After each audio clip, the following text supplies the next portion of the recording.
Hello there, Jonah. Hello.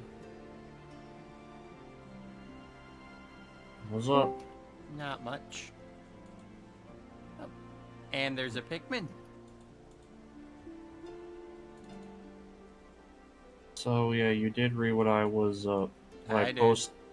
Okay.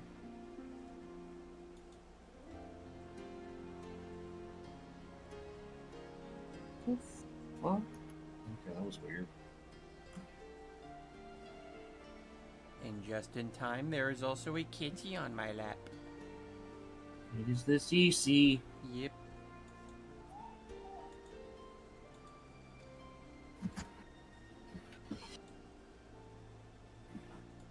Hold on.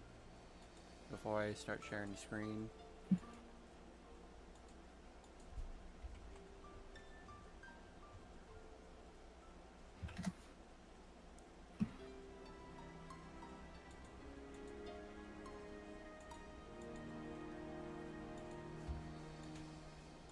Okay, there we go.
So now we are doing a Shadow Kamiko. That we are.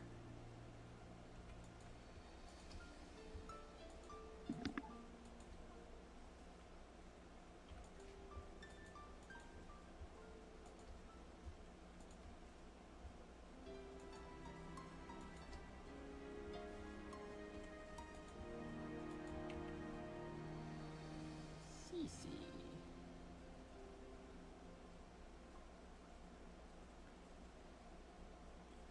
Look at you being a cute loaf.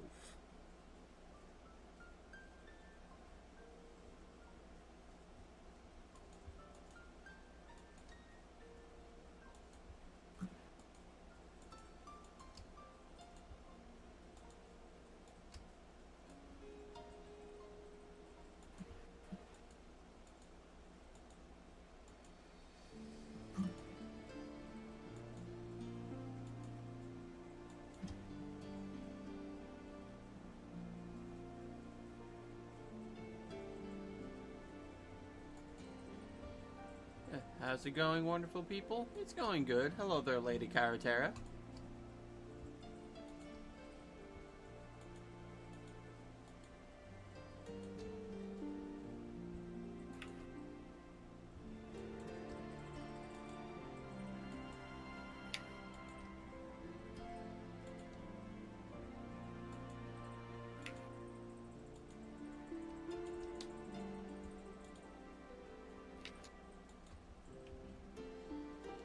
I'm considering getting a macaw.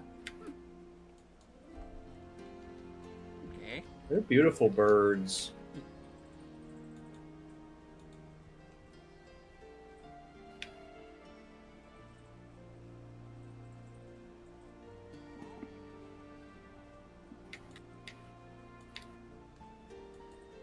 Now whenever someone breaks into your house, you can teach the parrot how to mimic gunshot noises. Really? Yep.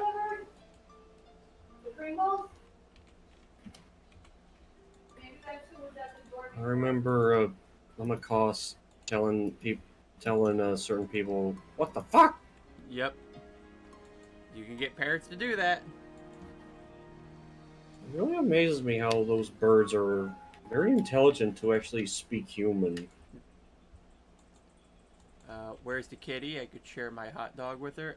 Cece's on my lap, and but I wouldn't recommend giving cats hot dogs. They're too high in sodium. So it's unhealthy. Yep.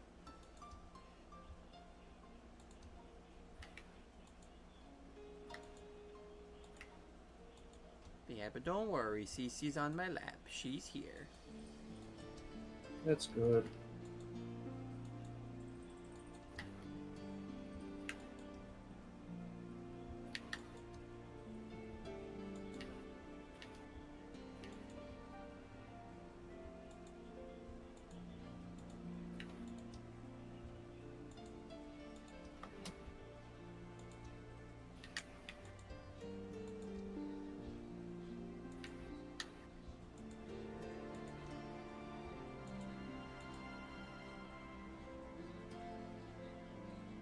I want to get a puppy and a kitty so they can grow up together.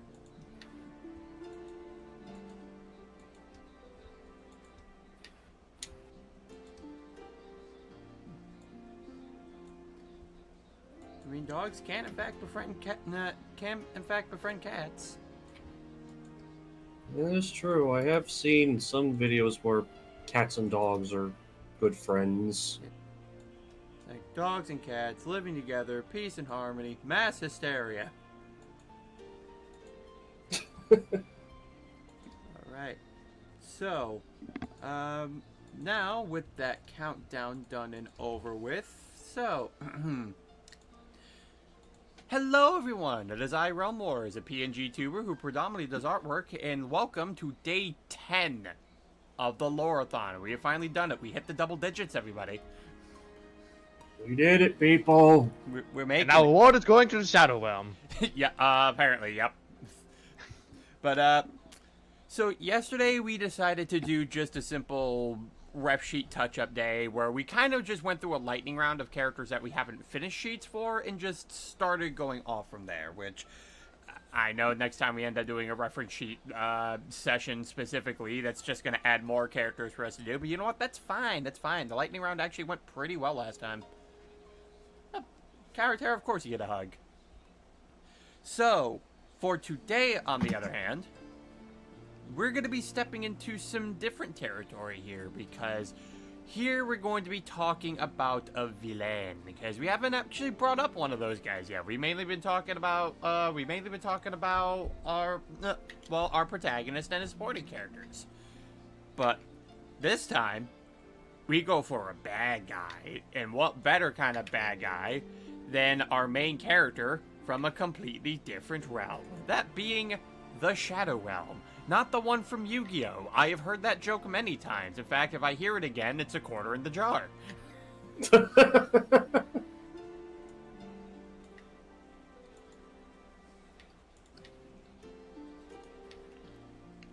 hold on. I clicked on the wrong window. Because now, I want to start getting his playlist up.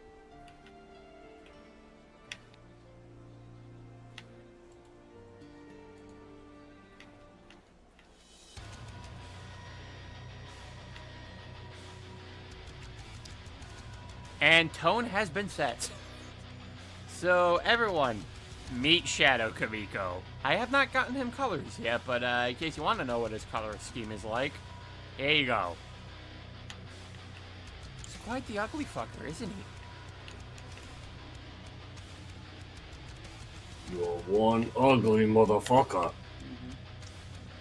I'm sorry, CC. I know you like the laugh, but I do gotta look a bit straight. My neck's starting to pinch a bit. Okay.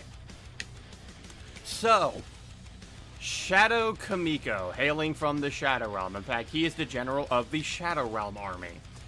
So, if Kamiko is considered, if he's considered compassionate, caring, and just overall charitable, Shadow Kamiko is the exact opposite of that. He is cruel, he is mean, and as I mentioned before, he's quite bigoted. Yep, he's a racist. Yep, absolutely despises humans, and he also despises dragons, but he especially despises humans. So, and you can only imagine the salt that he has when he's like, oh man, I'm a shadow to a human, I hate this, and he's the superior? Oh, this is bullshit.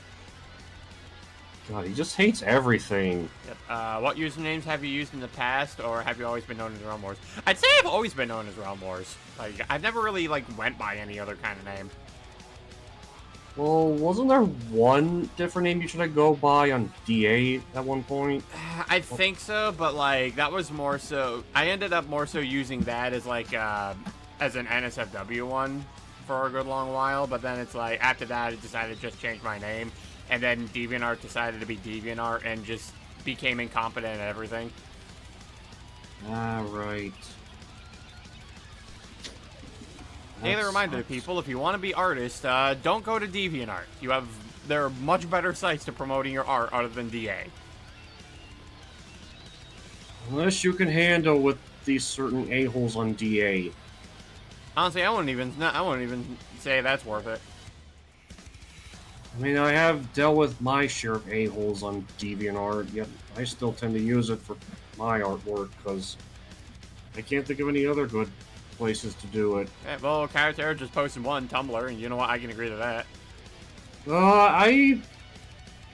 Tumblr, I rarely use it ever since they changed the algorithm at one point.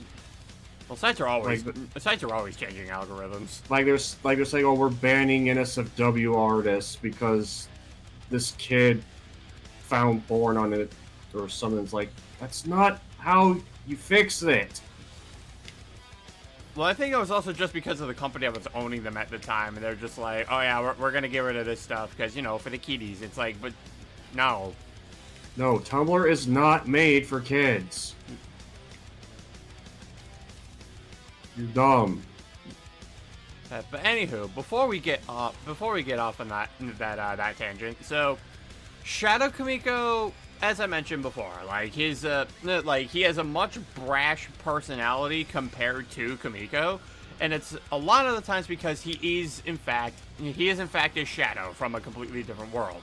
So there are so aside from having personality differences between him and Kamiko, there's also the fact that unlike Kamiko, who has a much wider variety of techniques under his belt, Shadow Kamiko is only capable of using one element, and it's one very fitting to his nature, and that being fire.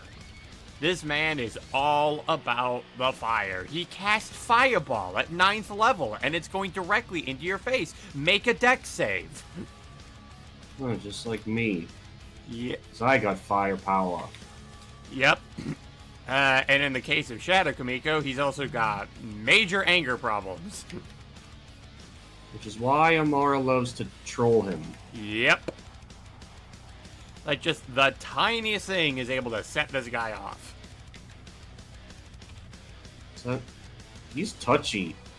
Yeah, he do be touchy. But a lot of that is also because Shadow Kamiko is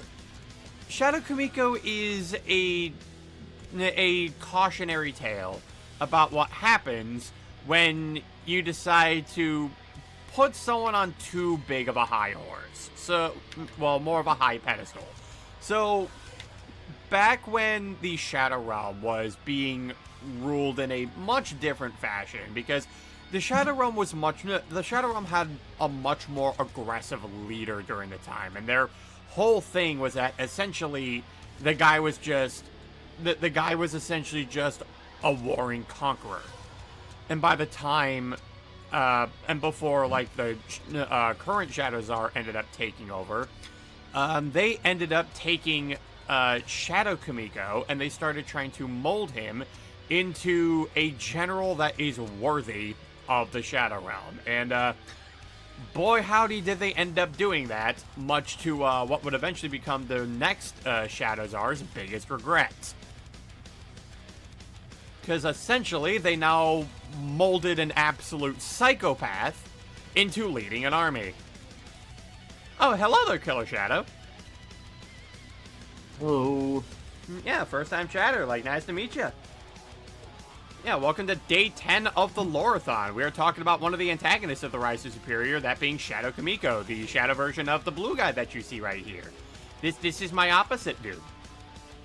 So, because of Shadow Kamiko's like constant pampering, constant hyping, essentially the guy has been all about the guy has just generally just been all about enforcing the old ways of the Shadow Realm, again, much to the current Czar's dismay and even regret, because he's partially the reason why he ended up this way. Yeesh.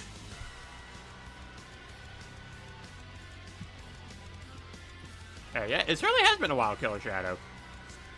Nice to meet you. Pleasure. Yeah, this is what I've been up to for a good long while. Like, I want to say, actually, it's almost been a year ago. Yeah, because once it gets to July 30th, it'll officially be a whole year since I've been doing this, stream thing. Neat. Yeah. Which is precisely why this entire month has been about the lore-a-thon, because what better way to celebrate the month of my birthday?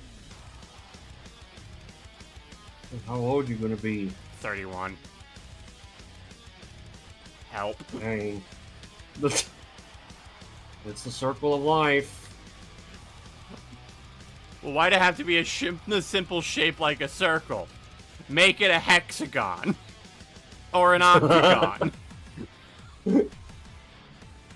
God, if it was an octagon, then Jack Black would be our Lord and Savior. Yes, he would. I mean, the man already is. Yeah, true. So, We actually do end up meeting Shadow Kamiko as an antagonist relatively early. In fact, I actually do plan to have him appear at the end of the first book, where he is going to be the one who initiates the big attack on the realm of humanity from the Shadow Realm, because they hear the Superior is around, and they want to make sure they find that guy and make him dead. Nobody is superior than me. Yep, pretty much.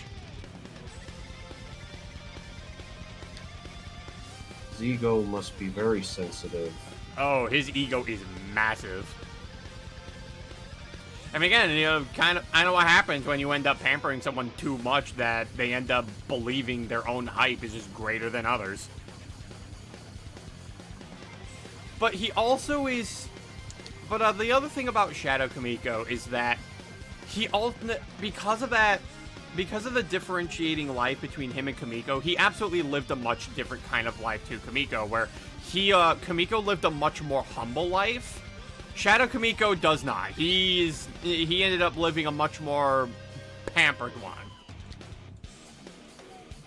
Nothing but malice and hate. Nothing but malice and hate, and being encouraged for, too.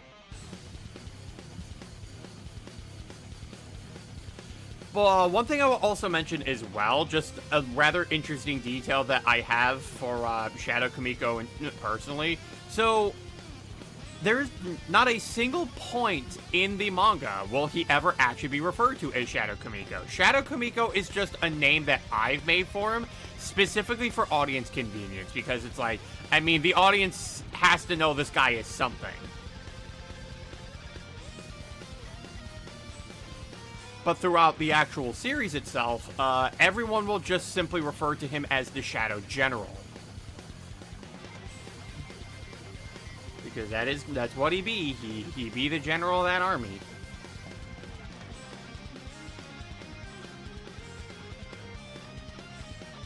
Yeah, in fact, I also made it so to, on top of just simply having different personality traits compared to Kamiko, there's also just a lot of, like, design features of him that are also different. Like how his suit ends up looking. Initially, his suit did used to be green and yellow. But the reason I ended up changing that is because I felt it would also be more thematically appropriate, not just to the element that he uses, but also because I figured it would be more appropriate to have colors that would be the opposite of Kamiko. So, whereas Kamiko has blue and yellow, Shadow Kamiko has orange and dark blue.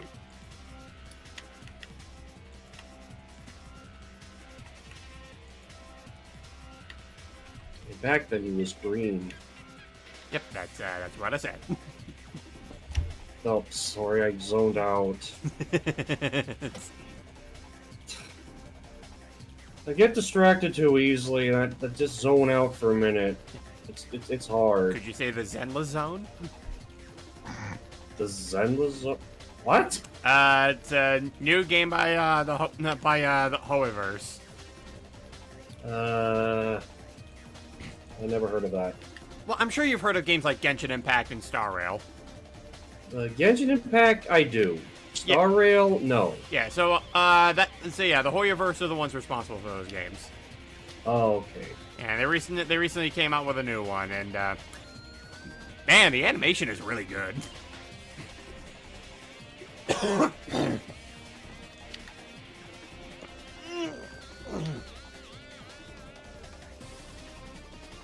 But also, aside from just simply having like a different suit, different colored kind of suit, he also got much different facial features as well. Like definitely on the more ugly side.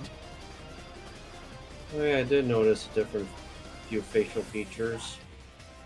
Yep. In fact, more specifically, so I decided to base a little bit of Shadow Kamiko's facial structure off of a character from, another reference to Kenshin, that being a character simply known as Hanya, at least when he's not wearing his mask.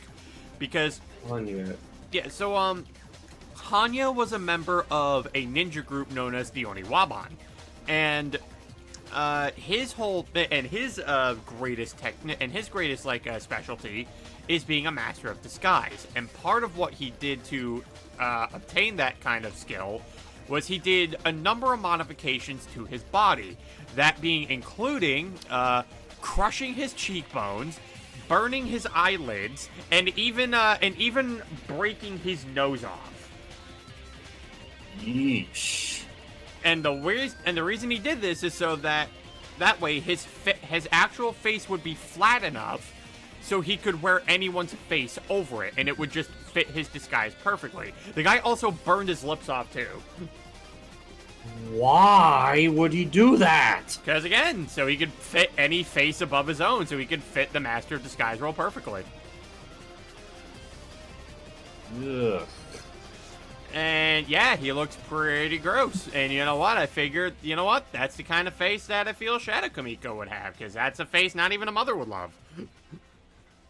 Clearly. I also decided... Another thing I also ended up deciding, this is just something that I thought would just be really funny. Just because I know one of the features that I do certainly have on Kamiko is that I do have him rather caked up. For Shadow Kamiko's, on the other hand, we took his ass. I gave him the exact opposite. The man is flat in the back. It's like, oh, what's that? Kamiko's all caked up. Well, Shadow Kamiko won't be. No, the no ass having no ass. You nerfed the R's only on Shadow Kamiko, just because I thought it'd be funny. Don't worry, Kamiko's is untouched. Well, I mean, for now, I guess. Only for now. Yeah, we'll wait to see what Twilight does.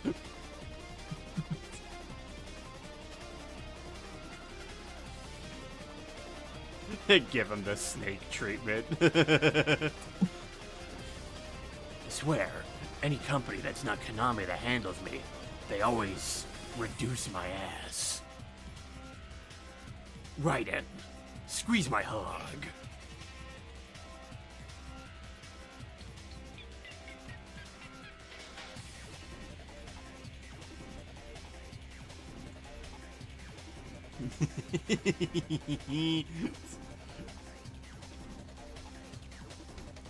So, like, Shadow Kamiko, like, in terms of just a character, he's not really all that...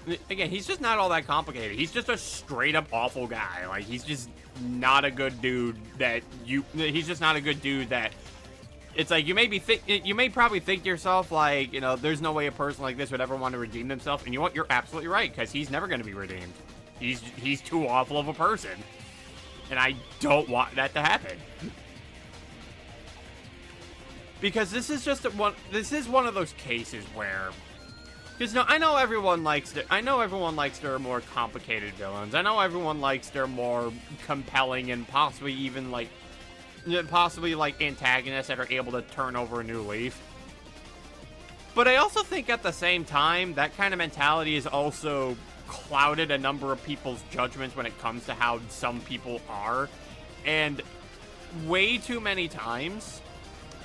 And I'll just say, just far too many times, some people just seem to forget the aspect that some people are just awful, and they relish in being awful. Like, we have guys like Jack Horner for a reason, to remind us that there are just some people who enjoy being scummy. Yes. And the unfortunate thing is there are just people in the world who exist that way. Like, there are people who unironically like being that guy. And if you try to be too generous with having those people in your life because you think there's just a small 1% chance you can reach into them, then all you end up really doing is just giving them an outlet to enable that kind of behavior. Like, some people are just awful, and the only thing that, and quite honestly, a lot of the awful things that end up happening to them as a result of their dickishness, they had it coming. Jeez. That sucks. It does. But but it's always a good thing to remind people of that because, you know, again, these cautionary tales are a good thing to tell people to, well, make people cautious. Right.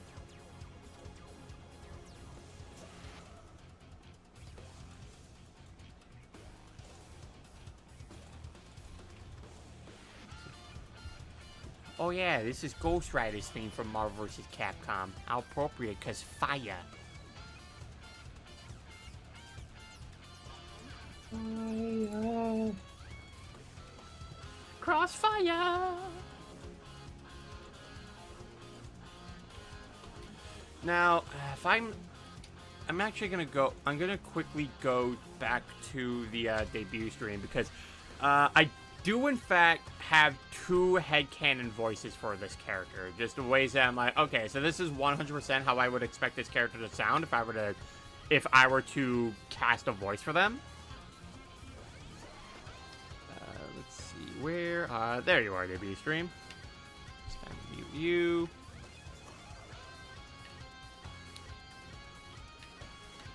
Okay, now let's go back a little. Okay, so I have 2 headcanon voices for how I'd like Shadow Kamiko to sound if he were to ever be casted as anyone. So the first one being, and this is actually the first one that I actually imagine this guy being voiced by, Steve Blum. More specifically, his voice for Green Goblin in Spectacular Spider-Man. Oh yeah. Yeah, because it's because it is just the right mix of raspy and also intimidating. As much as I like to stay and play, time is on my side. Yup, something along that line. We all wear masks, Spider-Man. But which one is real? The one that hides your face, or the one that is your face? Yeah, I remember Steve Blum did Green Goblin, Ultimate Marvel Ultimate Alliance 3 as the Goblin. Yeah. I mean, And he's of a course, damn good Wolverine. Goblin. Oh, he is. Yep. And then the second idea that I had in my mind was actually a more recent one, and that's mainly because of when I was starting to get into Lego Monkey Kid, and that being Kyle McCarley's voice for Red Sun, because aside from, you know, again, being a fire user, so already he's got field experience in that, but also just the fact that he would just be playing another unhinged fire user. Because that's exactly what Red Sun is. Only instead of Red Sun being racist, he was classist. Classist? Yeah, he'd always keep calling MK peasant. Oh. Scumbag. Like every time like he loses the MK, he's just like, "I'll be back, you peasant." Wrong along, peasant. Red Sun is so good. But it's like, yeah, like, again, just the sound of voice that he gives him, I also feel would be super perfect for the guy. Because especially since the guy can also just put off like a really great arrogant type of voice, all just for like when he ultimately does get his comeuppance in the end, for him to just put off like a angry pouty performance that just makes the downfall even funnier.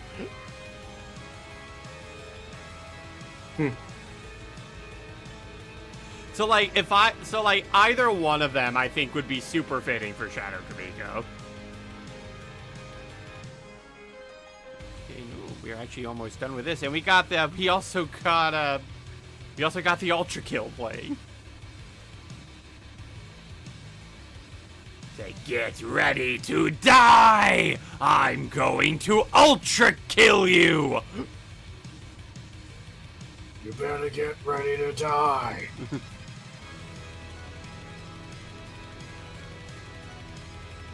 Okay, we got all those poses all nice up and done. Now, we apply the color. So, to talk a little bit about the Shadow Realm, since, you know, that is exactly where he hails from. So, the Shadow Realm in The Rise to Superior is not an American censorship for Yu-Gi-Oh! In order to describe basically hell. Right.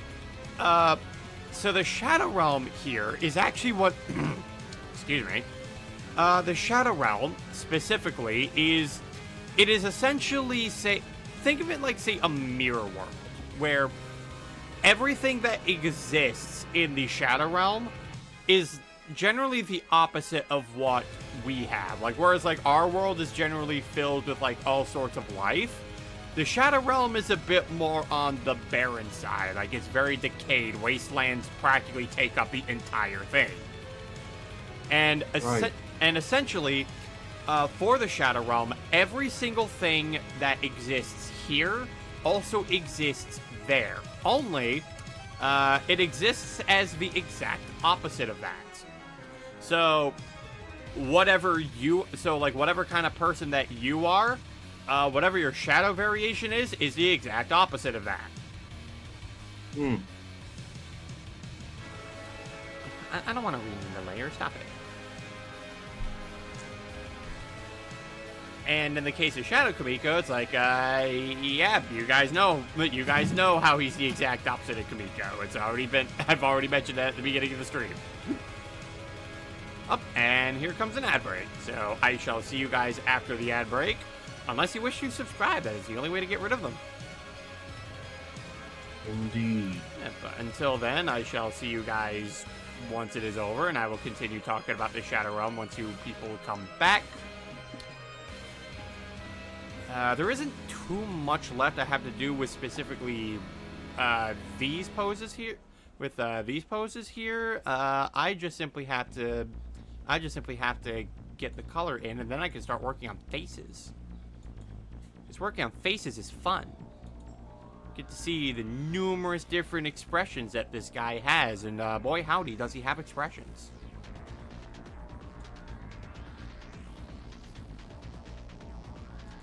Yeah, oh, hold on, I forgot to get his fingers here. Can I get to that layer, please? Holy crap.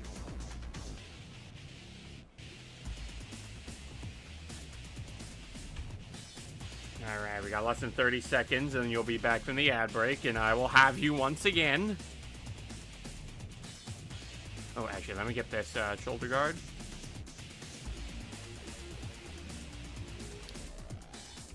You know, the best part is, too, when I just need to make, when I also need to have the part of the reference sheet here where it's just pieces of the armor, I literally can just go back to Kamiko's and just copy-paste and stuff and just put it on here, just make it a different color. So that part's at least easy.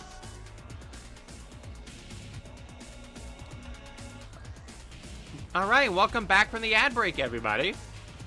Hope you guys enjoyed yourself.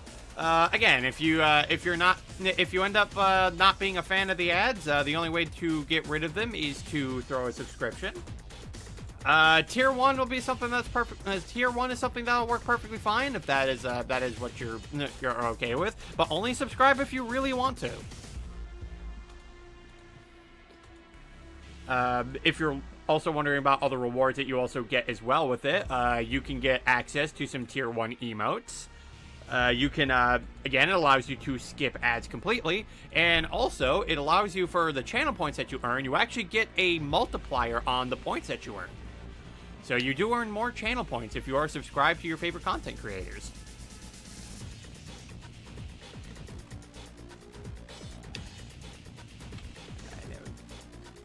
Well then, I'm seeing more white spots that need to be removed. But more importantly, one thing I absolutely am pushing, if we can go back to the Just Chill screen for a second, is we do have follower goals going along. So at 200 followers, that's going to be the first milestone that we end up getting to. So at 200, I'm going to be holding an art raffle where whoever wins it will get a free drawing request of Kamiko fighting whoever it is that they want. It'll be a free art piece for you that I will be making, as long as you win it. But we have to get to 200 followers in order to do that.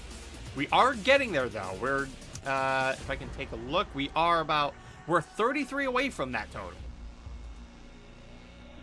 So, Wow. So yeah, so if free art is something you want, feel free to hit that follow button. And don't worry, for some of the other goals that we end up getting on here, there's definitely going to be more art raffles along the line. So even if you don't win that one, you may win the next one.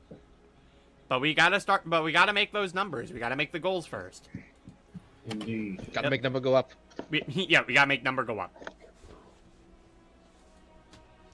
So, in order to also talk a little bit more about, say, the Shadow Realm. So, the other aspect, too, about creatures from the Shadow Realm is that, unlike, say, people, they do have other different things. They also have, like, other different types of anatomy difference as well. Like, especially, for instance, beings from the Shadow Realm actually bleed black blood instead of red.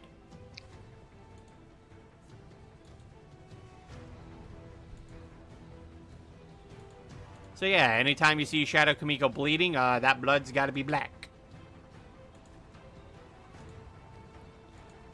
Okay, Shadow.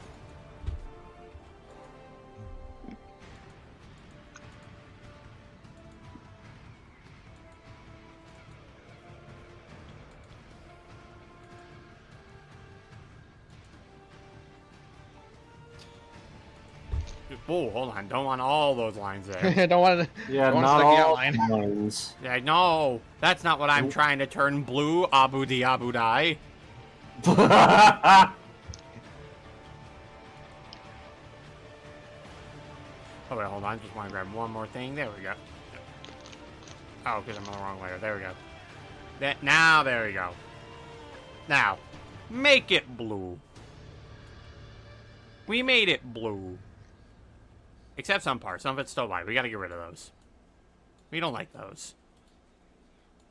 We don't like. Never mind. I'm not gonna say it. Yeah, I had this idea in mind, but I'm like, nope. I realized what it was gonna come out, but I'm like, nope. No, I sense I made a mistake of some kind. I sense I just made a mistake. Shadow Kamiko wouldn't though. He'd go right for the throat. He'd be like, the dirty fucking white man! So yeah, he wouldn't be even afraid to even spew it out. Nope. Uh-oh, looks like the Shadow General had a heated general moment. Oh no. He's about to use the pro gamer move. It's like, oh my god, this dude's really racist. Like, does he have no shame? No, he doesn't. He is not goated with the game of He has thought. no conscience. He has no heart. He has no soul. Nope. How can that human being be from this planet? Does he have no conscience? Does he have no heart? Does he have no soul? You son of a bitch! You realize what you just done! You know how appropriate that, Sadira's theme from Killer Instinct is playing when that happened? What I just say? Yeah. Thank you, Mick Gordon.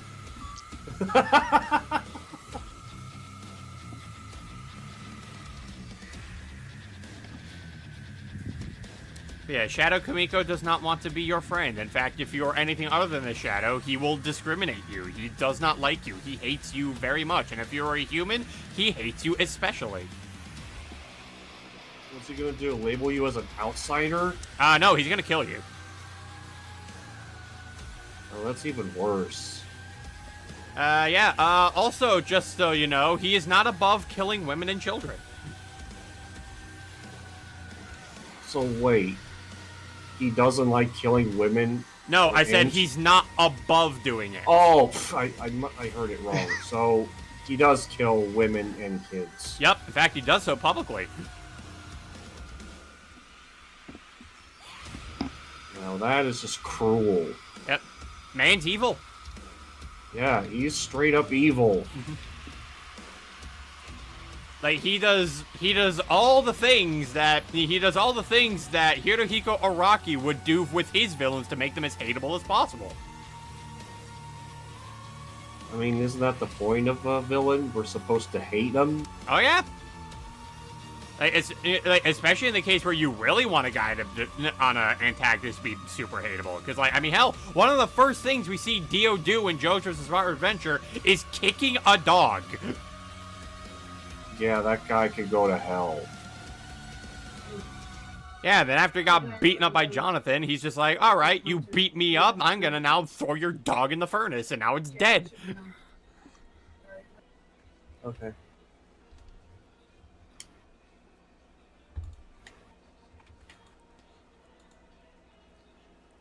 And then Dio ends up feeding it, and then, after that, it's like, oh, well, I now have this woman under my command. Please don't kill my baby. Oh, don't worry. I won't kill your baby.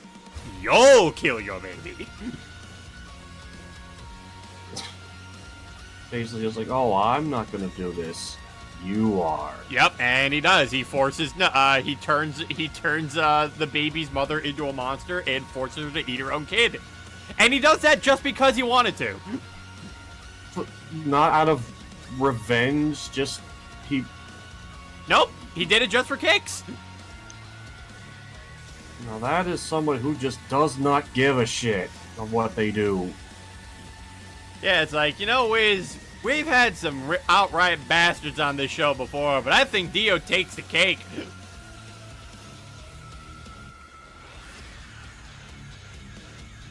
How dare you kick that poor little dog! And yeah, Shadow Kamiko's not much different from that. He's an outright scumbag. No kidding. And listen. I'm just gonna also say this. I understand that I understand the existence of monster fuckers out there. I totally get it. But if any of you, and I swear any of you, start simping for this man, I'm going to have concerns. God, if someone simped over Shadow Kamiko... Yeah, I will have concerns. I will be looking at you just going like, okay, I understand you're monster fuckers, but you really couldn't do better. Yeah, I mean, come on, you're simping over a guy who's blatantly racist, kills Out of all the ones, kills out of all the ones you kids, could've- even kills kids, and maybe even the tiniest babies. And that somehow turns you on? No, you see, all he ends up doing is attracting acting the crowd that just goes, I can fix him. Oh, God. It's like, trust me, no you can't. You cannot fix this man. You cannot. He is long gone. In fact, this man is going to live for one single purpose, and that is to be constantly humbled. Either by Amara or by Kamiko himself. In fact, we actually have an emote exclusive for Shadow Kamiko as well, and it's the perfect one. Put him under a rock. Yeah. Courtesy of Amara. You fucking bitch! It's like, You son of a bitch! I'm sorry. shut the fuck up. I'm sorry, did you say son? You heard what I said!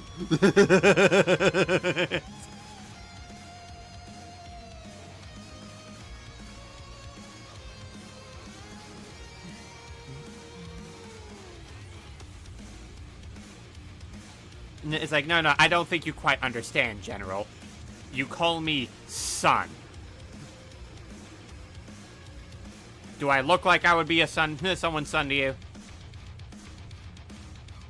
Okay. We're then how kinda, about- yeah. It's like, Okay, then how about bitch? better.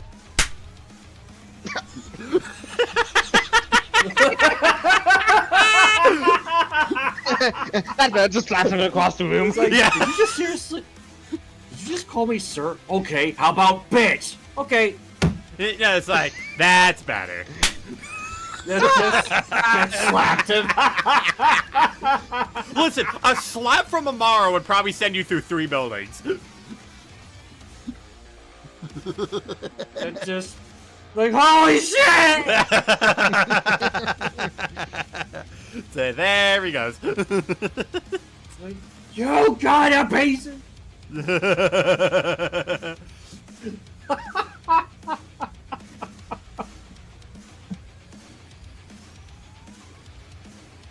Man, how did you become a general without a star to your name?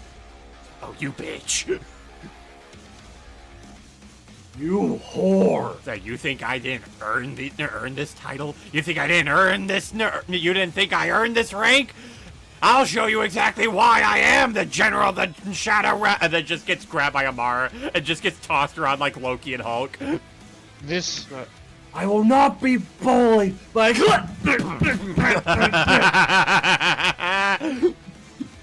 Puny general. Yeah, puny Shadow.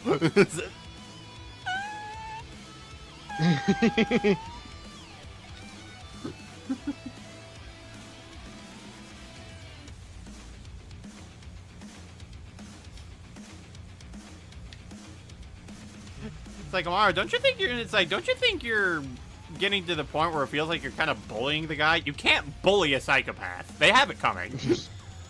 Yeah, it's like, there's no excuse. He's a psycho and deserves this punishment for all of his life. Yeah. Nothing you can say will change my mind. Yeah. He's a psychopath and must be treated. Shit. There's also a part that I was also thinking of doing where like Kamiko's actually a guy who throws a rock at Shadow Kamiko, and then you just hear Amara going, "It wasn't me that time."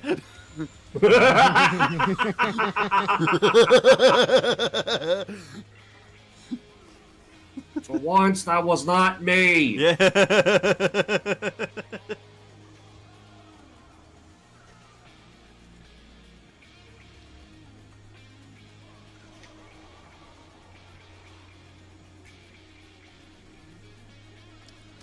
Yeah, Shadow Kamiko do in fact be ruthless. One thing I will also mention too, because when I was talking about Iwa Kenja, like not that long ago, and I think even yesterday when we were doing the lightning rounds, so Yeah. I mentioned along the lines of characters from the Rise of Superior having something that is known as a Fao Superior trait, which is essentially the equivalent of having a superior trait without being one. Shadow Kamiko, due to the fact that he is Kamiko Shadow, technically has one. Like, he's one of the few characters who kind of breaks a little bit of the rulings on that, where he does have a somewhat, like, he does kind of have a superior trait similar to Kamiko, but he himself isn't one. He's just his shadow. So, Right. his trait is, his trait is rather appropriate to him. Endless anger. So, fun fact about people when it comes to producing the hormone for things like such as anger, there eventually comes a point where we end up just running out of it, and we just start, and that's at that point we just start kind of wind down, and our body's just not able to produce the hormone to be angry again. For Shadow Kamiko, his body never stops producing that. No, it never stops producing it. Man is angry forever. So basically, kind of akin to a barbarian's rage. Yep. Yeah, guy's a level 20 barbarian. He never runs out of rage.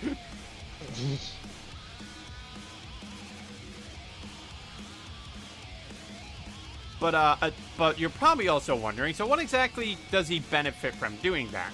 Well, because he is always angry, that just means that this guy is very capable of producing extremely hot fires.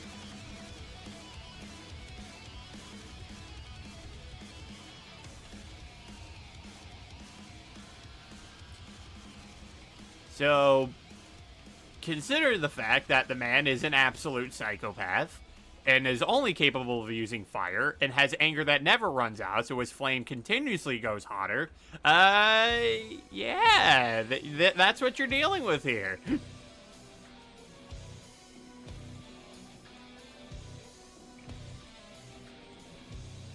You're dealing with a man who is all about Engi.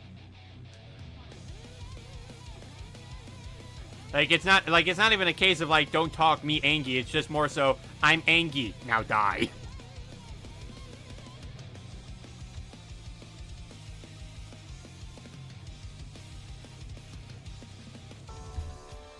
But yeah, Shadow Kamiko is the only character in the series that functions in that regard. Like, again, no other character has that kind of feat, and it's mainly, it's mainly because of who he is the shadow of.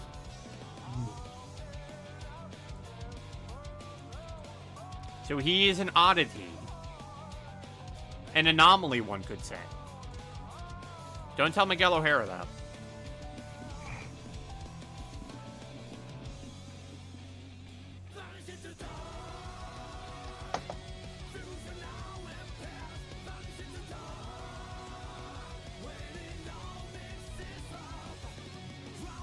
I love Guilty Gear music. It's so good.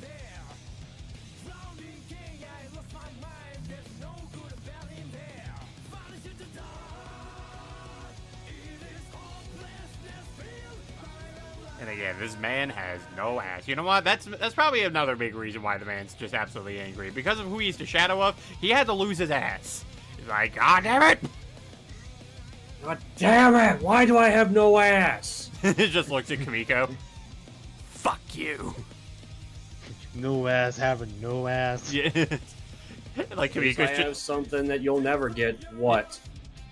Yeah, like ass. No, honestly, Kamiko would just be kind of sitting there, just being like, "Why is he so angry at me?" What did I do? It's like what did specifically? Yeah, like literally, what did I do? He just looks like, what did I ever do to you? You're acting like I took your family away. What did I do? You existed. Yeah, you have were an born. You have an ass. That's why. Don't you? No! No, I don't have an ass. Do you see an ass on this thing? I mean, it may not be that big, but it's something that's there. Fuck you! Fuck you! This is not an ass! It needs to be bigger than this! It's like, isn't your ego already big enough? Oh, that is fucking it! That's it. Come here, you fuckhead! Come here! Bitch gonna die tonight! God, I just feel like that's all he just does. He just constantly is just shouting. Yeah. I mean, yeah, he does do a lot of yelling, because, again, he very angry boy.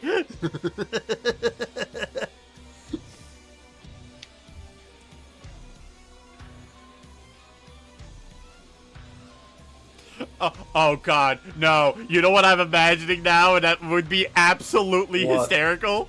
Okay, so picture this. Picture this. So, you know that one Uno clip where the guy's just going, I don't have a green! Oh, yeah, wasn't that, oh, fuck, what's his name, Ninja? Yeah, it was Ninja. It's like, I don't have a green! He just keeps drawing cards in his hand. And then he finally gets a green. He Yeah, puts it up there. Yeah, gets a green. No, Jonah, even better. Like, he finally gets to play green. He plays it down. Amara's next turn, she plays Uno reverse, but she makes it green. Like, what the fuck?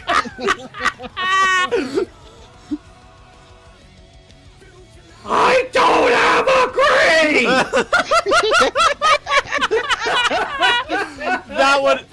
that would absolutely be a character for Amara to do. She'd just be like, hold on, I can do the funniest thing ever. God. You should just do like an artwork where like Kamiko, Twilight, Amara, and Shadow Kamiko are playing Uno, and then Uno just places like a reverse green card on the table, and Shadow Kamiko is just like, I don't have a green! Yeah, yeah, I just make that an art piece. It's like, I don't have a green! You know what? To make it even funnier, Kamiko's holding his cards upside down. Oh my God. I feel like... No, it's like, I feel like Kamiko's just holding his cards, and he's like looking at him confused. Amara's just grinning at Shadow Kamiko, and Twilight's just looking at him like, what the fuck? No, Twilight's just looking at Amara just going, what did you do? Like, why did you do that? It's like, because it's funny when he rages. It's like, why did you do that? Because it was the funniest thing I could ever do. Also, I hate this guy. Yeah, I really hate this guy. I miss these streams. I'm glad you're having a good time, Killer Shadow. Come one, come all to the Fizzaroli Bowl, where the creatures of the dark gather answering the call. Yeah. Say, Oh, wait. yeah, Wrong it's thing. like, hello, it's like, hello, caller, what are you thinking? Fuck you! I'm sick of constantly getting put on hold for 30 minutes! Whoa, we got an angry one. Is that fucking Fizzy, like, answering a phone and Shadow Kamiko's just shouting at Yeah. him? He's like, oh, we got a feisty one over here. Who is that froggy, sweetie? Oh, nothing, just some random douchebag that has nothing but anger issues. And it's like, oh, it's nothing too bad. It's just an Omega bottom. I heard that, you piece of... I heard that, you stupid clown shit. Yeah, well, at least I have someone you don't. What's that? A boyfriend. Fuck! He's also got quite the ass. Fuck you! Fuck you!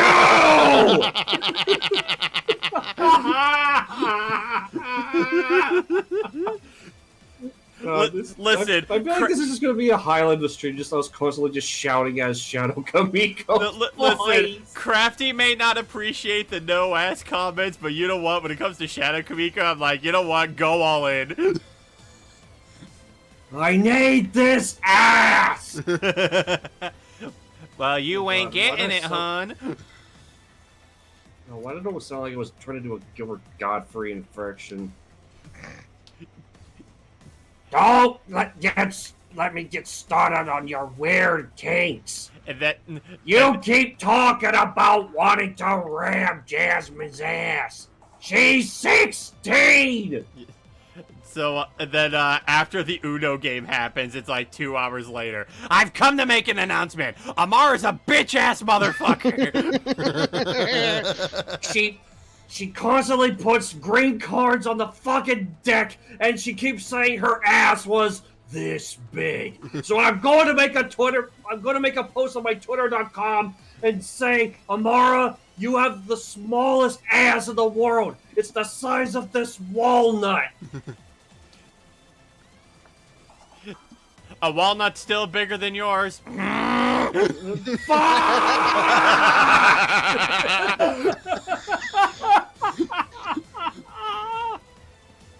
my god. This is definitely going to be the fucking highlight of the stream.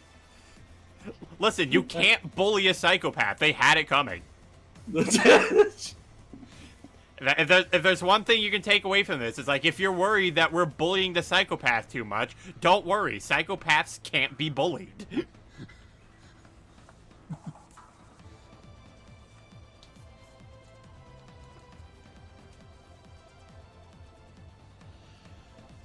But I do want to say, though, one thing I want to mention, like, before any comments are made about it, despite his appearance, no, he is not a vampire. He's just very ugly. And honestly, this is kind of a thing that I ended up thinking of, like, while I was like first showcasing a bit of this reference sheet in preparation for this event, because I thought, again, it would be super funny. I imagine now Shadow Kamiko's appearance is what would happen if you put Kamiko into an AI generator. Oh god. Like, if I don't know if it's gonna look cursed or somewhat interesting or just awful. Yeah, or just completely off model. Wasn't there an AI generator that would, like, turn people into, like, anime characters or something like that? Yeah, I think those kind of filters, like, are still out there. Ah. I don't know why, but I'm kind of half tempted to even try just to see how it works. It's like, I just want to see how bad he'll turn out. yeah, it's like, oh, look, I'm anime. But you still do not have an ass. Fuck you! It's like, why is that always a consistent feature? It's like, I'm sorry, Shadow Kamiko. It's a canon event. You have to deal with it. Why can't you just give me an ass? Too much effort. It's like, because I don't have enough to give you. We already gave it all to Kamiko. I'm gonna kill him. He's got Like- plot armor, so you can't. Fuck! Yeah, he is the main character. Yeah, and if he dies, then there's no more, and there's also going to be no more you. Fuck off! Well, no. Shadows don't die if their original do. Well, I was talking about, like, the story, not the world. Yeah, it's like, well, then make me the main character. No. Why? Because the themes of the story don't revolve around your character. Then make it involve around me. I don't want to. Now. Why? Because I don't want to promote a psychopath. Fuck! Well, I do. Well, good thing your opinion's not valid because you're not the writer. Fuck you! You're a mother. Your mother. Your mother?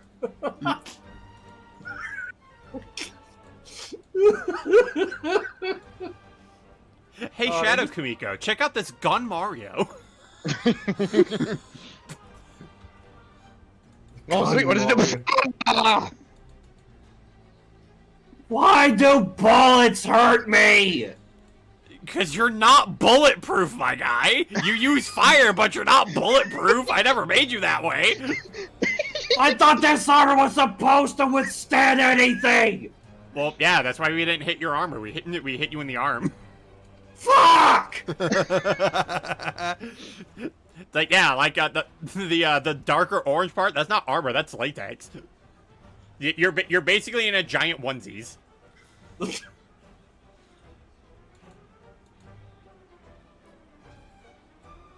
feel like every constant shout is just an idea for Shadow Kamiko's bullshit.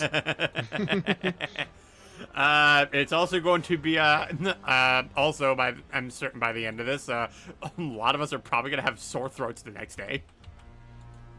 Oh, I can handle it because I've shouted quite a lot. Yeah, but it's not just simply with the shouting as well. It's also just the fact that you're doing like guttural roars.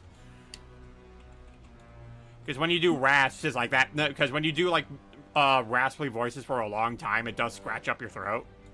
Oh, yeah. Yeah. So yeah, that's why you definitely got to be careful, especially when you do those kind of voices. Which, man, it's why I especially felt concerned for Steve Blue when he was doing Green Goblin's voice. I'm like, oh god, I'm sure. Oh god, his poor throat. It's got to be killing him.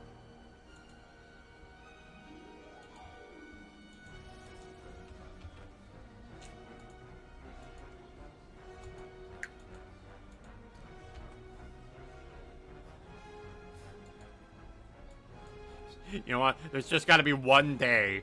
There's got to be one day where it's like, in character of Shadow Kamiko, if we're doing like a Pokemon Showdown day, it's Shadow Kamiko trying to play Pokemon, and every time he gets read the fuck out of, he's just like, "What the fuck is this? I had a whole team of legendaries. What do you mean they got beaten by a baby?" I'm going to kill all the babies in this pathetic world. He's like, "Ha, good luck. This one has sturdy."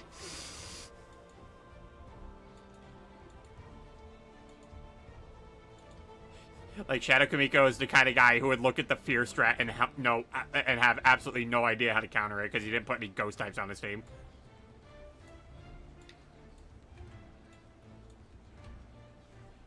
In fact, he went all mono fire. It's like, listen, you gotta stick with what you know. Ah, so what you're saying is what you know best is losing. I'll kill you.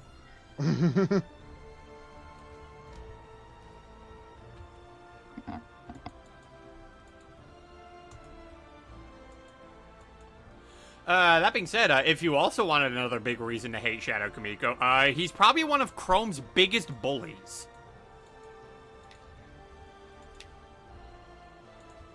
Because he's especially a guy who keeps telling Chrome that, you know, oh, look, he absolutely sucks. He's never good. He's never cool. He's the lamest out of all of the dragons. Like, it's like, man, there's a lot of dragons that I hate from you guys, but you, oh wow, you've got to be the lamest, most disappointing to ever exist.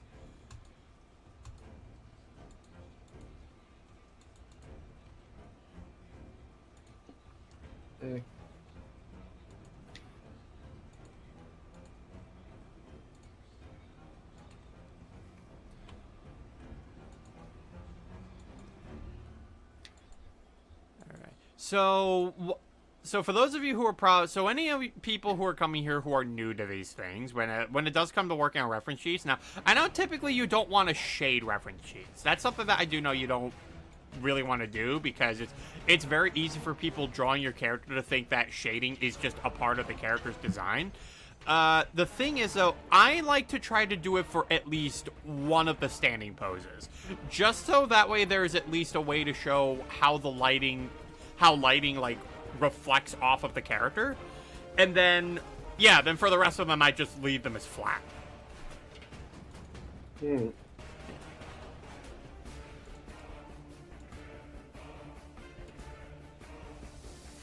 Ah, yes, Shattered Dimensions music. And we have Craven the Hunter.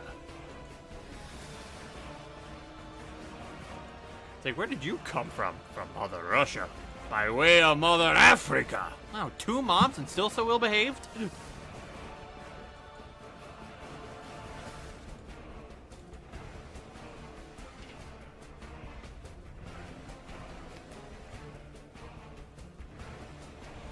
But also, one thing that I do highly encourage, especially during these lore-a-thon streams, is that if under any circumstance, if you have questions about the characters I'm working on, by all means feel free to ask them.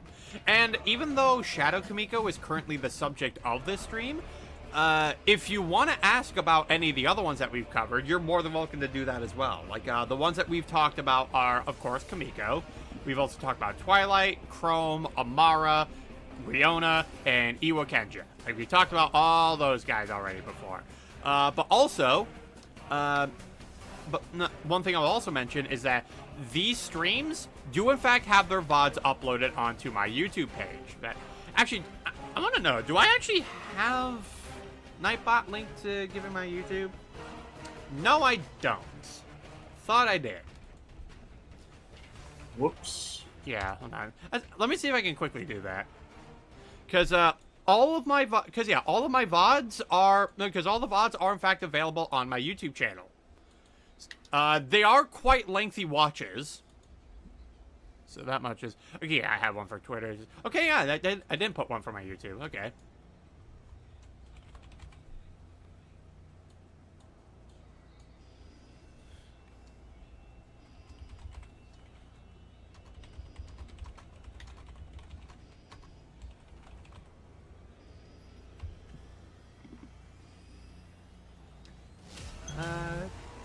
There we go. All right, now let's give it a try. Let's give you a try, Nightbot. Let's see if you... Yeah, there we go. Right. Okay, so if you at all type !YouTube, it will bring you directly to my YouTube channel where you can see the VODs I have uploaded from the lore-a-thon. So if there's just some things that you may have missed out on, some things that you want to get caught up with, maybe you just want to watch stuff that kill time and whatnot, and you just don't want to, you want to watch it somewhere where you know the VOD's not going to end up getting deleted after some time. You just go there, you watch the videos, and by all means, enjoy what you're looking at. Maybe watch the Wambu montage, because that video is very funny.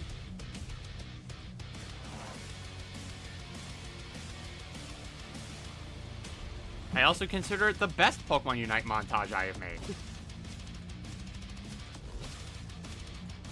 It was even approved by Wambu himself.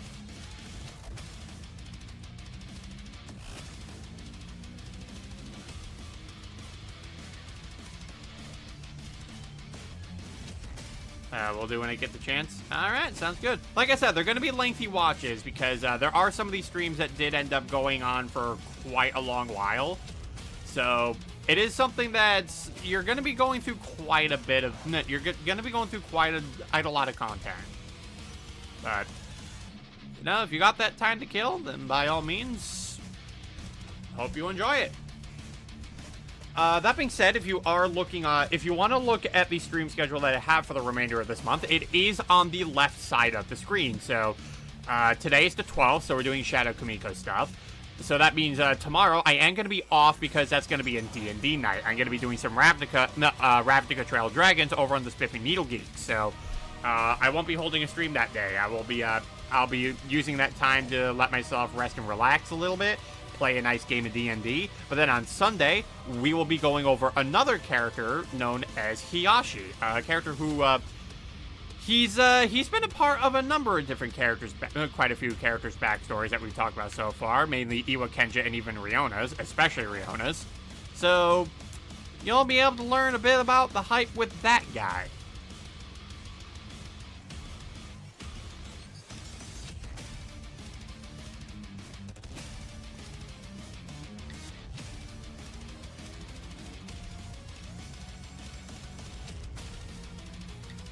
Although, if you're probably wondering, like, what exactly would Hiyashi and Shadow Kamiko's interactions be, it would basically be opposites meeting.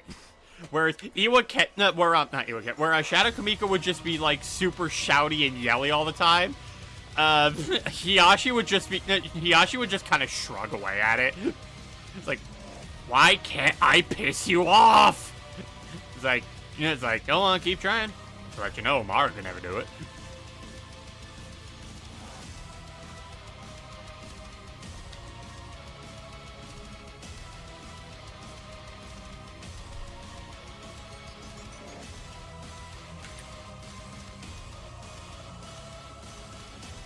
So I just want to add a nice little shine here.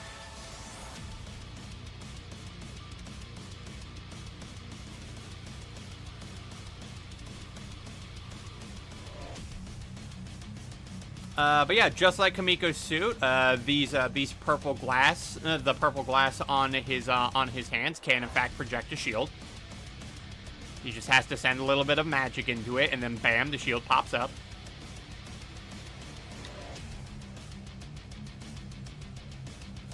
And it can in fact be used to both block and even deflect attacks. It just depends on the angle of the shield.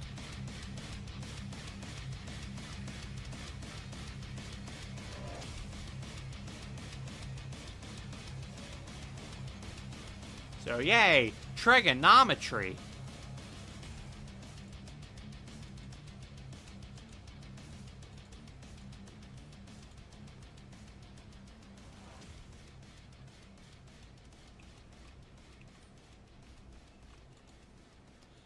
And then Shadow Kamiko plays Team Fortress 2. Oh god, he's gonna have a hell of a time. Yeah. It's like, camping snipers! How'd that spy kill me? I just killed him! Who the hell is Noob Master 69?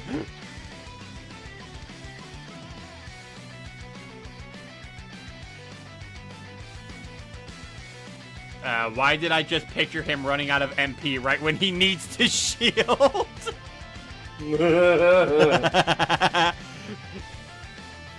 It's like, it's like, Amar's just ready to throw the giant rock at him. It's like, alright, I'm ready for you this time, but... Fuck.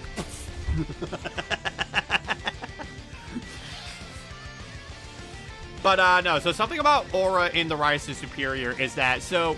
Whenever you use magic, it does in fact consume your aura. However, when you're not using magic, it does steadily grow back. So, in a way, so like, honestly, the best way to like, describe it in a way that someone else actually put it, it's very much like a super meter in a fighting game. So like, the longer you're not using your, your super move for, the more you can actually build that meter up. So it's sort of the same way with aura. Like, the more that you're not using your aura, the more that it's going to slowly and steadily charge up. Do note, though, that getting hits in the Rise to Superior does not replenish your aura faster. So, unfortunately, because of, if it ended up working that way, I think Shadow Kamiko would be all the more okay with taking rocks to the face. It's like, yes, fuel me more, Amara. I love it. Like, what is wrong with Keep this guy? hitting me. I love it. Hurt me more, Amara. Hurt me, mommy. What? Even Amara gets taken back by that. Like, whoa, hold on, slow down. Whoa, I appreciate... Well, I would appreciate you just call me ma'am. It's like, no. I gotta make this as weird as possible. You're making it too weird. Yeah, it's too weird, even for you. Yeah, it's like, hey, keep it down back there. Get your dick in your pants. They better not have taken that too! No, I was gonna say, if you even have one. First, it's like, they took my ass. Oh no. Oh no, don't tell me. Oh my god, the man has no junk!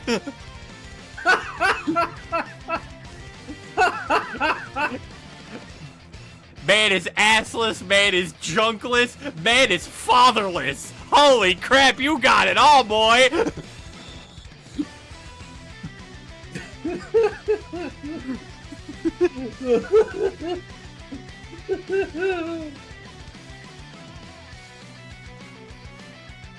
Ladies and gentlemen, the real tragic backstory to Shadow Kamiko. He's a deformed freak. He has no ass, he has no dick, he has no father. He has nothing. It's like, what are you talking about? Bizarre's totally my dad, right? Right, my guy? Right? You're not saying anything.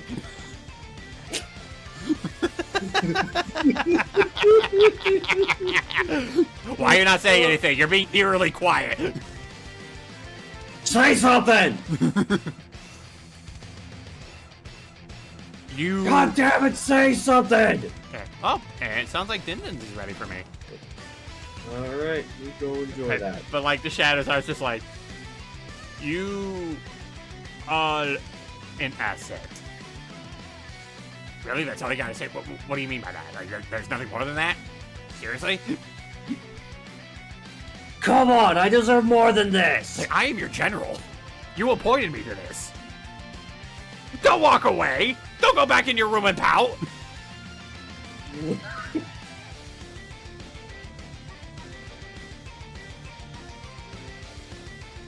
Alright, so I'm just gonna put this here, and there we go. So, alright, so I'm gonna end up heading off to my break, so I shall see you guys momentarily. Get whatever you need done, get whatever breaks you people need in, and I shall return once I am done. In fact, I'll put it in as a pinned comment for people who end up coming in here.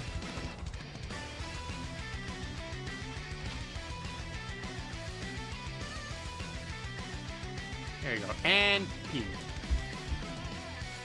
Alright.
And I return. Welcome back. back. And now we resume with the Shadow Kamiko.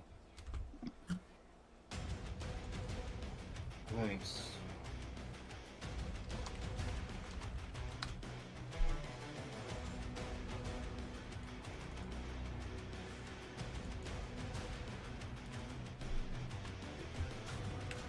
Danica just showed me an image they made of my wife Lucy being possessed by Sakuna.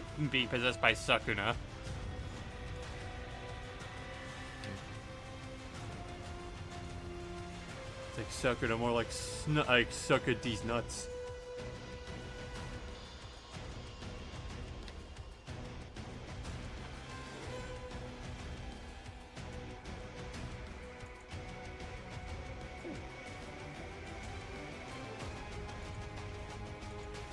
Hold on, there we go. Just got you nice and taken care of, Killer Shadow. Welcome to the Discord server.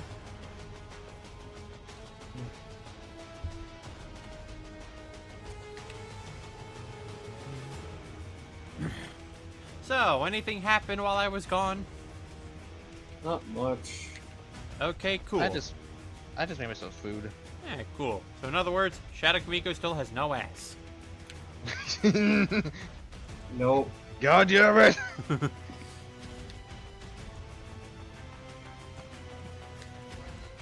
I hate being the punching bag to everyone's joke. Well, then stop having such a punchable face. I mean, you're ugly. Who doesn't want to punch that? I don't! Well, your opinion doesn't count. Your opinion matters even less. Cope's even bald. Indeed.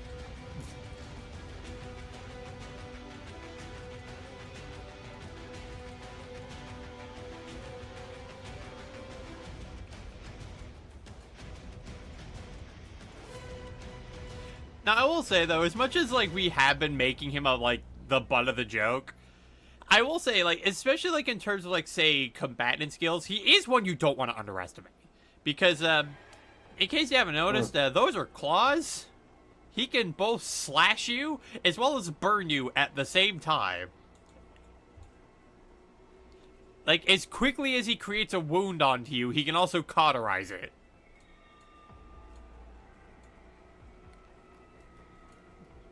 And that can be especially bad if, say, he's to maybe cut off a limb or something and then just immediately cauterize the wound. So, hey, forever stump. Forever stump. Yep. So, yeah, you know the 12 labors of Heracles? You know how he beat the Hydra? Well, that's what he would do to you.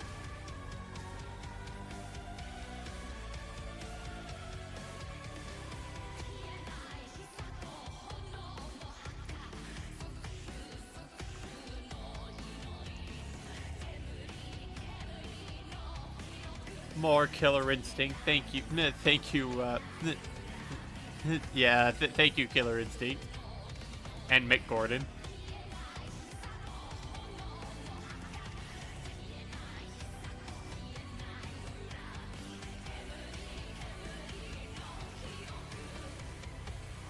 It's like, Mick Gordon, what are you doing with that chainsaw? Making music.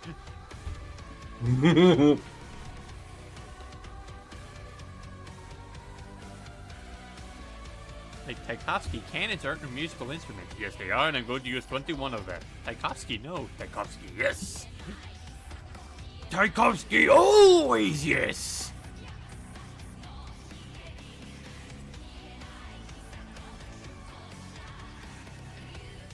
Okay, so I'm just finishing up on just the extra armor details on this guy. And then we can move on to giving this guy some faces. I think we can get some interesting faces out of this guy, don't you think?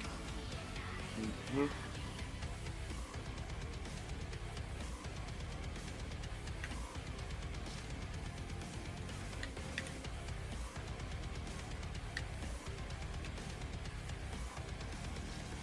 He's like, oh boy, you are ugly. I mean, you are ugly.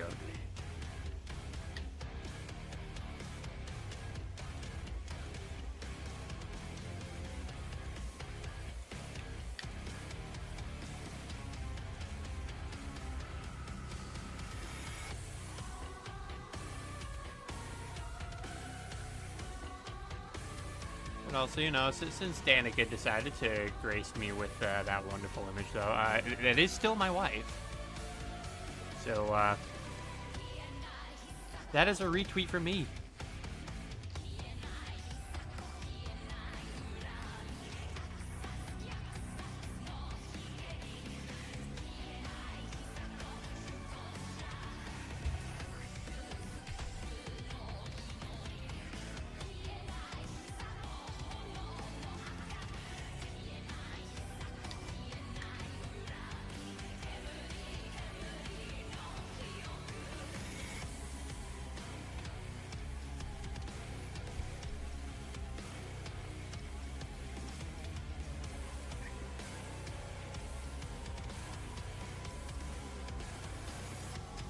Alright, now let's just get some stuff back up here. There we go.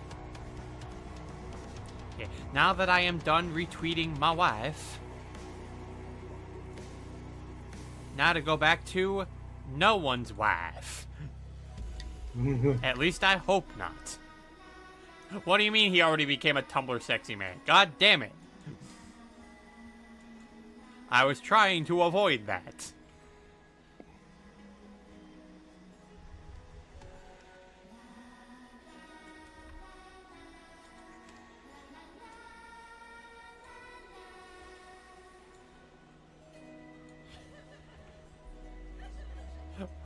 Why is this song going la la la for Shadow Kamiko? Well, you see, that's what's going on in his head when he's disemboweling you.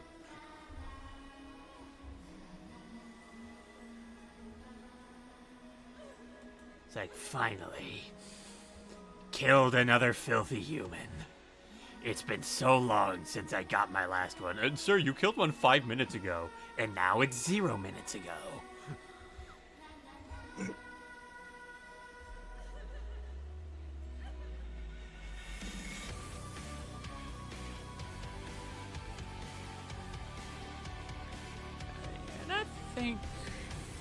Yeah, I think that should be pretty good. I don't think I really want to put any, like, actual, like, highlights on his face, just to, like, again, really add more towards the... I kind of more so just want to add more towards just, you know, the tense expressions that the guy can make, so no shading. No shading on that.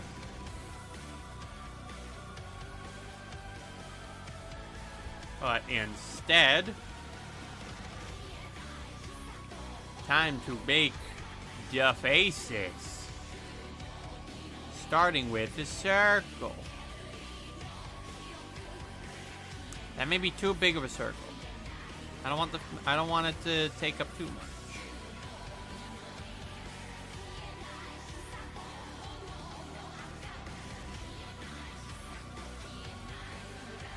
Come on, where am I?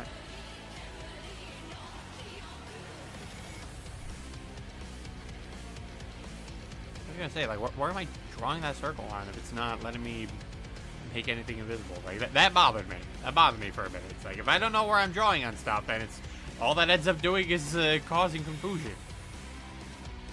It's like, I don't know what needs to be erased. I don't know what needs to be drawn over.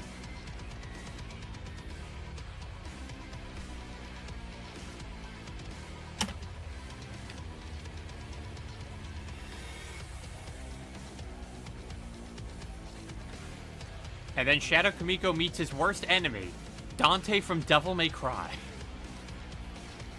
Oh? Yes, because Dante would be non-stop roasting him. Oh, I see.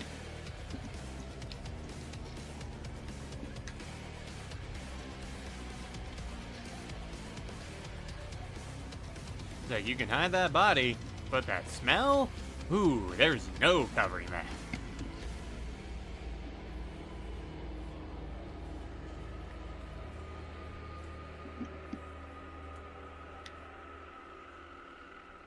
Want to make sure I got the right eyebrows going on here.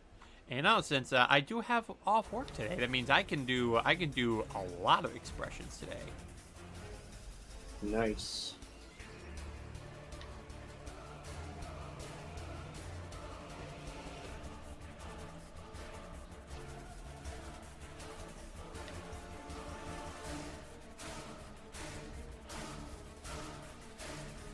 Yes, Doc Ock from Spectacular Spider-Man, from Shattered Dimensions.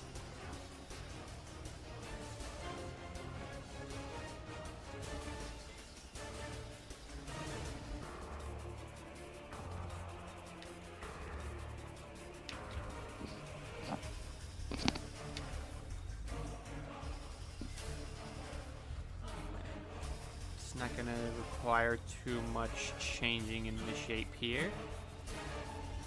Because we just gotta give this guy the angry eyes. Like, allow me to introduce you to Mr. Angry Eyes. And then he just hits the wall. Yep.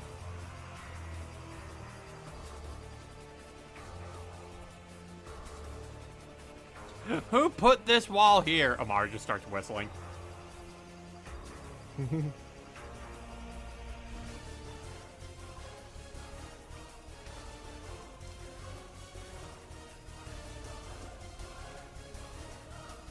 It's like, listen, he should know I have the advantage here. Rocks put out fires.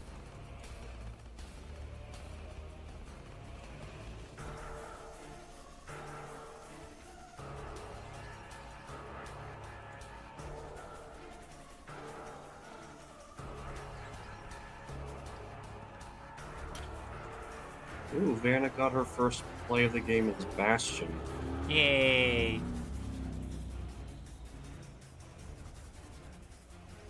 And speaking of that, gotta say though, the Transformers collab looks awesome. Yeah, it does look cool. And Reinhardt looks amazing as Optimus Prime. Yeah. Bastion, I saw it coming for Bumblebee because he beat Boops. Yep. Ramatra, I expected him to be Megatron because he's an evil robot just like him. Yep.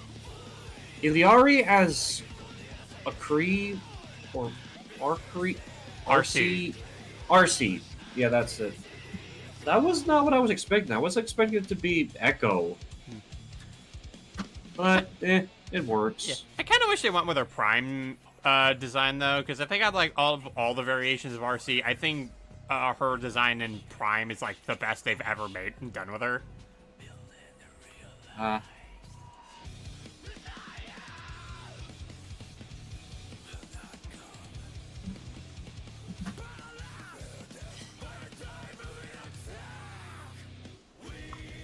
Like, Prime RC is a very good variation of RC.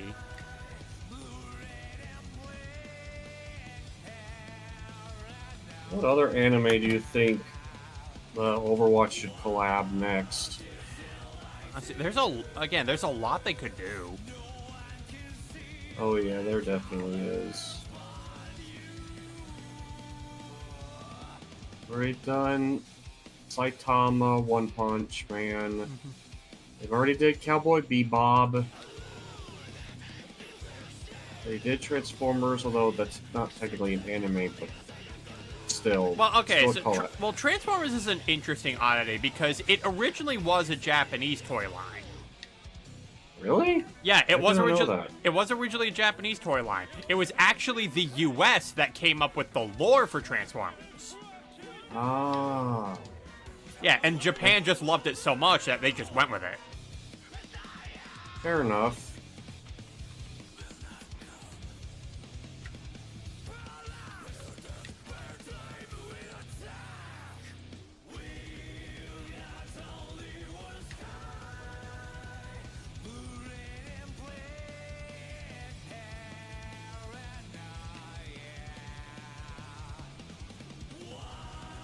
Imagine if they'd done a Naruto collab. I don't know about this Naruto. I do know Boruto's dad, though.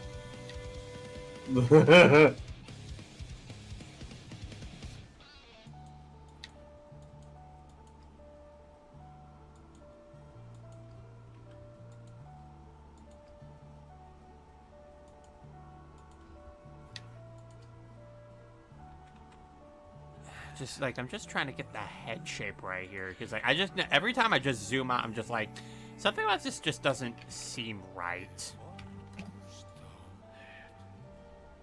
Maybe if I also include the helmets.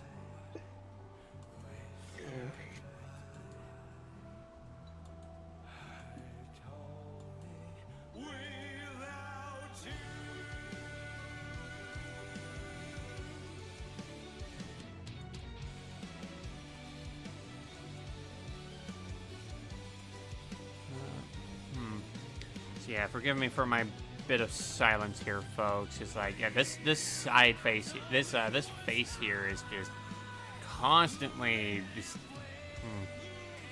I know you're paying on getting shapes right when it comes to drawing. Yeah, like, especially for Shadow Kamiko's face, because like again, he has a very unique head shape.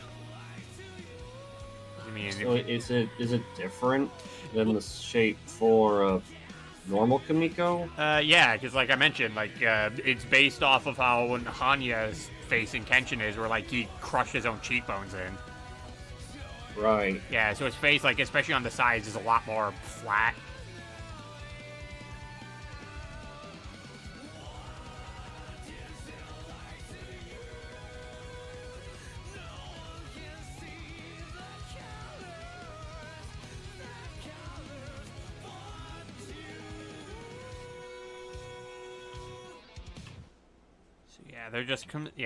There just come some of those times during the stream where it's like I'm trying to get like a certain shape right, and it's like, man, like I want to try to talk about stuff, but then it just takes me forever to get the actual right shape that I need on this. Like, god damn it,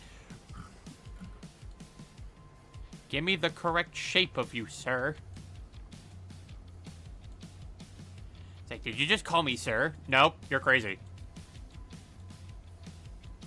The moment you like say sir, I feel like it when she has like her back turned, and when you like say sir, like you just hear like a car brake moment, like. No, it's the source filmmaker like neck crack. It's like Just. Yeah. Then she just slowly turns her neck with a angry glare, like, did you just say? It's like, that wasn't to you. It wasn't to you, it was to someone else. Carry on.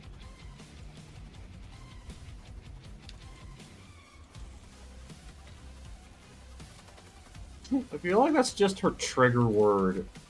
Just the word sir. Yeah. No, it's not. It's not really a trigger word. It's just. It's just a little funny bit just to be like, excuse you. Do I look like a sir to you? Because fun fact, you actually can in fact get smoked in military if you refer to a person by the wrong thing. I expect that to happen. Yep. Like, especially when it comes to rank, if you see a sergeant come up to you and you don't address him as sergeant, you are in trouble. Not even sir or master? Nope. Or anything, just sergeant? Yeah, they want you to refer to them as by their rank. Because they earned that rank. They deserve to be recognized for it.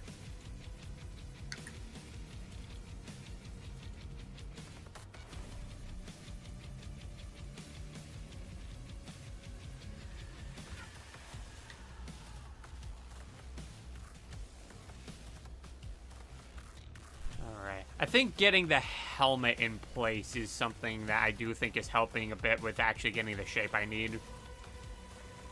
Oh, yeah? Yeah. Because now I know, maybe because, like, now with this, I know where I need, because now I know, like, where it is that I can have the face end and whatnot. So, yeah, this is definitely helping.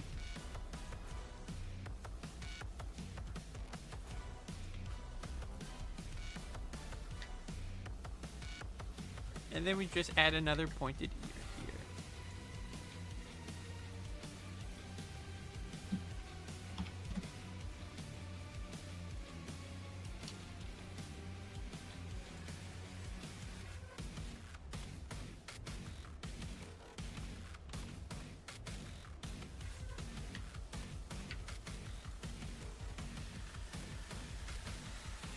here. And that is not vampire fangs. Vampires. Like, it's like, no, despite him having them fangs, he's not a vampire.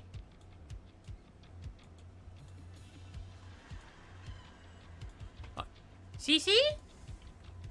Oh. Cece!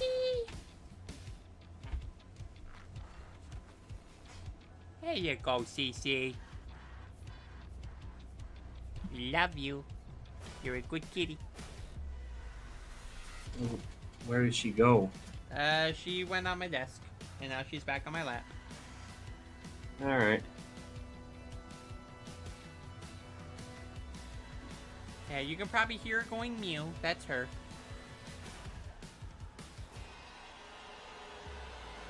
Hey, Cece. Yep, you can be on the lap for a little bit.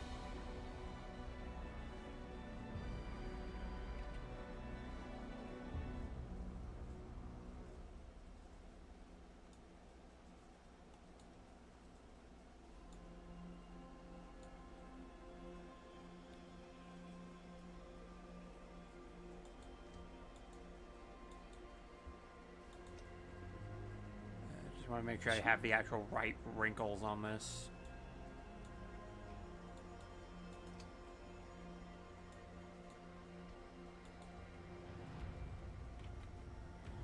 Yeah, there we go.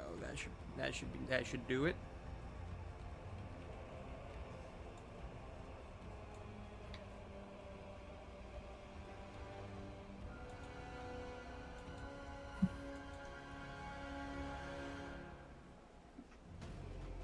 No, that's way too thin for the neck, actually.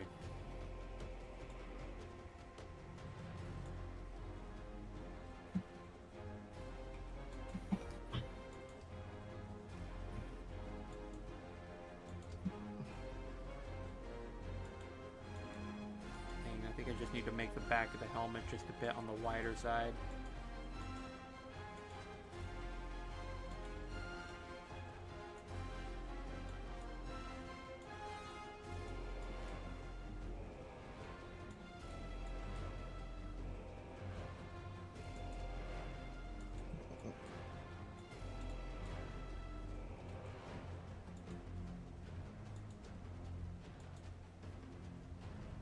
Yeah, I think that's better. Just need to... There we go. Now the neck doesn't feel so thin.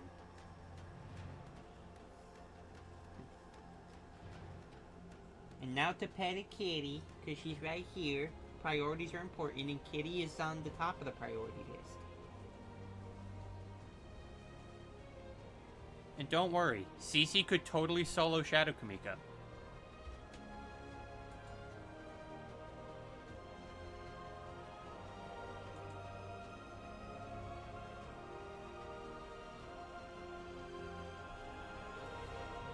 Really? You don't think I can handle a cat? I was wrong! The cat is vicious! Oh, looks like you got an ad break going.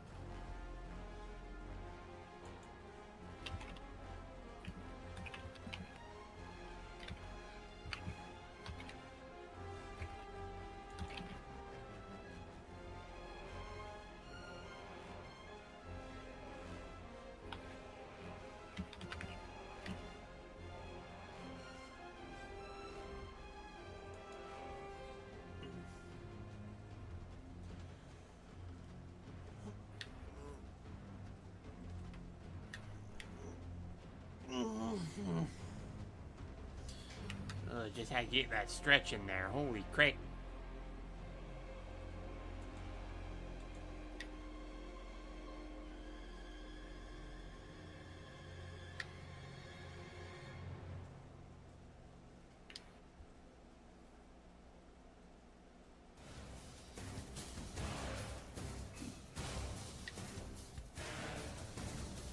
Alright, we got less than 10 seconds left on the ad break.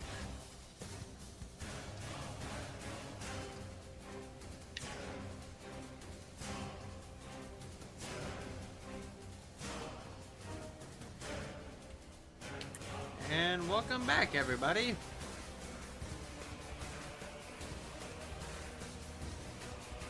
Hope whatever ads that you got were hope they were good ones.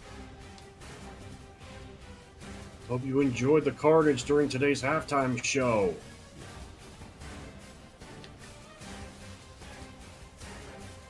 Speaking of halftime, time to talk about someone who has less than that in the rear end. Shadow Kamiko, how are you doing?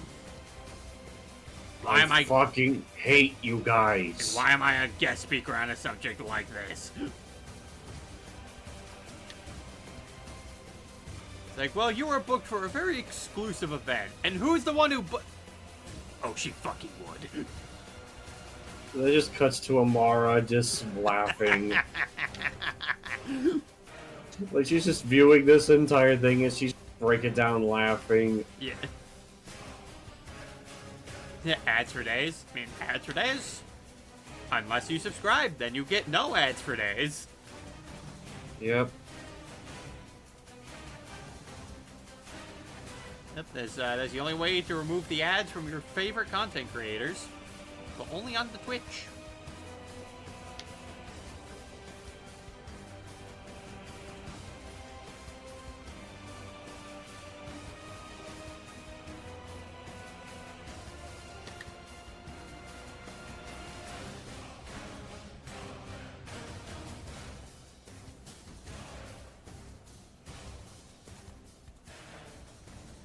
I watch them regardless. It helps support you guys. That it does. That also does support your fellow content creators.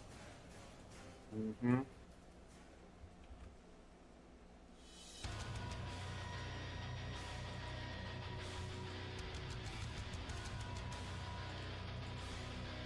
Alright, so now that we have a bit more of a solid structure for what I want for Kamiko's, Shadow Kamiko's face to be here, or as solid of a structure that this face can have, because, I mean, look at it. Look at it! Look at it!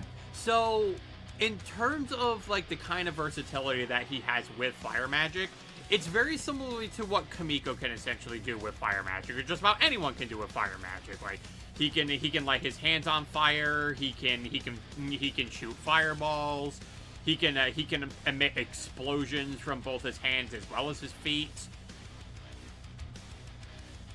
Basically, any kind of thing that you could imagine doing with fire, Shadow Kamiko is capable of doing that. He can even breathe the fire.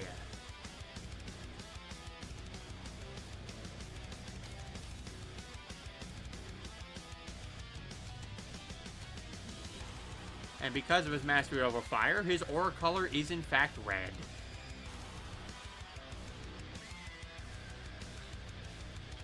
Oh, let me also get the collar here.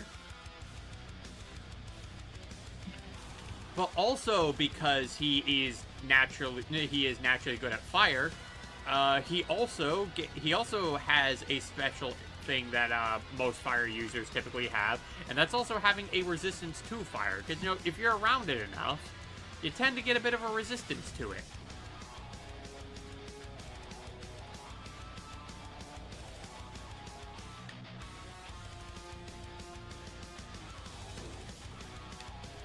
So him getting burned by your fire is not going to hurt as much as, say, maybe you getting burned by his fire.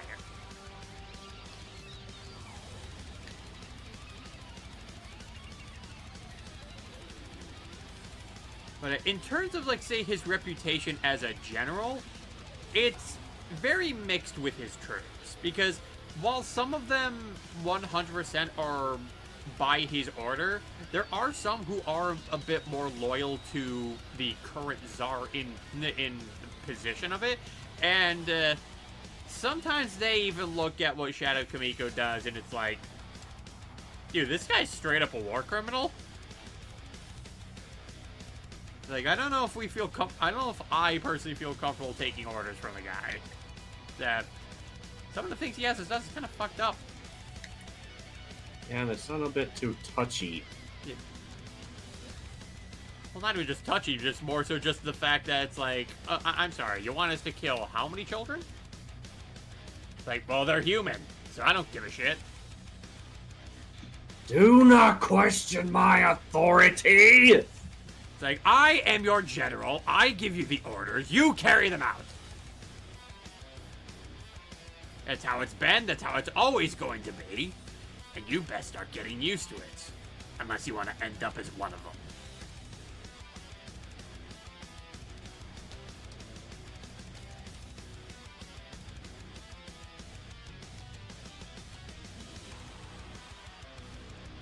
So there's definitely a divide when it comes to what side of the military of the Shadow Realm is loyal to the guy.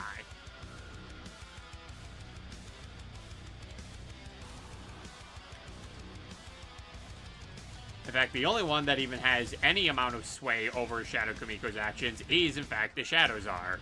Although, there are times where, because of the decisions the Shadow Czar wants to end up making, Shadow Kamiko, while he's forced to obey those orders, is not the most reluctant on them. Like, he accepts them rather begrudgingly.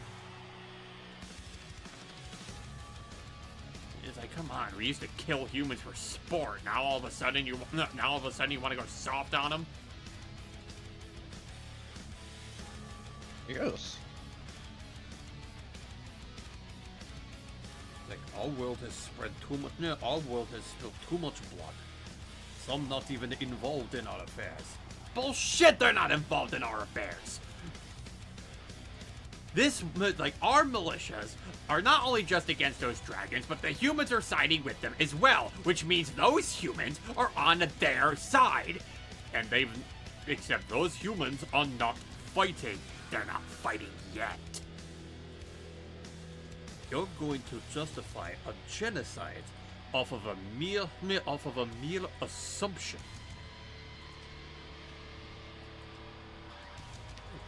Now let's put it like this. At least their armies won't grow any bigger. Like, he really is just that guy who will try to find, like, any kind of justification possible in order to keep doing what he's doing. Well, he just comes off more scummier and scummier. Yep. And the only reason he doesn't have any remorse for it is because for a long time, he was encouraged to think this way.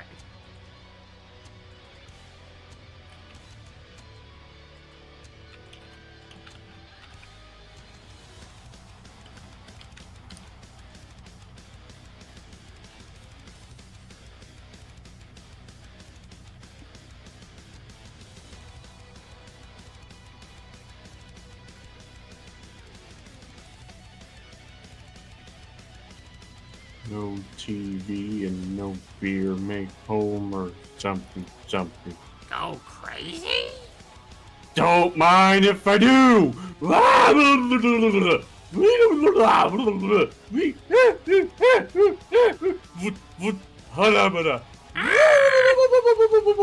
Stay away from me, Homer! Give me the bat, Marge! Give me the bat! Give me the bat! Come on! Give me the bat! Give me the bat! Scaredy cat! Yeah! Falls down the stairs. Like, silly Homer.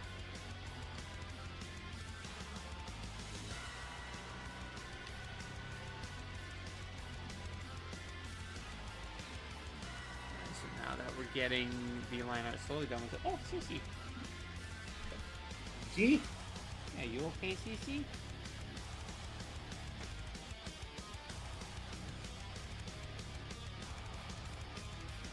Yeah, just want to make sure she's doing okay.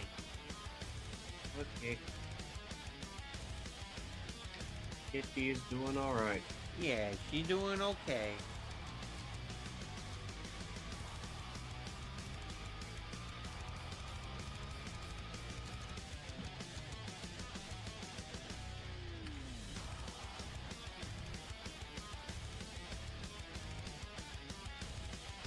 Yeah, I will say one thing though. Whenever it does come to Kamiko and Shadow Kamiko having their fights together, I do in fact tend to have them go. I do intend to have them go pretty hard against one another. In fact, if you look a little bit on the schedule, when we eventually start working on the, let's see here. Yeah, like there's gonna be some comic pages I end up doing. It is going to involve. It's going to involve Kamiko and Shadow Kamiko fighting each other. Nice. Yeah, just because I want to be able to illustrate as well as panel out how I envision the action to be in the Rise to Superior. And I figured, you know what? No better way to do so than have these two duke it out with one another.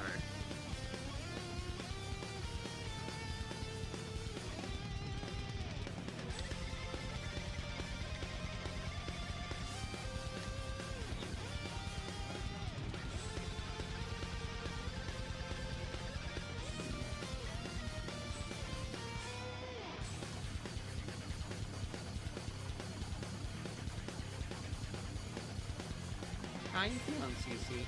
I just saw you perk up a little.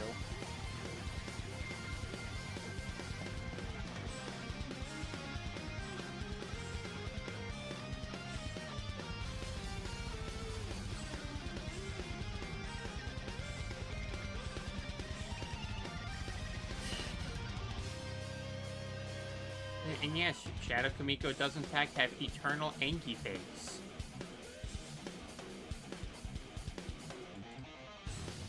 Like, his eyebrows have only two modes, furrowed and slightly less furrowed.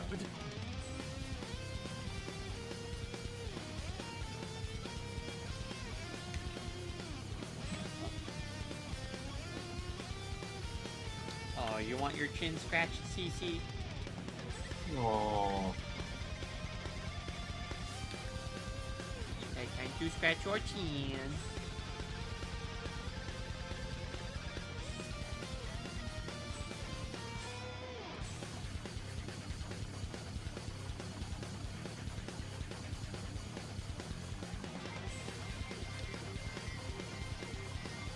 Scratch the chin up the CC.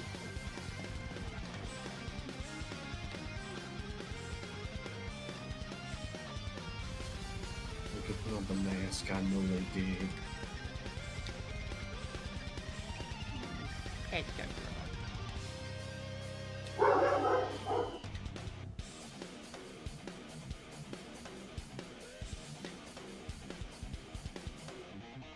Well, something scary actually happened earlier today when my mom was taking me home from work, and it was raining pretty hard where I am, Yeah. and we must have hit a really big ditch, and the hubcap on her front right tire fell off. Ooh. Yeah, it must have like juggled off the moment we like hit it, but luckily we didn't get a flat and all that. But my mom wanted to get out of her car in the rain. It was pouring ridiculously hard, and the moment she got close to go get it, someone ran over it. But thankfully, well, again, the other people that were like behind us did see it and try to drive past it, but this one person couldn't, which I can only assume they couldn't see it because of how hard the rain was pouring. But yeah, the hubcap got bent pretty badly. But thankfully, we were able to make it back home safe and sound, no flat tires, and hopefully my mom will be able to get a new hubcap for her tire. And ladies and gentlemen, this is why whenever there's a rainstorm going on, you have your lights on. Well, that's the thing. We had our lights on. We just couldn't see the pothole. No. I mean the guy who ran over the hubcap. Like, that's why you have your lights Oh, yeah.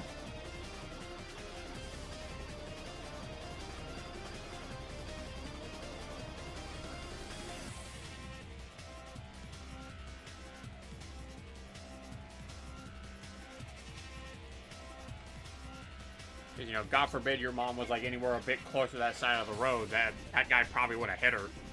Oh no, like she like drove backwards just so she would be close to the hubcap, and the person who ran over it didn't hit any of us. It just bounced and it was right in front of us, so Yeah. she was able to go get it Yeah. safely. Well, I'm just saying, it's like, yeah, like if you guys were any closer, yeah, that guy would have absolutely hit you. Yeah, which I am glad my mom was safe. I mean, yeah, it still sucks that the hubcap is bent. But thankfully it wasn't any worse than it could have been. Yeah, it could have been Shadow Kamiko behind that wheel. It's like you yell at him once, it's like, hey, it's like, hey, you actually broke my hubcap here. He would have just went back reverse and just ran over it again. Fucking A. Yeah, he would have been that asshole.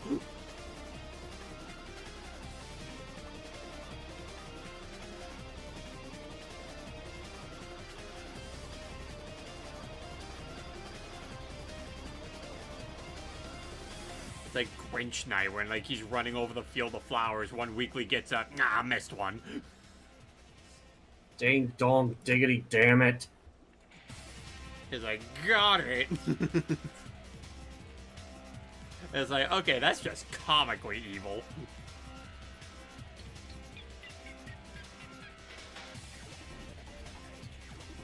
I reject my humanity, Jojo. Yep. And that's when he puts on the face mask and then becomes a vampire. Yep. And then Is that what they're called in Lethal Company? What? What they're called? They're called what in Lethal Company? Vampires when you put on the mask.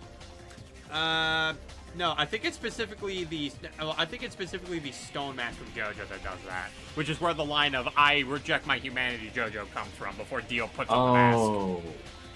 Okay, I get it. Also, Cece has left the room. She went bye-bye.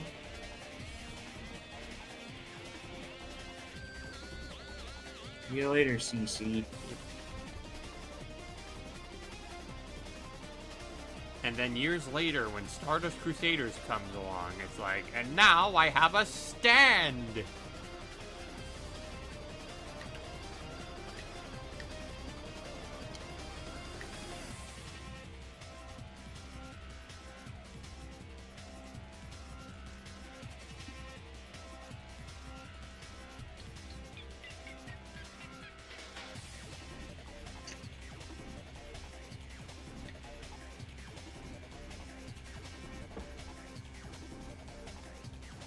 It's like, my stand has the power to stop time!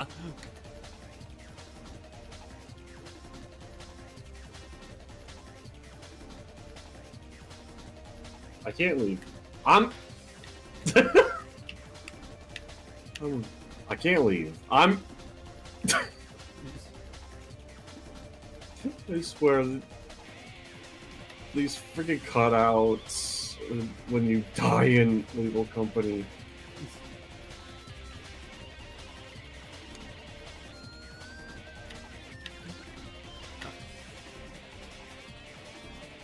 You're 5'7".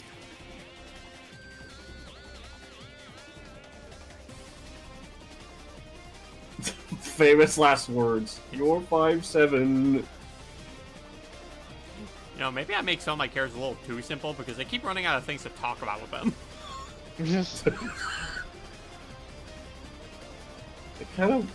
I kind of really need to work on like my alternate universe because it's really kind of hard to think of like, okay, this is the actual canon lore behind my story. Well, that's like, when it comes to stuff like that, like, something that you want to just simply do is just, for one thing, figure out what kind of world you want to make first, and then you build from there. True.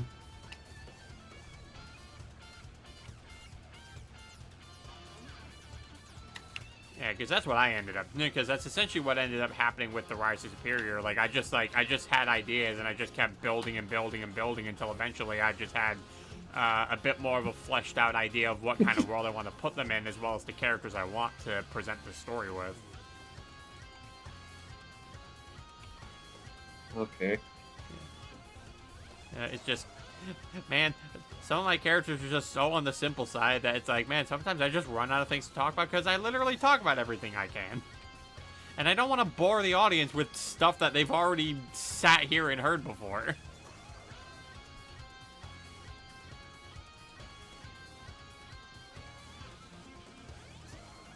Mana. Nee, nee, nee, nee, nee. I said that because I'm playing. I unlocked a cosmetic for Kermit in Disney Speedstorm, and one of his suits, his racing suits, is literally called Mana, Ha! and it's all pink. Nice. Yeah, pink and purple, and it just says Mana.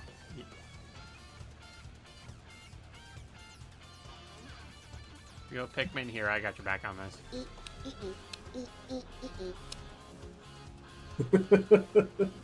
Thank you. Yeah. Today's episode of Sesame Street has been brought to you by This guy, Real M Warsaw.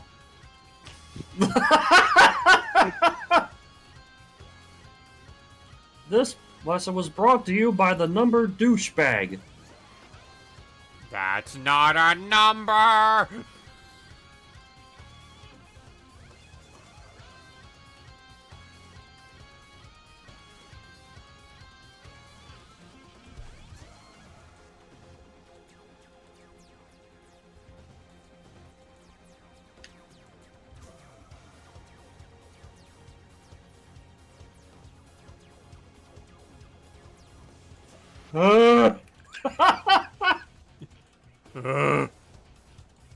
Ooh. Ooh. It's just, you just hear Brent's monkey noises just going throughout all of Lethal Company. I did see like one of their Lethal Company videos, and the moment Brandon's trying to run away from the giant, then all of a sudden he goes inside this factory, and then he hears a thumper. He goes back outside. The giant is still there, and he's screaming, "Fuck! Fuck! Fuck! Fuck! Fuck! Fuck! Yep. Fuck! Fuck!" Like, Like, that Brent, is scare it with legit monkey fear. noises. He tried, but it just makes. I think he just made it mad. Ooh! Oh no! It didn't like that. I thought it was racist.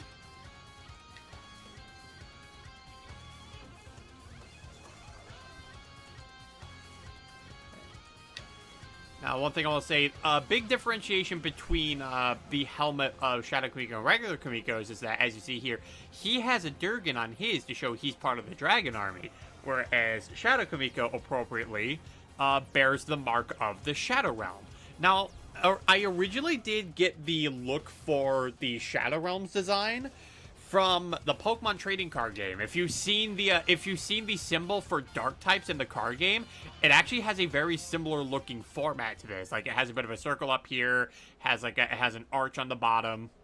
And the idea that I had for repurposing this is because I wanted to have something that I wanted to have an image that looked like it was up above. It was casting a shadow from underneath it. So, you know, I felt that would be an appropriate way to represent how the Shadow Realm works in terms of like what they would embed their emblem as. Right. Now, another thing I can also mention, and actually, you know, hey, I can actually talk about this because I haven't brought this up because it actually just came into my head. Because some time ago, I did in fact hold a D&D one-shot, which was effectively supposed to be a way for me to explain how the Shadow Realm were able to get this armor for Shadow Kamiko. Because, as mentioned during Kamiko's stream, Amara is the one who conceptualized the design for Kamiko's armor. Like, the way that it looks, all of it was her idea. And she even had, like, plans for it when actually trying to make it. Eventually, there would be a raid from the Shadow Realm, where they would end up stealing the plans for that armor in order to essentially recreate it themselves. That's when Amara would send people into the Shadow Realm to see if they could try to retrieve it, and lo and behold, when they eventually meet up with Shadow Kamiko, he's already wearing the armor, so they've already got it working, at least for him.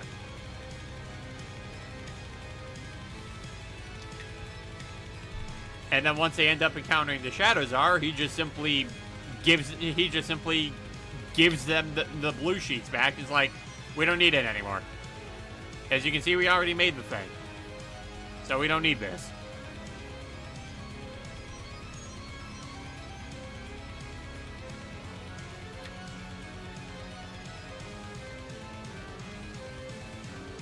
And now, obviously, there was some slight tweaks that ended up getting made to it. Like, there were just something, and the only real tweaks that were made to it was just, obviously, aside from the color scheme, just some aspects of the design of the armor just got swapped around.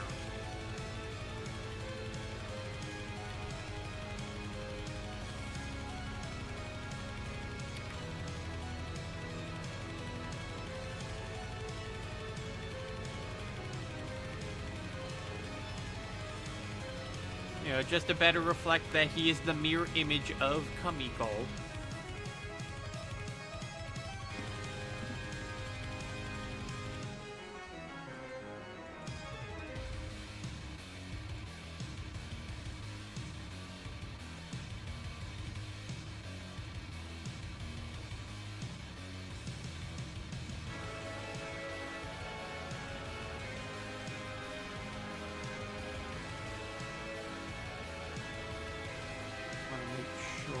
I have everything? Yep, looks like it. Alright, time to make this guy's skin albino white.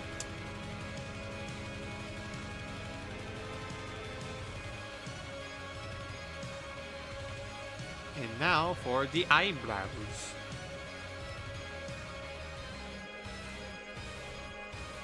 There you go. That looks like one face be done.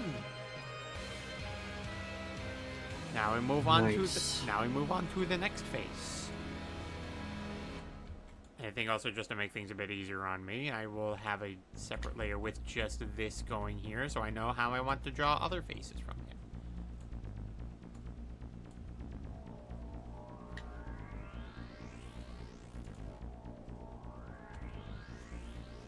here.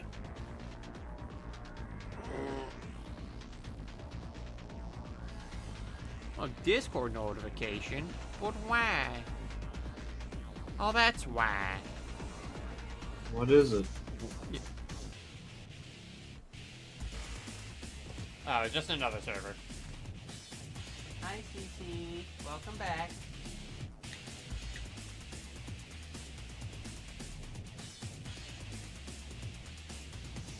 You came in on the Quake 3 music. How do you feel about that?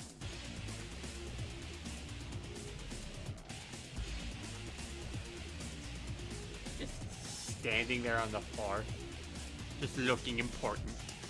Because she is. You're a very important kitty, aren't you?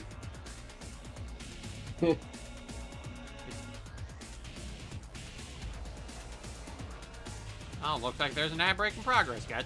Stop maximizing the thing. Like, oh my god, I'm only clicking once.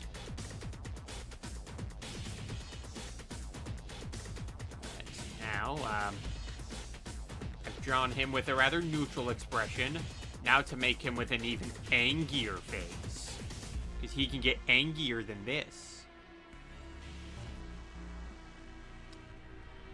I know, it seems like that shouldn't be possible, but don't worry, it is possible. Or maybe worry, because it probably means he's going to kill you. No reason to panic. Absolutely every reason to panic. Ah! It's like, I was wrong. The guy's actually vicious. He's a monster.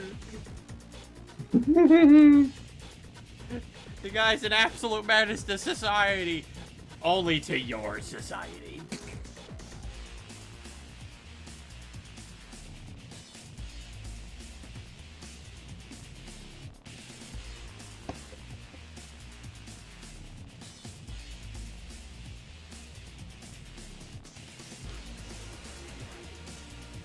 Easy. What is it? You're just standing on the floor there. What you looking at? What you doing?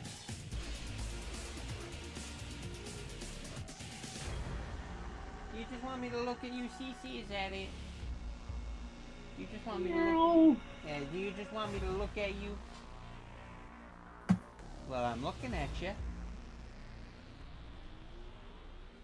I'm looking at you. What now? Oh, she went meow. Meow. Went meow. Oh, there you go. Hello. Meow. Yeah, if you can hear her going meow, that's her. She's being a little baby. Cute. Oh, she's very cute. Adorable.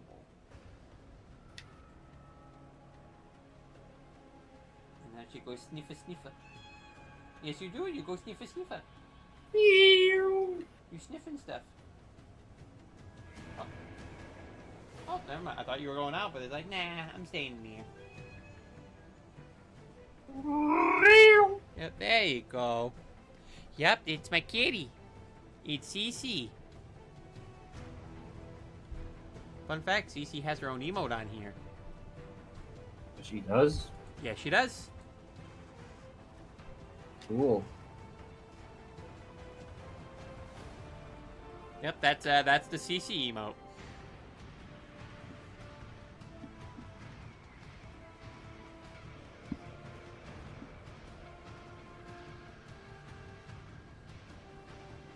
Is she wearing Kamiko's helmet? Yep. Yeah, I just had to look really close into this. I'm like, is that Kamiko's helmet or is that just a circle? Yeah, no, that's Kamiko's helmet. Fair enough. Yep.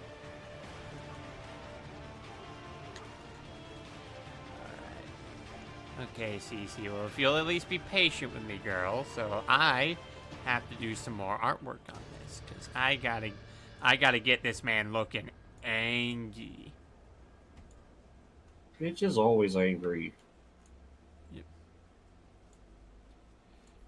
So again, I'll never stop being angry.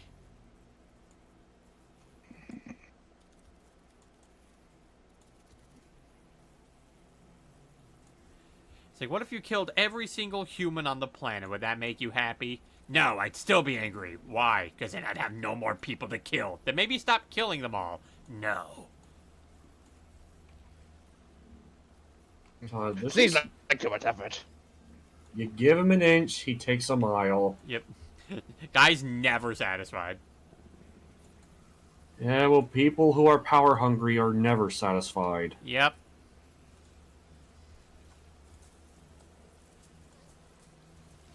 They will always go hungry. Yep.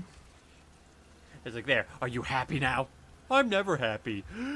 Hey guys, I threw out my voice in the middle of recording this scene, so just pretend I'm screaming really, really loud.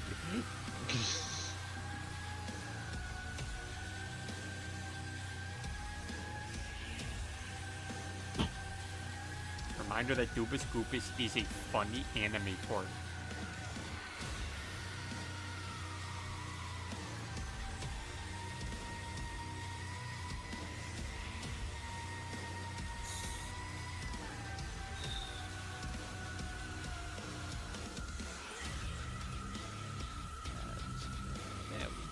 There we are.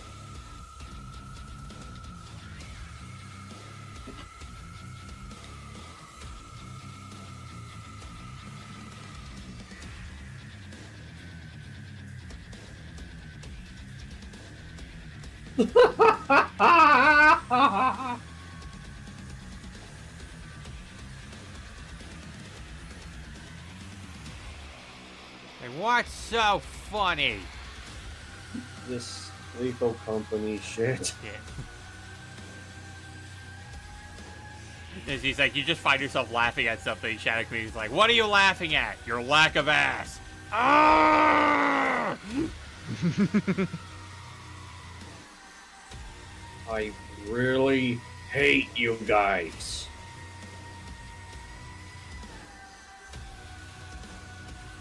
We don't like you either, but we have to follow your orders, so we gotta have some fun about here.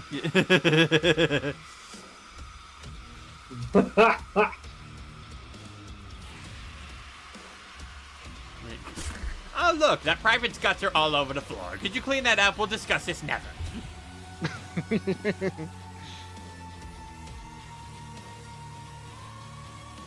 Now then, troops.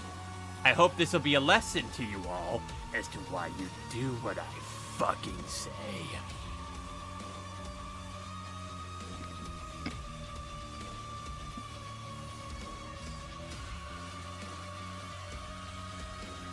If I ask you to run, you say how far. If I ask you to kill people, you ask how many. And if I have to argue at all with any of you over this, well, let's just say that we'll be needing another cleanup crew.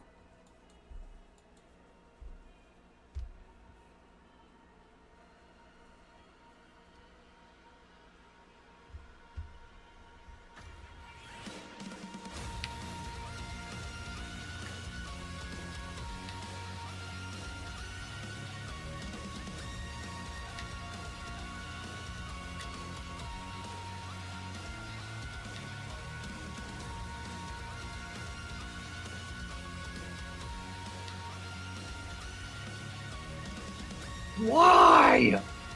What?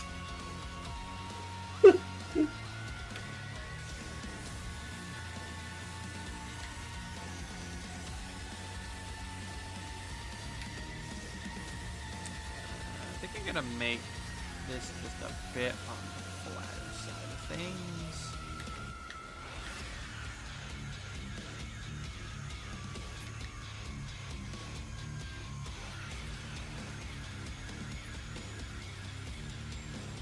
Yeah, there we go. That's how we like it.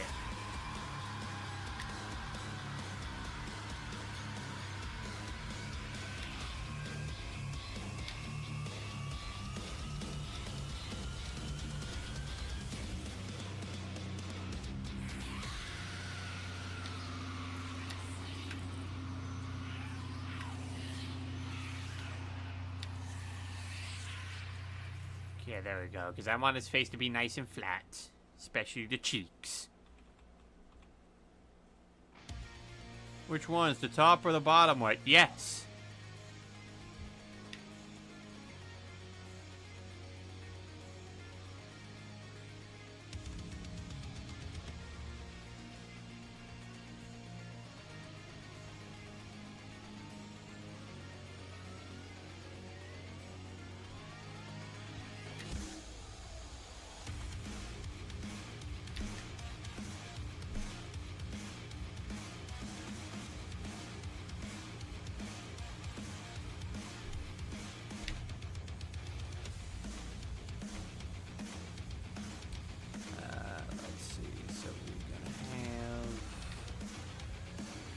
Alright, so I think I'm just gonna work a bit on this, just a bit more of the helmet, just so that way I get myself a decent shape of everything else that I need.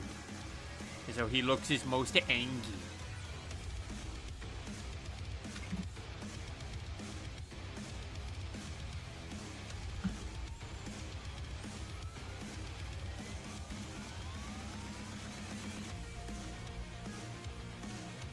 Yeesh.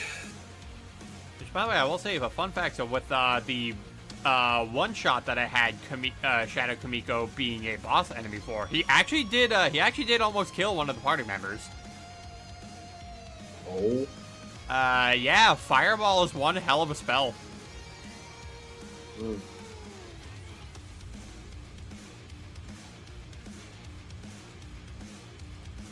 It's like you make a deck save, and if you fail the deck save, you take 8d6 fire damage.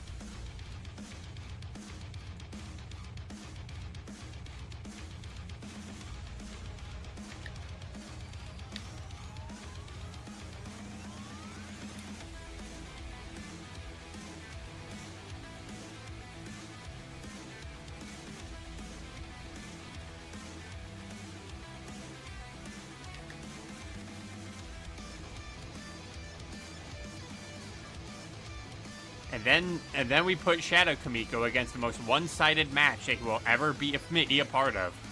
We have him fight Natsu. What the fuck do you want me to do here? I can't do jack here. Yeah. It's like, take this fireball. No. No. Did you just eat my fireball? Why did you eat it? Because that's how I get stronger. Are you're fucking with me, right? Oh god, he's not fucking with me.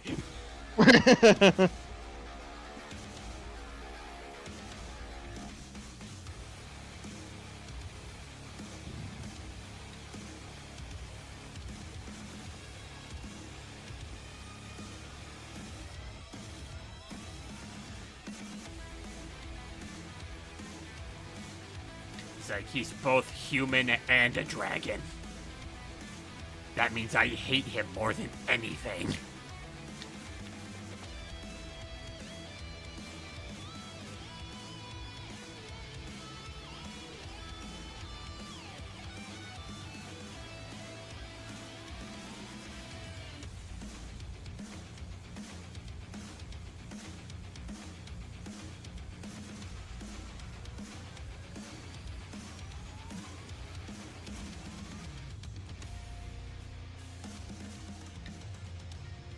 Okay, there we go. Now we got the helmet being the right width I need it to be.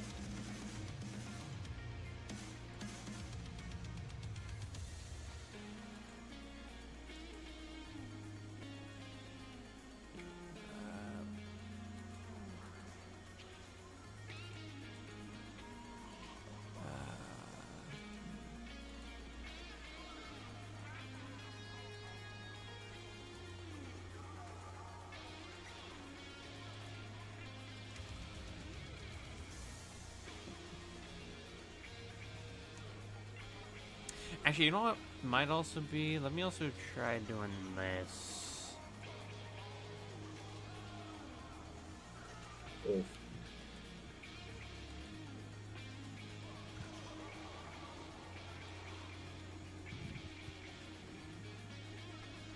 There we go.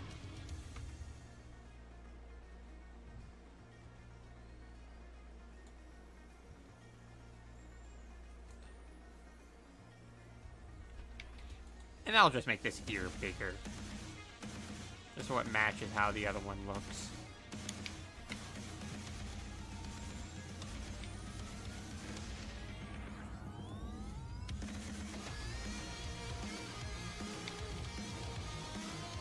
Yeah, another difference between Kamiko and Shadow Kamiko's armor. His helmet has holes for his ears to stick out of. Because they're much bigger. Oh yeah, you do got some big ears. He does. Now we know. Got- Yep, yeah, he has big ears because his ass had to go somewhere. He's got elf ears. Yep. It's like, hold on, did you say the only reason I don't have an ass is because the size went to my ears? Yep. Yep, that's the main reason. I'll kill you.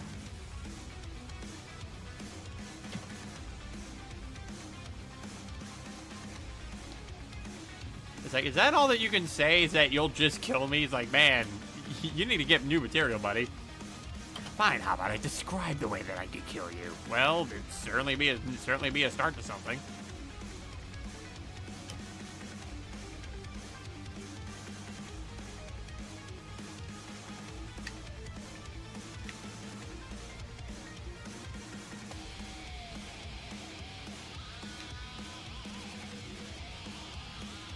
I'm gonna take out your intestines, fry them in the hash browns, and sew them back into your body before you ever get a chance to do that again!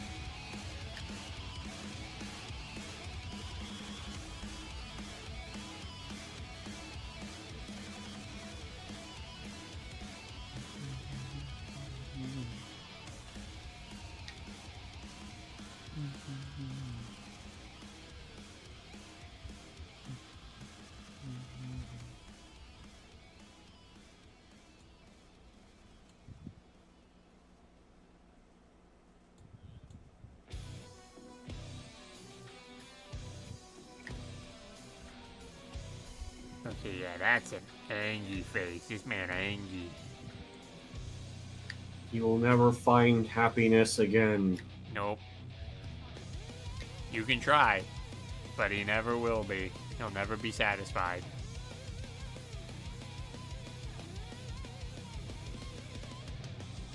He ain't making it home.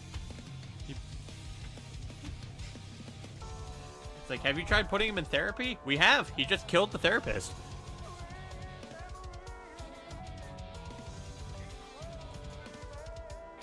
That's all He's he threatening knows. to kill us if he and does that's such a thing destruction. again. Yep.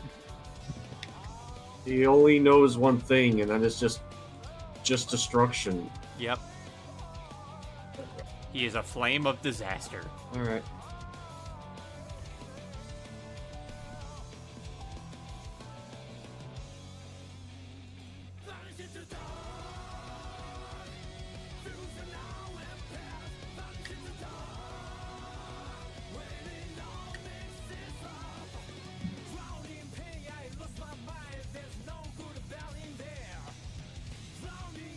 Now, while he certainly may not be a vampire, he can in fact do some damage with those fangs, though. Like, they are sharp enough to pierce. So he'll bite. Yep, he can.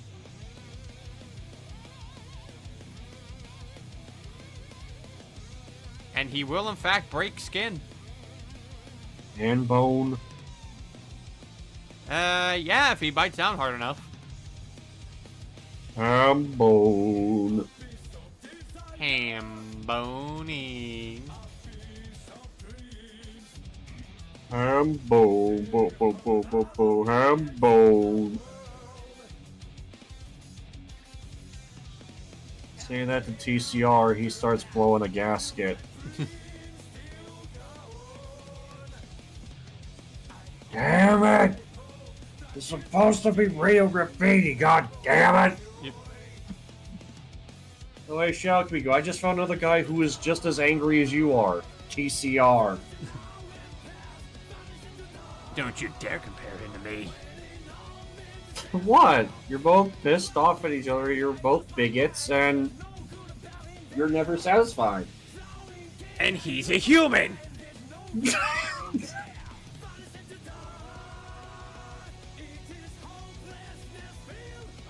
Really? I thought he was just a skeleton in a freaking 10-gallon hat.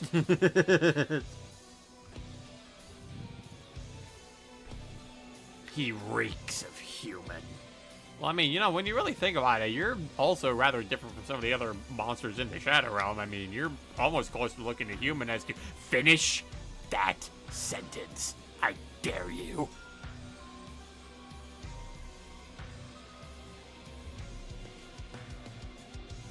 So, Amara, have you been working out? Because you look jacked. Yeah, who knows? Maybe I'll help the human race look much like this.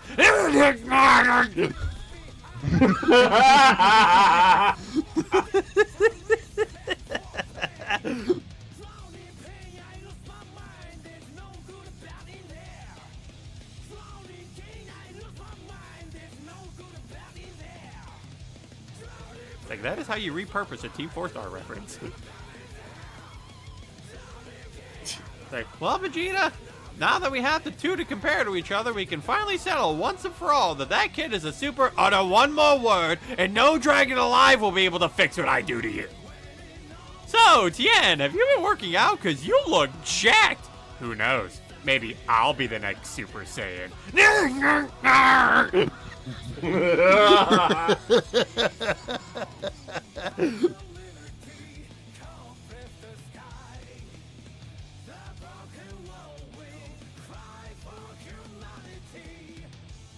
Like, I ain't going to ascend to a level beyond a Super Saiyan. So what? Like a Mega Saiyan? Ultra Saiyan? You're mocking me, aren't you? Maximum Over Saiyan. Fuck off, Triclops! It's like, why do you keep toying with him like that? You know he can kill you, right? At this point, it's a game. And if he gives in, then I win. And he knows that.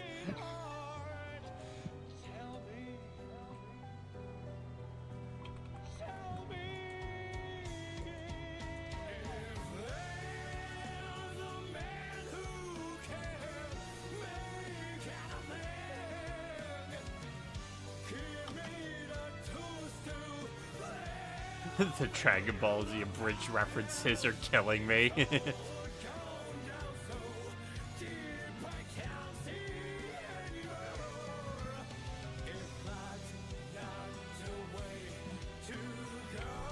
What the fuck are you doing? Are you fucking insane? No, but you're upside down.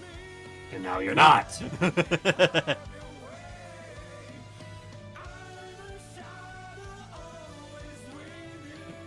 No, you see, Shadow Kamiko's worst nightmare is going to a Rise to Superior AU, where he's actually tolerant, and on top of that has a human wife. And then he finally gets an ass. Yeah, he's just looking at it, he's just like, I hate every ounce of this. Well, I mean, look at the bright side. At least the U over here at least has something of a tushy in the back.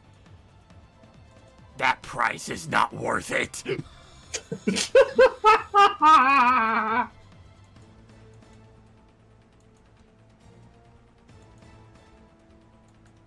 Work through the pain. How exactly are you going to work when your body collapses? Please, the Prince of All Saiyans does not collapse! Oh, look at that! The Prince of all two Saiyans, flat on his ass on the floor. Shut up! Oh no, the Prince is gonna get all huffy. What are you gonna do? Blow up the planet up again? Because I have Goku on speed dial. You must be as stupid as he is if you think he can handle a phone! Don't you call me stupid. Okay, how about bitch? Arrogant dick. Spoiled sow! Fuck you! Fuck you! Fuck you! Fuck you! My room, 20 minutes.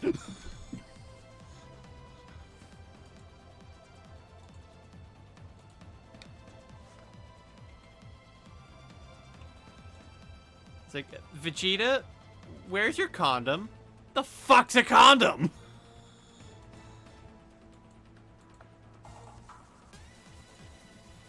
Like, you told me you were wearing protection. I was wearing my armor. You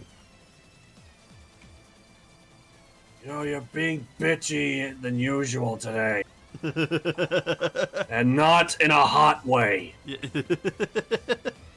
me pregnant, you idiot! How is that my fault? You said you were wearing protection. I was wearing my armor. It's like, You're a moron. like, dumbass. What do you expect me to do about it? Yeah, just going through Final Fantasy VII New Expansion while listening to this is great.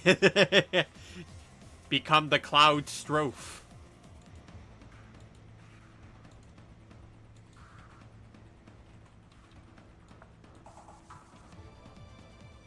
I just want to take... Oh yeah, this is coming along great. Oh, 14. I thought that said 7 for a second. Just Well, I'm sure you can still be a Cloud Strophe somehow. It's like, hey everyone, have you heard of the hit MMORPG Final Fantasy XIV, where the first 60 levels is completely for free?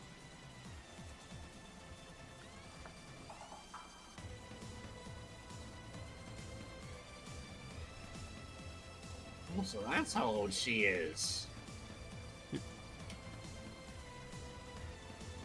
Your constant fighting has ruined my 38th birthday party! Oh, so that's how old she is. God damn it, Krillin. Yep.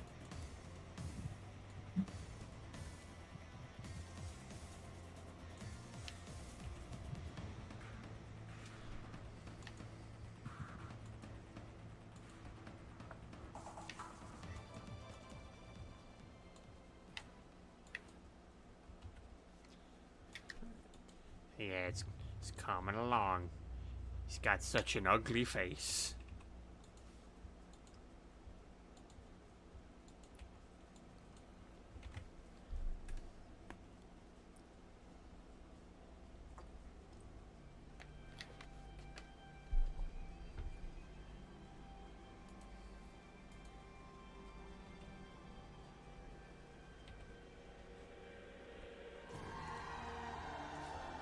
It's like, hey, Shadow Kamiko, what? Could I interest you in a water bottle? What? You know, a nice refreshing water bottle. What the fuck kind of name is that? It's a water bottle. I'm sure you'll like What it. is it? I'm telling you, it's a water bottle. See here? It's a bottle of water.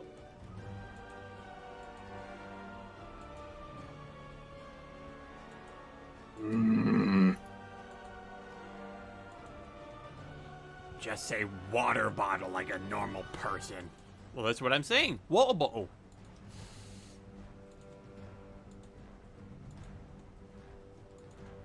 Wait, are you offering that to me just because I primarily use fire magic? Well, yes, but I also think you could probably use it to calm down.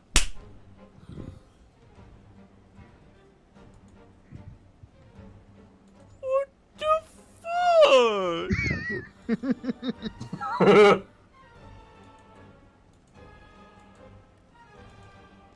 I know, if Ryan were here, he'd be able to do that perfectly, because he's like the best at doing that.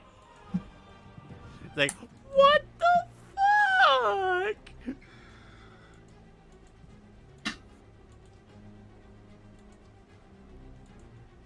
Or you could be Alan from Smiling Friends, who's like, what the fuck?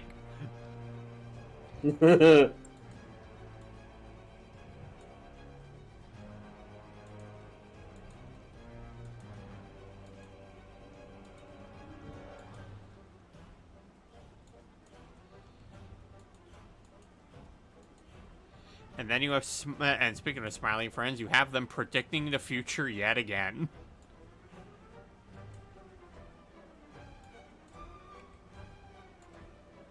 It's like, oh yeah, I did it, guys. I managed to win over the people. You were supposed to condemn him. What? What do you mean? You just honored a dictator. Like, dude, like, I'm not even into politics, and even I know that dude's like a bad guy.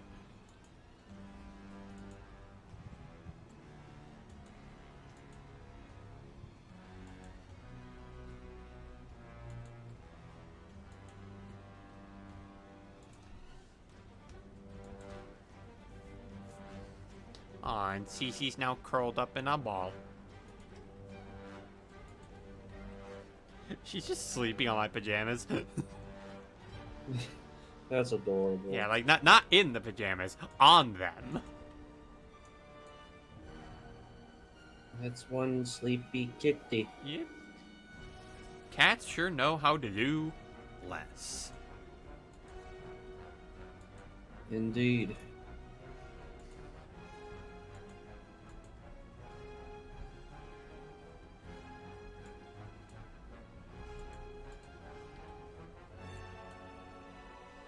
Oh, looks like the ad break is now in progress. I will see you guys in 1:30. See if I can actually get all this lined by the time the ad break is over, because we're actually getting close to being able to do that. It's a race against the clock. Can the artist get this done before the streaming audience is done looking at ads? And the odds are looking 5-1. But the streamer is determined.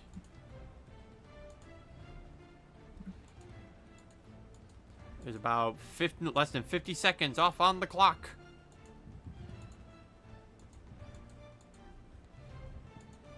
He's counting down. It's getting there. He's curling around the fangs. Oh, he's got that much done on us. Oh, it's about 30 seconds left until the audience is back.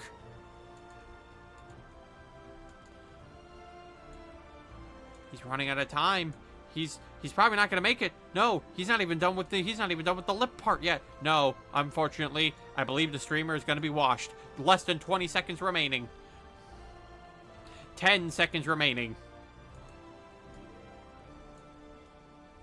No, 5, 4, 3, 2, 1, and the audience is back from the ad break. Let's check out the streamer. Has he? No, he is not in fact finished doing the line art on Shadow Kamiko's face here. Unfortunately, he has in fact failed the race. His punishment is being tossed into a vat of acid.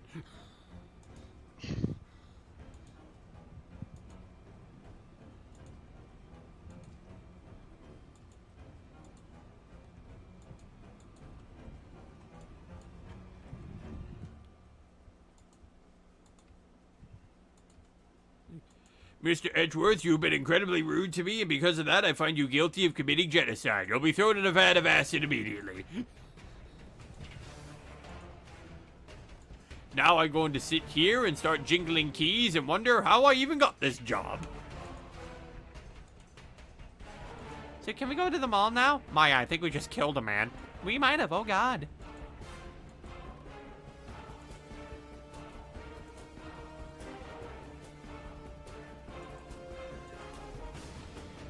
You know the craziest part, too? I don't even think I need to make that many faces for this either, because, like, again, Shadow Kamiko only really shows two emotions, just angry and furious.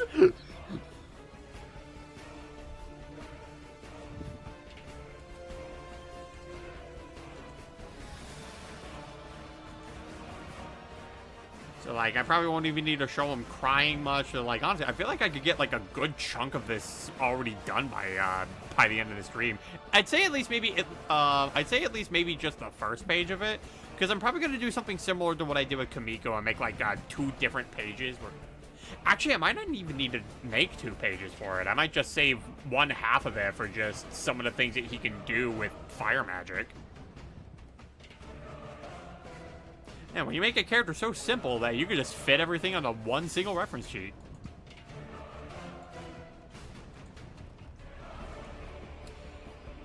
At least in terms of writing-wise. When it comes to how the man looks himself, it's like, yeah, that's where things get a little complicated. Because you gotta make sure that his face is bent in all the right ways.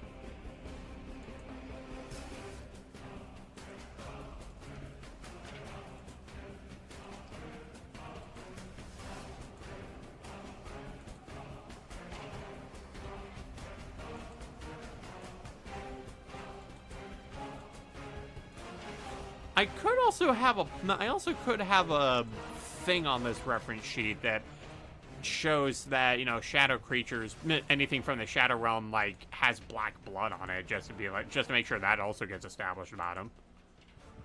Because if you draw a Shadow Kamiko with red blood, then that's wrong.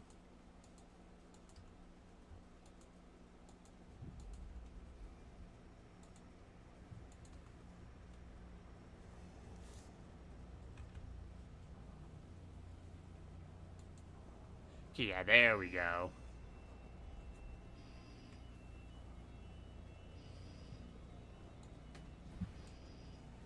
You might just change the fangs up a tad.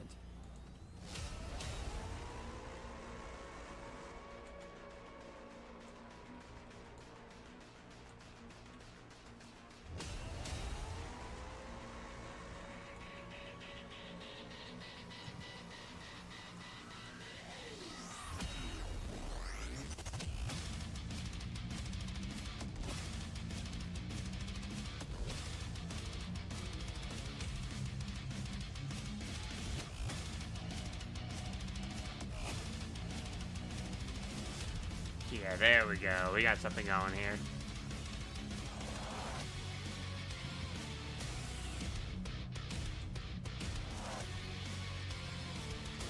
Best part is, because of how I have his eyes being furrowed, I don't have to worry about accidentally selecting the eyes for the color button. No, I'll jab.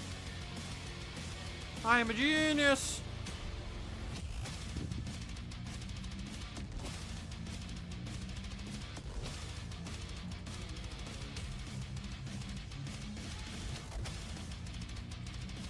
There's definitely going to be some spots that I'm going to end up missing, but I can luckily fill those in. Like, yep, I see him right here. Found him. Get rid of him.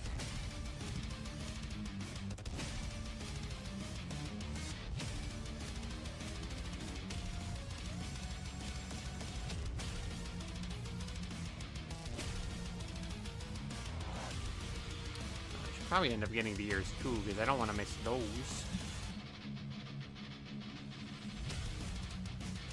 Maybe I do. I've already taken his ass. I can take his ears too. Like, please don't. They're the only things I have left. But would it be funny to mock you about it, though? No, it wouldn't be funny to mock me about it. Well, I like to believe that what you think is true would be the exact opposite. Take his ears. No! No!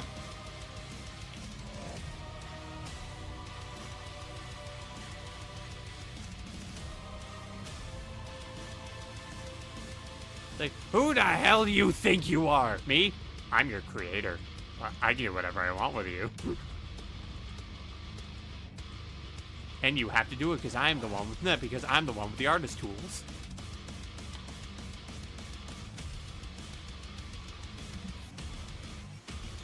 I can even. Don't you dare make me do it. Oh, well, I'm gonna do it.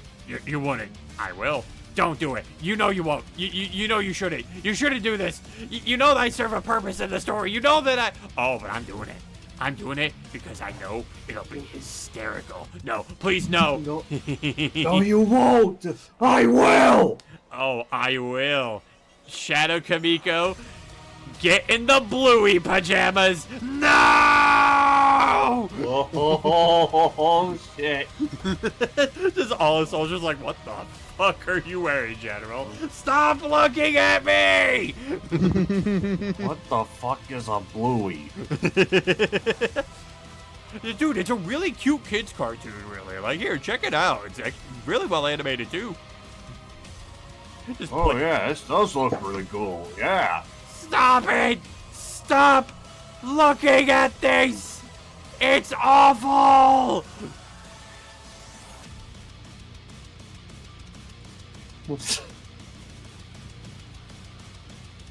Nothing but yelling and screaming. Yep. And then when the Rise of Superior gets a fan wiki page, someone decides, hey, you know how we had Lucina be arch enemies with Peppa Pig? What if Shadow Kamiko was arch enemies with Bluey? Oh no!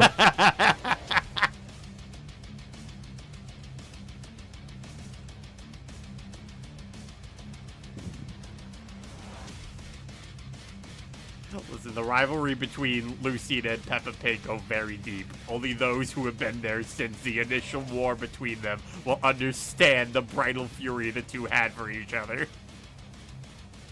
It kind of reminds me of that one animation called the Furry Chronicles, or whatever it's called. Yeah. It's like this group of Marines, or something that look like Marines from like space or something like Doomslayer.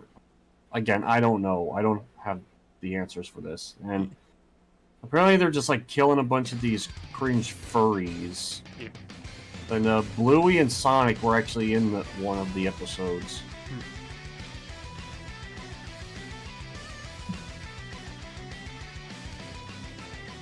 I don't think this was done out of spite.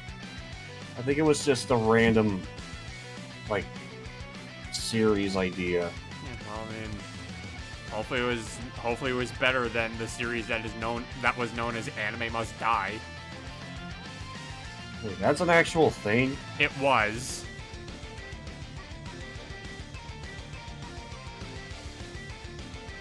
And the only reason I even know about it is... Oh, hello, Adam. Oh.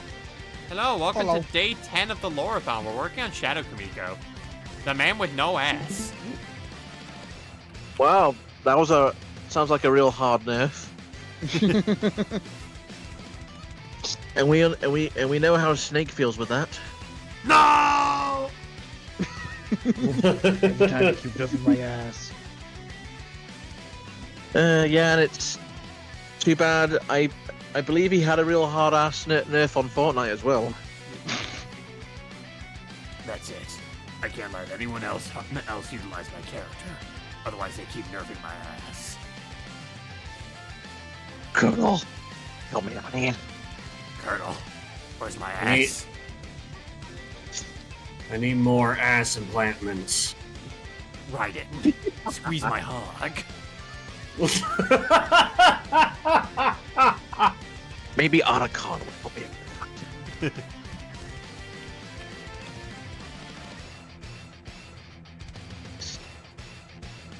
And I do remember Shadow Kamiko being green back then. Yep, he used to be. But then I changed his color scheme to be a bit more along the lines of, you know what, let's give more like a opposition towards Kamiko's color scheme. So let's just make it the exact opposite of his stuff. Yep.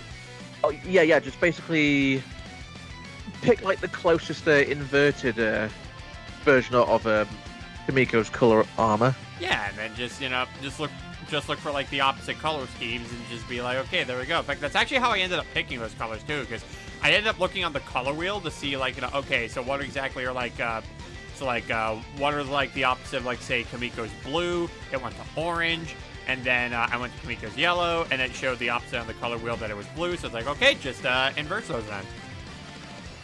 All right, I mean, it does seem pretty easy to just go with you know, the automatic inverted color and just do that, but you got to like pick the right, you know, the right kind of inverted color there. Yeah, because I could have basically like swapped the colors and whatnot, but just the bright yellow for the entire armor just ended up being an eyesore. So I'm like, no, we're not doing that. Yeah, exactly. That's why I made that point, because, you know, certain colors can be very, you know, uncomfortable for the eyes to look at. Yeah, like especially bright yellow. Like if you have too much of that, then yeah, it actually can hurt your eyes. More Yeah. flashy colors. Well, not even just, well, the only reason why flashing colors can sometimes just hurt you is because they're just, well, they're flashing. Like they just pop up and they're Like- suddenly there. Like Yeah. Yeah. they're like too bright. Yeah, like believe Too it or bright. not, Jonah, like there's a reason why like you don't want to make when you do sometimes go for yellow color schemes, you don't want it to be too yellow. Otherwise, it ends up hurting people's eyes. Yeah, it's like not comfortable to look at. Yep. It Yeah, there is a variation. There is a variation of yellow that if you use it as a main color scheme, then yeah, it actually can hurt people's eyes. Yeah, I mean, if only freaking what is it? If only NetherRealm Studios would have learned that with one of the costumes that they gave to Scorpion in MKX. Yep. You know, when they released the Predator, you know, and they did like released some costumes for other fighters that would represent the movie Predator. Yep. What they gave to Scorpion is that the costume that he had looked like is as if he was been looked through a thermal scope, and it looks awful. It's horrible to look at. Yeah, it's an absolute eyesore. I remember people complaining about that, and I remember looking at it too, and I was like, yeah, I don't like this. Like, and what are you doing to me? Oh, hello there, Scorpion. I'm just rebooting the story again. Yeah, well, apparently with MK1, it's a reboot. Yep. It's like I'm making a brand new storyline. So the main character. So that Johnny Cage guy. The guy who likes to punch people in the balls. Oh yeah. It's like It's like you're giving it to Johnny? No. To his baby. His baby. Oh yeah, Cassandra Cage. You're going to sideline me, the guy in the box, in the name of Mortal Kombat babies! Could you perhaps word it in a different way so it doesn't sound... Because you make it sound really stupid. It is stupid. Oh. Well, don't be like that, man. You're giving my place to a character that literally came out of Johnny Cage's balls. I'm a little pissed. Yeah, you're being a little self-entitled, dude. Oh, sorry if I'm getting a bit of a misconception here. Alright, I guess I'll just reboot the story again. Again? Yep. You can't just do that every single time. Alright, and now for this new reboot. So, Reptile dies again. Why do you do this to me? But let's have Kuai Liang, the current Sub-Zero, to be Scorpion, because why not? Yeah. And also have the vampire chick voiced by Megan Fox. Oh God, why did we do that? That's actually a bad idea. Yeah, I mean, like, apparently they haven't learned, the lessons from when they use, the voice actress who voiced Sonya Blade in MK11. I forgot Ronda her name. Rousey. Ronda Rousey. Apparently, people had problems with her performance because she wasn't pushing the emotional range of her performance. Yeah, and then they're just like, wait, hold on. We can get someone whose acting is far more flat. What? Then they just get Megan Fox. Yeah, like it's so bad that Megan Fox isn't even the one they have doing her battle shouts when actually playing as her. The one doing her actual combat noises is Christina V. Oh, Could she really not do it? Yeah, so they're just like, you know what? Never mind. Let's just get someone who can actually do the voice acting here. It's like, well, why didn't you guys just stick with Christina V the whole time? Yeah, I mean, if you can't get Megan Fox to do those grunts, but if Christina V can, why not just make her the voice actress as a whole for this character? Yeah, pretty much. I mean, overall, Ramsey's voice was pretty much mid at best. Yep. I mean, Rousey wasn't terrible as Sonya. Like, she But not was good either. okay. But not good either. It's just mid at best. I mean, Yeah.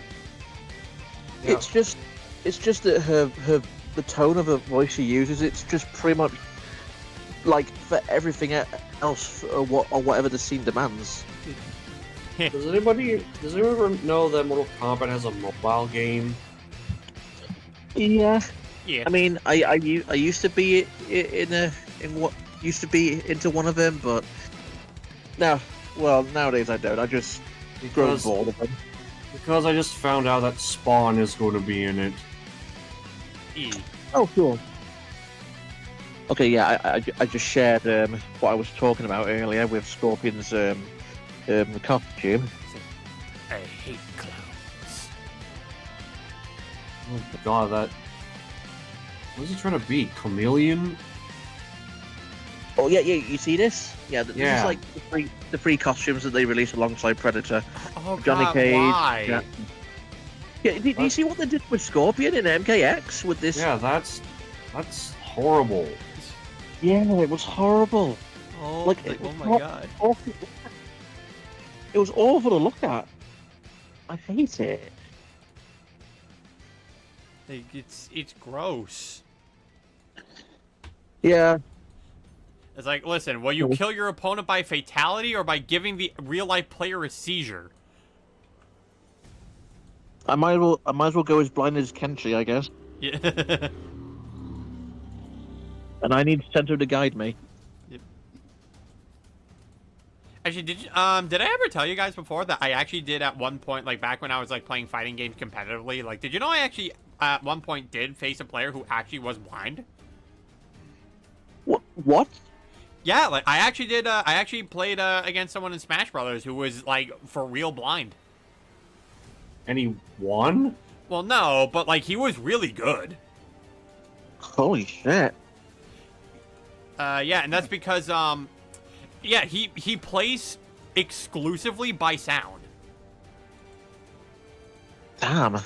I mean, what was his blindness like? Because I know that there can be some differences. Well, yeah, he couldn't in see blindness. anything. Like he like was just straight blind. Like, there's no blariness or anything. No, like the guy just could not see anything. Damn, that sucks. But major kudos for him for being a decent player. Oh yeah, like he's actually really good because like the thing that he does is that in fact it's actually something I found like really interesting when it came to something like Smash Brothers because yeah, he plays exclusively by ear and he actually does in fact tell us that there actually is a difference in sound effects when a character like does a regular jump and a double jump. Oh yeah. I Yeah, believe like so. yeah, like yeah, there is a different sound that plays when you double jump. So like that's how he can tell when you double jump. Oh yeah. I do know there is like there's this thing in the speedrun community where you do blind speedruns, like mainly in Mario 64. Yeah. Yeah, there's that. And Yeah, also, and if you're wondering who he mained in Smash, he mained Ike. Ike? Yep. Oh, yeah, Ike, Nice. the Radiant Hero. Yep.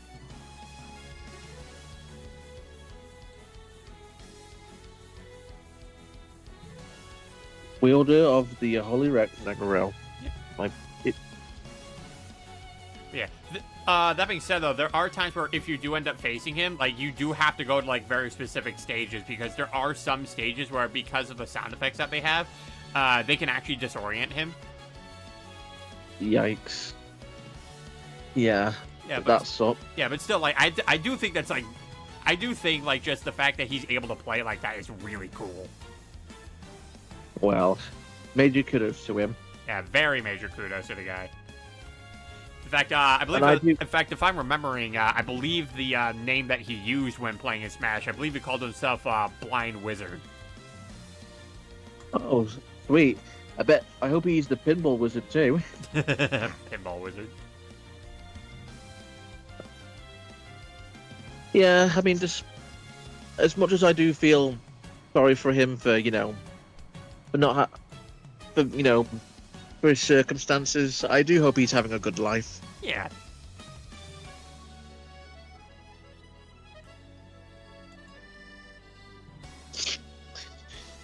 I do hope that. I mean, what am I saying? Yeah, he'll probably be a better, he'll probably have a good chance against who. Well, I mean, low tier god is free to anyone. I know who I'm talking about. I'm glad you know. And the thing is, to be fair, it wouldn't be the first time that low tier god got his ass kicked by someone who was like had some form of like handicap on them. Oh yeah, I do. Yeah, he had no arms, right? No. It's not that Brawly Legs didn't have arms. It's just okay. So so Brawly Legs had a very rare condition where his arms didn't properly develop. So he ended up even as an adult age, he had really tiny baby arms because the growth to them were completely stunted. But but I think I've actually seen someone at a workout that I go to have something like that. It's called a scoliosis, if I'm pronouncing that correctly, where it's where his muscles couldn't properly develop as he was growing up. So he has to. So what he does, the way he holds his controller is that he managed to hold it in one hand. Wait, and then he uses his mouth to use the control. I'm looking at the condition that he had. What did you say that he had again? Scoliosis. No, that is not what scoliosis is at all. Yeah, I'm sorry if I'm pronouncing that. Yeah, no. If I'm mispronouncing that, you're a little close. It's called arthrogryposis. Oh, okay. Yeah, no. All scoliosis scoliosis just means that your back is crooked. All right. Yeah. Okay. I would know because I have that. Yeah, like I said, thank you for correcting me. Yeah, no problem. But yeah, that's what he had. His muscle, the muscles in his arms were just not, actually fully developed, and thus because of that, the growth to his arms were stunted. But the way that he ended up finding his way around being able to play video games despite that condition was he basically would hold the controller in one hand and he used his mouth to move the joystick. Yeah, I said that earlier. He uses his mouth to use the control stick. Yep. And he plays really good, and he mains Chun-Li, if I recall. Yeah, which is really impressive because Chun-Li is a super technical character. The most I know when it comes to playing as Chun-Li is mash the kick button. So fun fact about that, if when it comes to Chun-Li, if you're trying to main her and every single time you try to do something, you keep getting those constant rapid kicks out, the game is punishing you for your button mashing. Oh, okay. That's good to know. Yeah, so that's why I say, she's a very highly technical character because you got to make sure that you get your proper button presses or you're going to get the wrong move to come out. Which, again, just adds more testimony to just how amazing Brawly Legs' efforts were as an FGC player when he's able to use a character like that with the disability he has. Oh, yeah. Yeah, and I have saw he did attended some esports and fighting games. Yep. And he gained a really high respect in the fighting community. Yeah, well, yeah, because I mean, just being able to just play super well with those kind of conditions is highly commendable, which per se was until eventually we ended up losing him. Which is unfortunate, but at least he took it like a champ, unlike who. Yeah. Well, no, I mean, he literally died. Wait, he passed away? Yeah, Brawly Legs died. He passed away.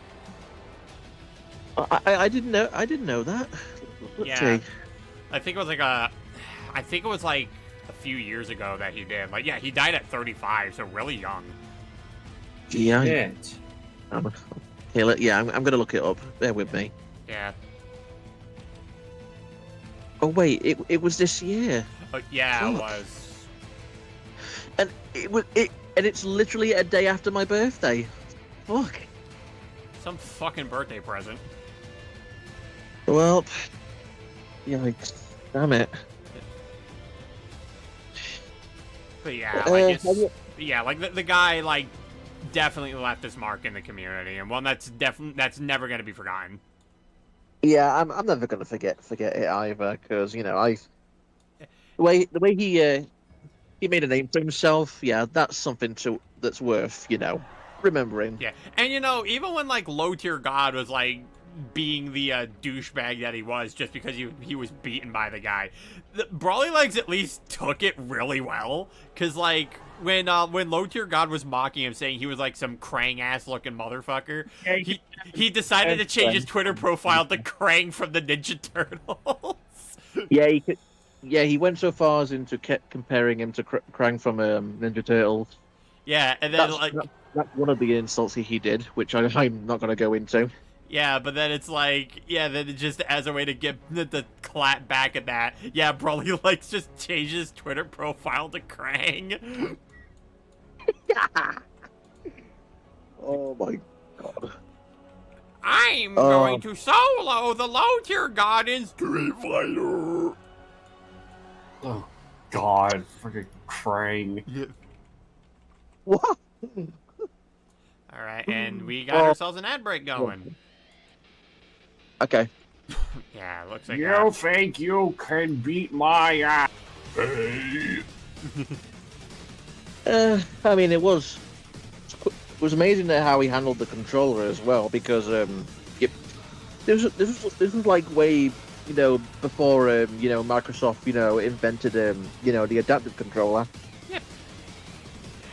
The thing where it's accessible for those who are physically handicapped. Yeah.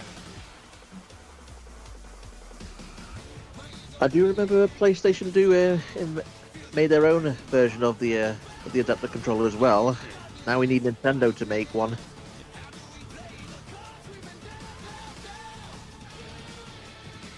You see, the funny thing is, I wouldn't be all that surprised if when that did come out, Brawly Legs was like, nah, I'm still not going to use it, because he's already just so used to his own method. Yeah, if he's good with the method that he was using, he might as well stick with it. Yeah. If it ain't broke, don't fix it. Exactly.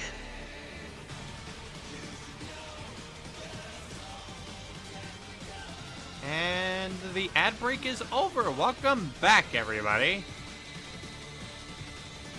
Welcome back. We're still working on this dude's very angry face. Yeah, I can still hear Chief Shadow's voice right now with him. Yeah, because I know, like, when I asked him to do do a voice for him, like, I was looking for it's like, yeah, again, because my headcanon voice for him at the time was Steve Bloom's Green Goblin. Yeah, well, it did sound really menacing at the time. Yeah. There is another one that I do also have in mind as well for him now, and that's, so his name is Kyle McCrary, and, one voice that I have in mind specifically for Shadow Kamiko is his voice for Red Sun from Lego Monkey Kid. Alright. Because, they're both unhinged fire users. The only difference is that while Shadow Kamiko is bigoted towards anything that's not from the Shadow Realm, Red Sun is just classist.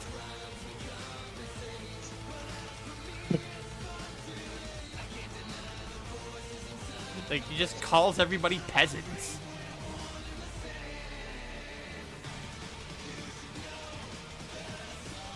Like, you filthy peasants!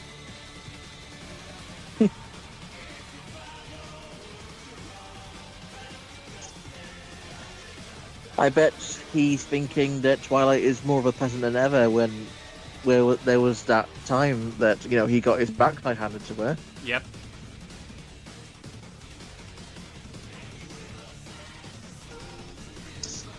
And for those who are watching, for those who aren't in the know, I did one of the audio logs in his video just to let you all know. But yeah, for the Realm of Nightmares. I'm not really going to be talking too much about the characters from there, though, but one of the days I do have on here where I start doing actually, yeah, next week, actually, on Wednesday, I'm going to be doing some landscape images where I basically talk about, like, the many different realms that can be expected to appear here. Alright. The Realm of Nightmares will be one of them. And I believe Nightmare would be there? No, it's more specifically, I'm not going to be working on characters, just more so, like, again, it's landscape images. I'm just doing locales. Oh, okay, that's fine. Yeah.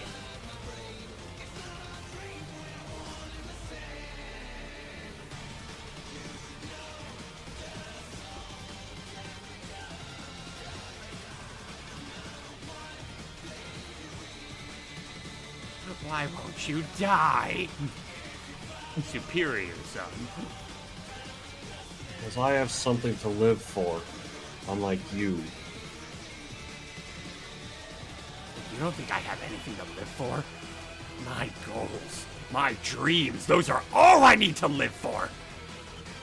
You think your ambitions are greater than mine, so that should give you greater success? Don't you dare put me beneath you!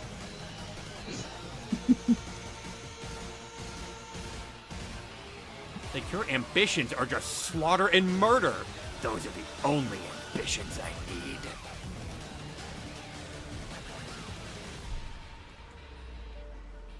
I bet.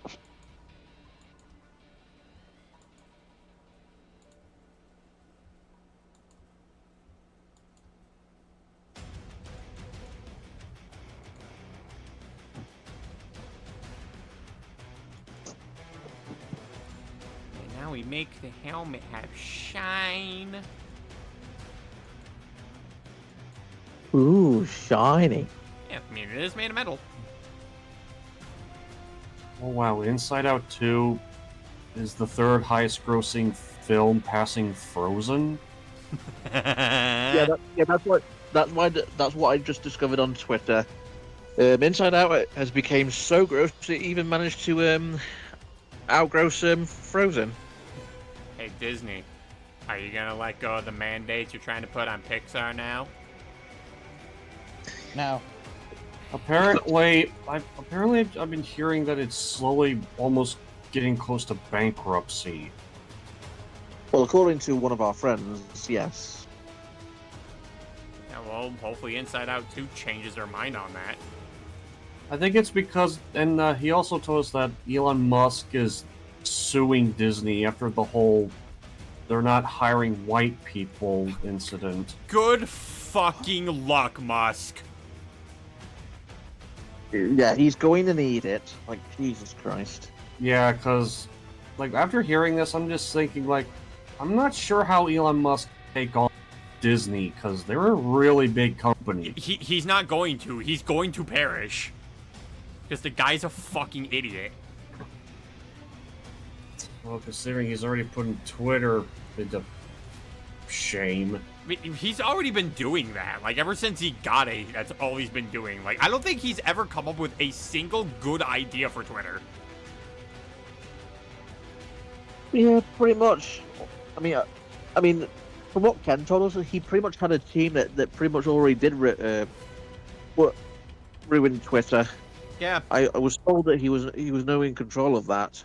Yeah, because because the thing too is that he ended up buying Twitter for far more than it was actually worth. Oh boy. Yeah, and the thing is, initially, it was he said he was just gonna buy Twitter initially, like as a bit, but then like when he started making the statement, then suddenly I think the story was just along the lines of like, then yeah, like then like his PR team were like, okay, listen. You have to actually buy it now. Like, you actually do need to. Because, like, there's way too much talk of this going on. This is something that has to be done. And then he ends up going with it. Yeah. Just a reminder to you people that just because you're rich doesn't mean you're automatically smart. Elon Musk is proof of that. You can be rich and stupid. Yeah. Yeah, pretty much.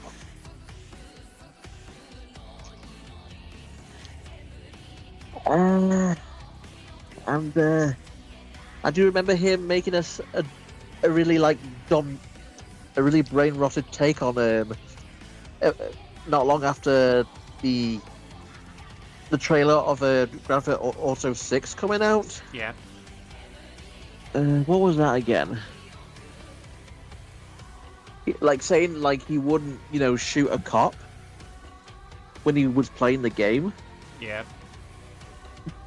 but you're playing as a criminal in GTA 5. That is the point of the game. You're playing as a criminal. I mean, let's also not forget one of the proposals that Musk had for Twitter is that he was going to allow people to be racist. All right. Yeah, and the only reason that didn't end up going through is because the company that he was partnered with were like, yeah, if you actually do that, then we're disassociating with you. Oh boy. Wait. Like I said, Elon Musk is proof that just because you're rich doesn't mean you're smart.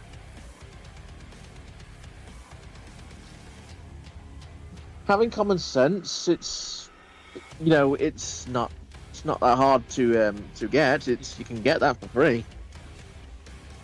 I already have a clip about this on this Twitch. Like, why is it common sense is like the biggest false advertisement ever? If it's so common, why is it so rare?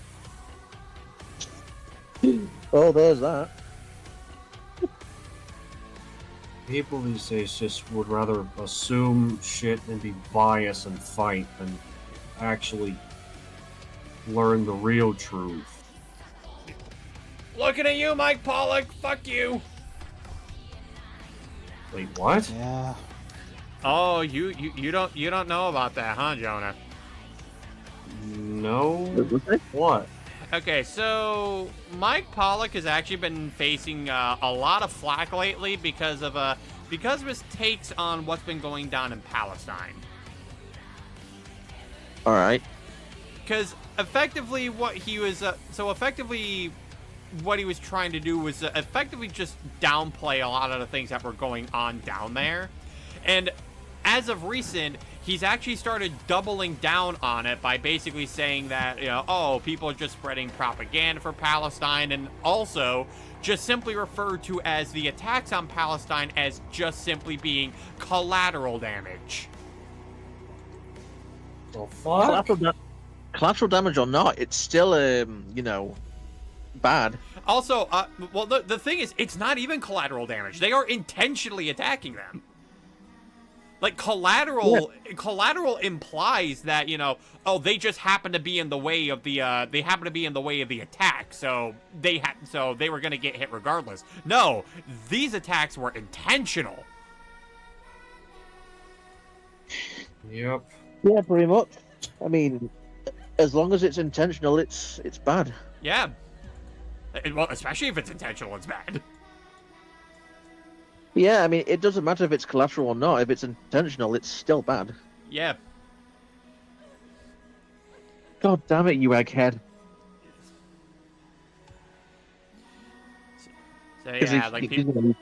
People, in fact, are already just being like, okay, we need to get this guy out of Eggman. But who could be a better Eggman than him? I mean, there's quite a few candidates that could apply for that. Like who? I know, I think it's Brian Drummond from Sonic Prime. He does a really good Eggman. Oh yeah, he actually does do a good job as him. Yeah. Right. Yeah, I still need to watch Sonic Prime, but yeah. Oh yeah. I recommend giving it a watch. It's really good. Well, I do have Netflix, so yeah, it's there. It's there for me whenever I'm ready to watch. Yeah. By the way, did you know that Sonic's voice actor in that show is? Did you know that he is a VTuber? No, I didn't.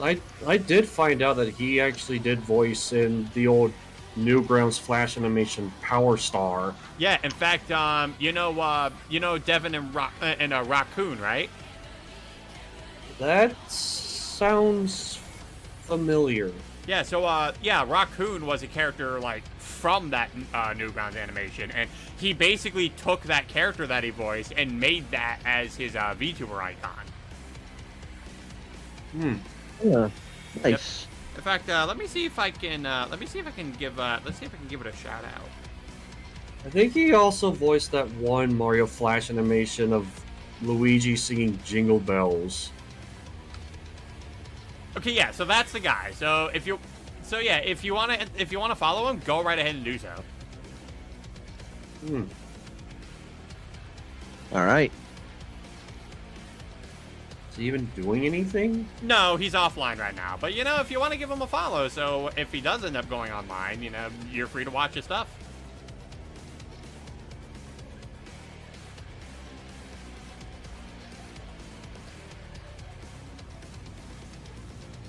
Sonic Dream Team. Oh God. Oh, no.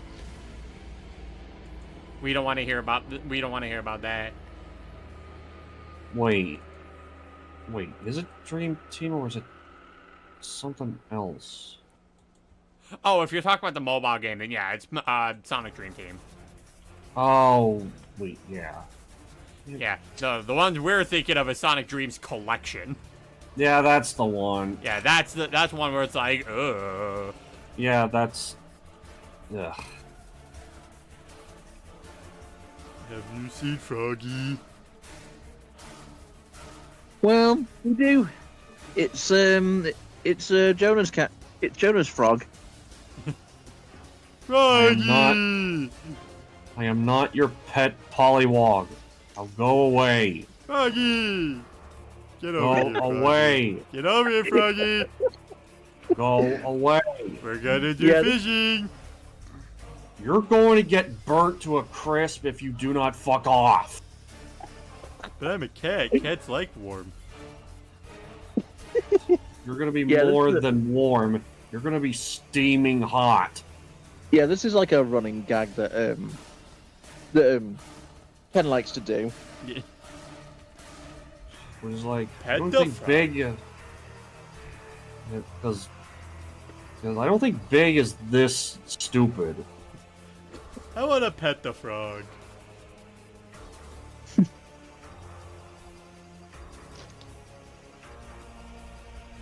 Could at least done it to the giant frogs in Frog Forest.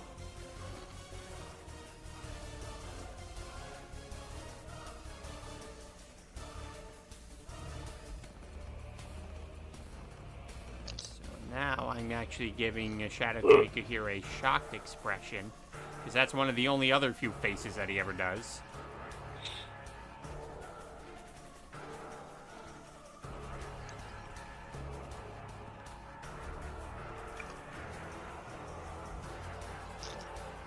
Probably shocked because Amar's about to throw another rock at him. No, just more so just like, this human girl has no magic. How is she overpowering me?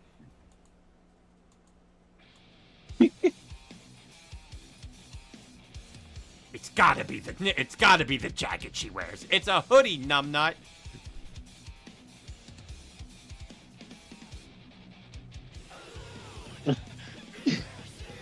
You got your ass handed by a peasant.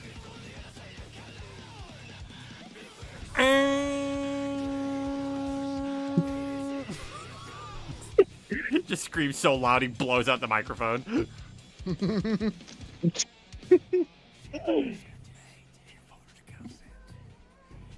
like Twilight just steps into the room.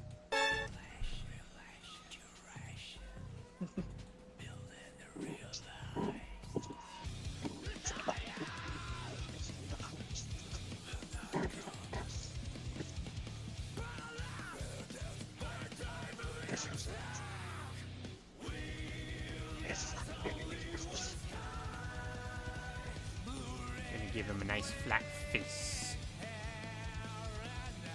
Nice. Alright, I hope the next Captain America film will be good.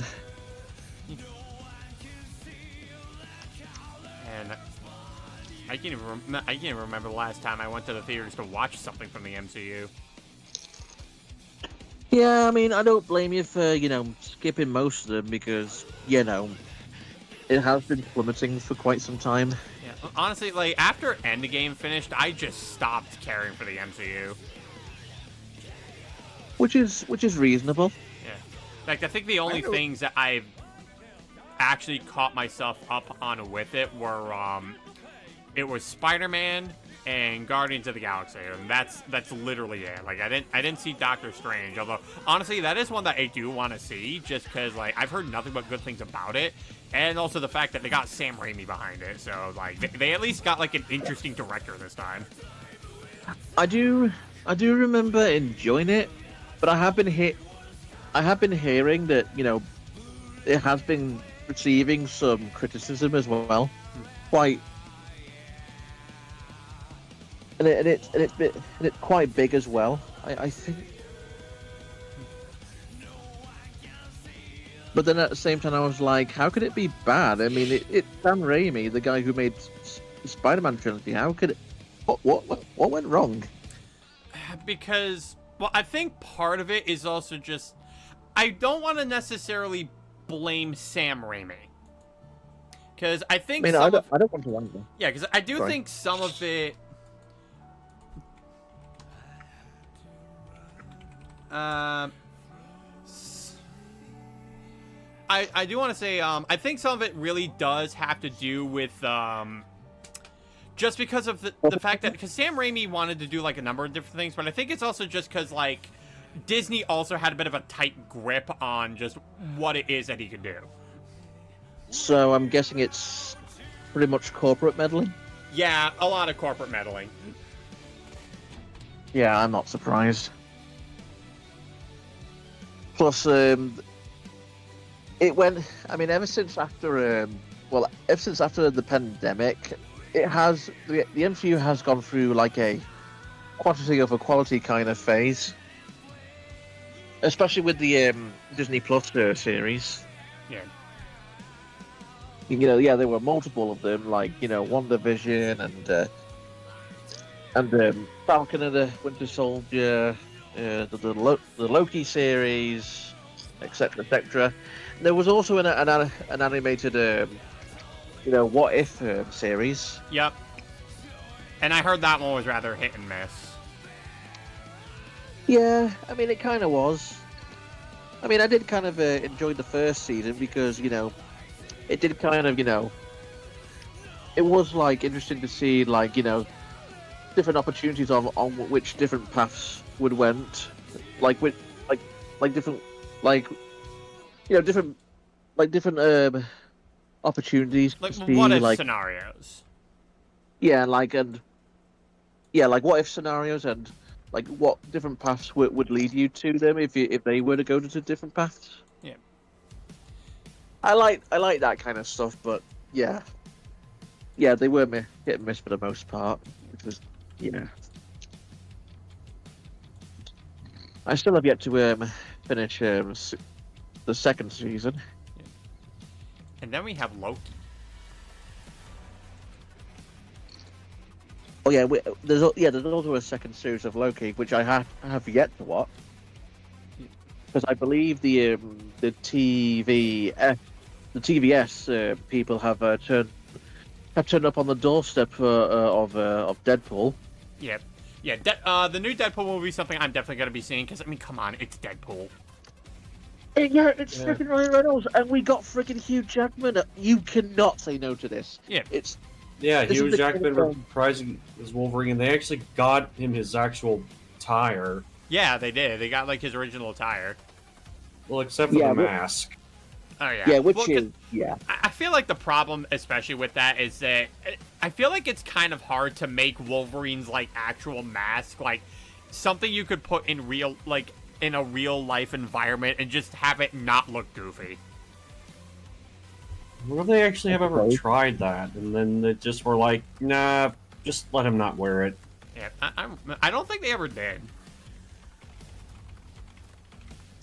Yeah, so basically, for the third film, Deadpool and Wolverine, it's definitely the film that the MCU needs right now. Yeah, because like if you have like Wolverine's like actual mask on, it's like it looks so goofy. Yeah, I guess. So it's like that's probably why like in terms of like say live action, they just decided not to bother with it. Yeah.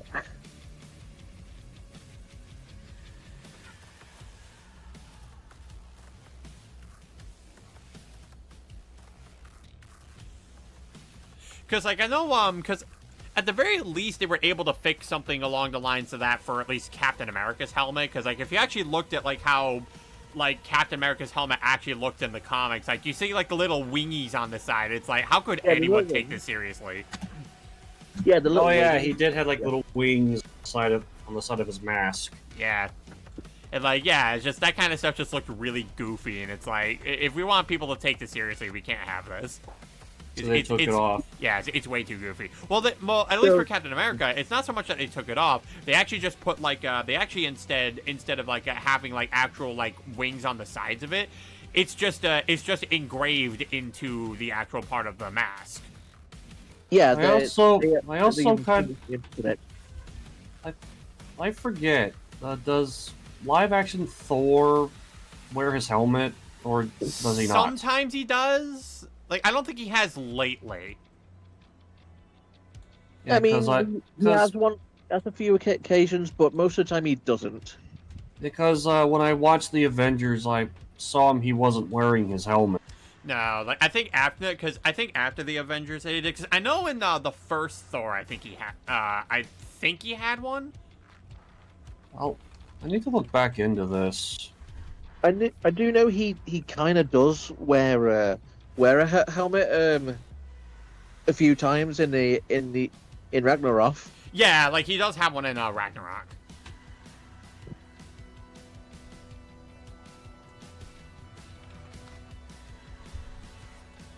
Yeah.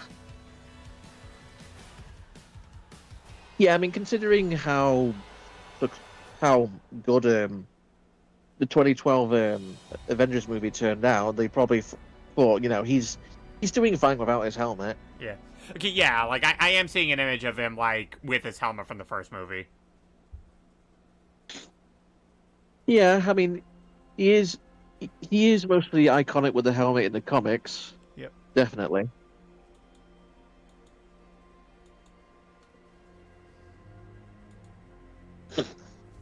And right now, I'm hoping that A Brave New World will turn out good. Mm-hmm. And then,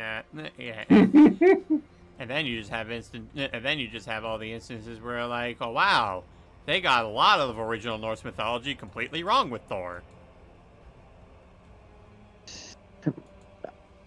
Yeah, I'm not really fond with what is it, Love and Thunder, because a lot of humor really did fell flat on that movie. Yeah. Look.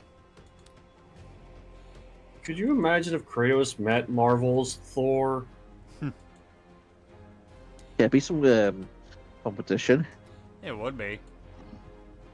I mean, especially considering how like the Thor in God of War Ragnarok was like really good at thrashing him around, and that Thor is actually like a bit closer to how he is like mythologically accurate. Compared to Marvel's Thor. Yeah. Yeah, in fact, for one thing, they actually, in God of War, they got Thor's hair color right. Oh yeah. Yeah, because actual mythologically accurate Thor was not blonde. Oh yeah. Yeah, he was actually a redhead. Huh. Good to know. And speaking of Marvel, I need to check up if there's any new updates for Marvel Rivals. Well, yeah, I'm looking forward to playing that game, and it will be a nice. It'll be something that I wouldn't mind playing while having a break from Overwatch. Because I do know that they recently released Venom. Yeah, Hela and Venom are one of the recent curiously added. Yeah. And also another interesting tidbit about say Thor when it comes to Mjolnir. Did you know that the whole being worthy to wield Mjolnir thing is actually just a thing Marvel made up? Like it's not legit. No, like in the original mythology, you did not have to be considered worthy to wield Mjolnir. It was just a stupidly heavy hammer. Not even fucking Hulk could even lift that shit. Yeah, no, not even Hulk would be able to lift it. In fact, Thor naturally can't even lift the hammer. He actually has to have enchanted garments on him just to even give him the strength to lift the thing. Yeah, I remember the when Hulk trying to lift the hammer, so much to the point where his feet were digging in the ground. Yep. He just could not lift it with one arm. But yeah, no. Hulk, strongest one there is. But yeah, no, like the whole being worthy to wield Mjolnir, yeah, that's just a Marvel thing. In actual Norse mythology, it was just a really heavy hammer.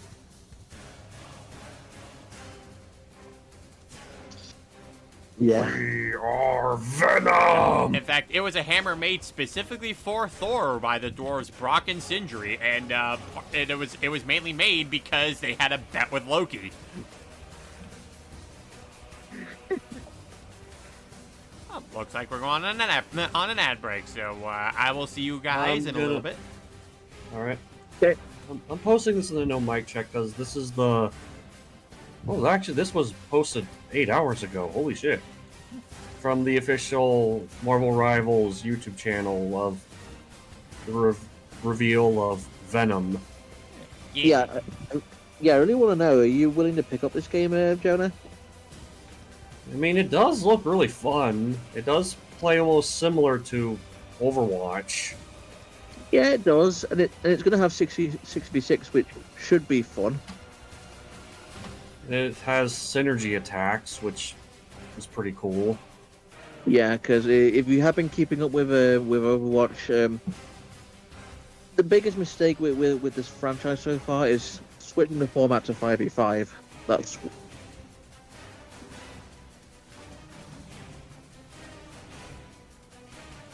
and it's not really fair on the tank player if you have any experience.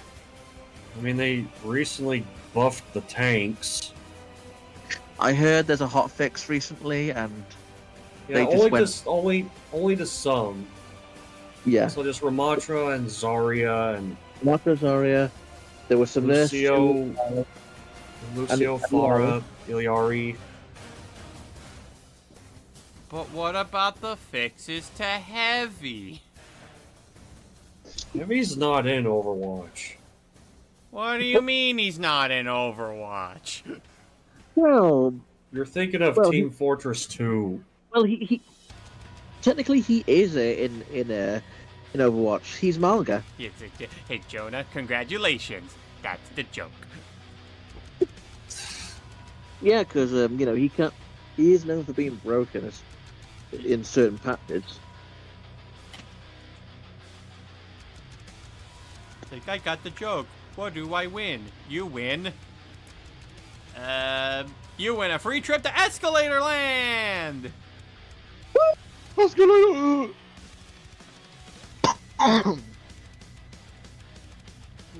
Like, Dad, when do we get to the ride? This is the ride! Yippee! Yeah, honestly,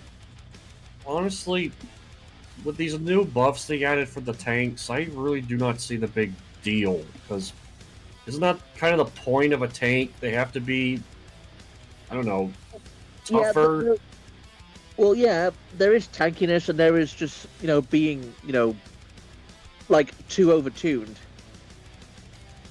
I mean, that's the problem with the patch right now, and they're just ridiculously overbuffed.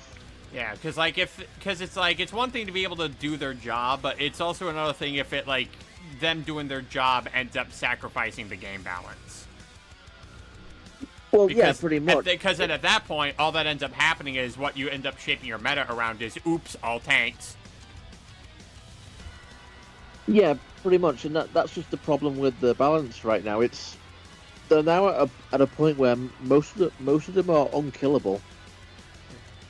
Unless you have a pretty good team to aim right. Yeah, well, the only issue though is because you can always argue the whole because it's a lot of the arguments that people like to use in trying to justify the use of lower tier characters like in competitive formats where it's like, oh, you see, any character can be good in the right hands, and they always argue that in terms of low tiers, and it's like, you know what, you're absolutely right about that. Any character can be great in the hands of a good player, like even a low tier character. You know who can also that can be applied to? High tier characters. Mm-hmm. So you could have a good. It's like it doesn't matter if you have a good team like on your hand that may know how to deal with tanks. If you have someone who really knows what they're doing with a tank, it will only end up exemplifying the issue of what they end up having. Because if it ends up coming to the point that even, like, skill alone isn't enough to take something down, then, yeah, you may have something very overtuned. I say this as a Pokemon Unite player, where characters get overtuned all the damn time. Yeah, I'm glad you at least, understand. Yeah, but I was there when we had 3 months of overpowered Mr. Mime, and the company did nothing to nerf it. Fuck. Yeah, I mean, when it comes to these balances, you do have to take it into consideration on, how well each certain player would do well with them, regardless, like, ones who are, high rank or low rank players. Yeah, because I was mentioning, like, the whole Mr. Mime thing is like, hey, how do you feel like being a support character that can deal about 10,000 damage? I'm still in one shot. I'm still waiting on Deadpool in Marvel Rivals. We'll see. Because they recently just announced Venom and Adam Warlock. Nice. And yeah, the whole thing with Mr. Mime, it sounds like sounds like it's Brigitte all over again. Yeah, it's like, yeah, I am a support role that is also really good at dealing damage like an attacker. I also heal more the more I do damage. Because, yeah, if you know Brigitte in Overwatch, at the time, she was so damn broken. Yep. She was unkillable, and she was still broken at the time, no matter how much, no matter what nerfs they gave her. I can't even play good as Brigitte, no matter how hard I try. Well, I mean, it's all about, finding the right moments to, going in and go. And I often go as her just so I could counter dive characters like Genji and Tracer. Well, you can't really bum rush everyone like you used to when she was broken.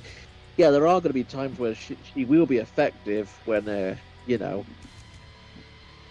when you really need to be. Yeah.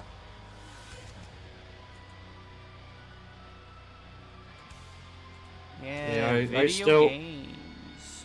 Yeah, I still remember the time when she was so broken. Even the players even dished out on her own voice actress. When it's like, what the fuck does she have to do with this? It's like it gets to that point. It's like just log off. Yeah, please. Like, Jesus Christ, I really hate it when people do that. It's like, oh, Jesus Christ, parasocial! You need to log off! Jesus Christ! Thank you! The log off button is right there. I mean, she wasn't the only one who's been harassed just because, she was the voice role of a hated character. Yeah, there's a ton of actors who end up facing that. Yeah, like Laura Bailey, just because she voiced, Abby in The Last of Us Part 2. Yeah. I mean, I know that, Abby is hated. I do hate her too, but please, leave Laura Bailey alone. She's a talented actress. She doesn't deserve it. Yeah, She's and doing her job. And I'm also just gonna say this. Trust me, you want to try to fuck around with her, you're gonna have to get past Travis Willingham, and that man is built like Boom Knuckles. You will not survive. Oh god. Oh good god. Is that strong? Yeah, but Travis Willingham's a big man. Ooh. Wait. What height is he? I don't know about his height, but like in terms of like his physique, like he's a big man. All right, I'll look it up. Bear with me. Yeah, just look up Travis Willingham. Like this guy has a built physique. Travis. Oh, yeah, I just looked at his height. He's 6'3". Oh yeah, I'm not even that tall. Look. Yeah, he's taller than me by some inches. I can't believe it. He's as tall as Master TP. Oh. Meanwhile, Killer he's- Shadow just meeping in the chat. It's like meep. He's 6'3". Yep. I'm like either exactly a 6 foot or 5'11". That's my height. Yeah. And Oh wait, he was also Guile from Street Fighter? yeah. Nice. All right, and while we're on the subject of actors being harassed, there's also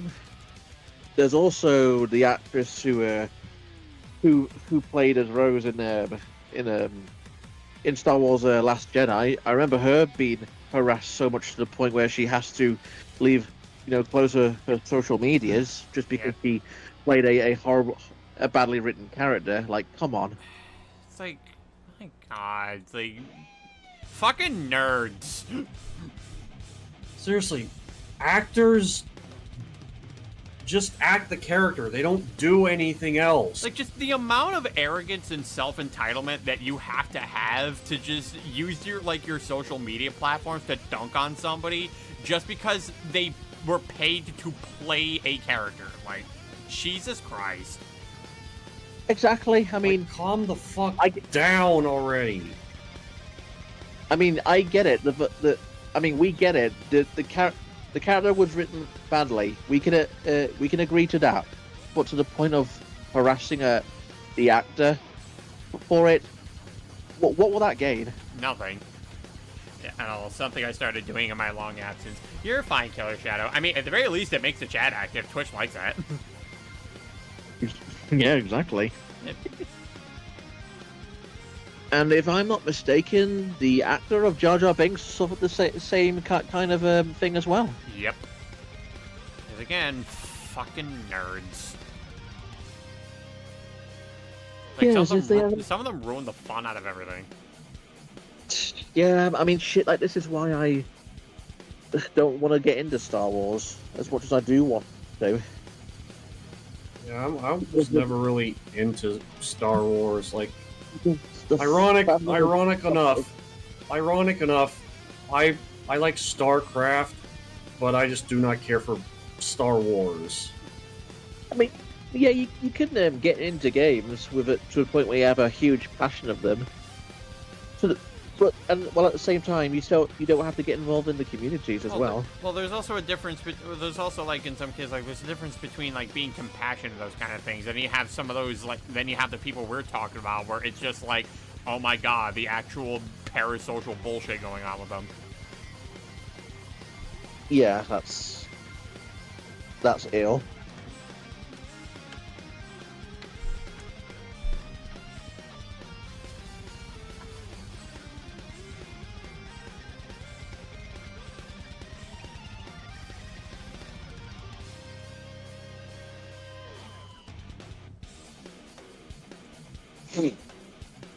I mean, I do love Brigitte's character, and I am, I give kudos to the voice actress who's,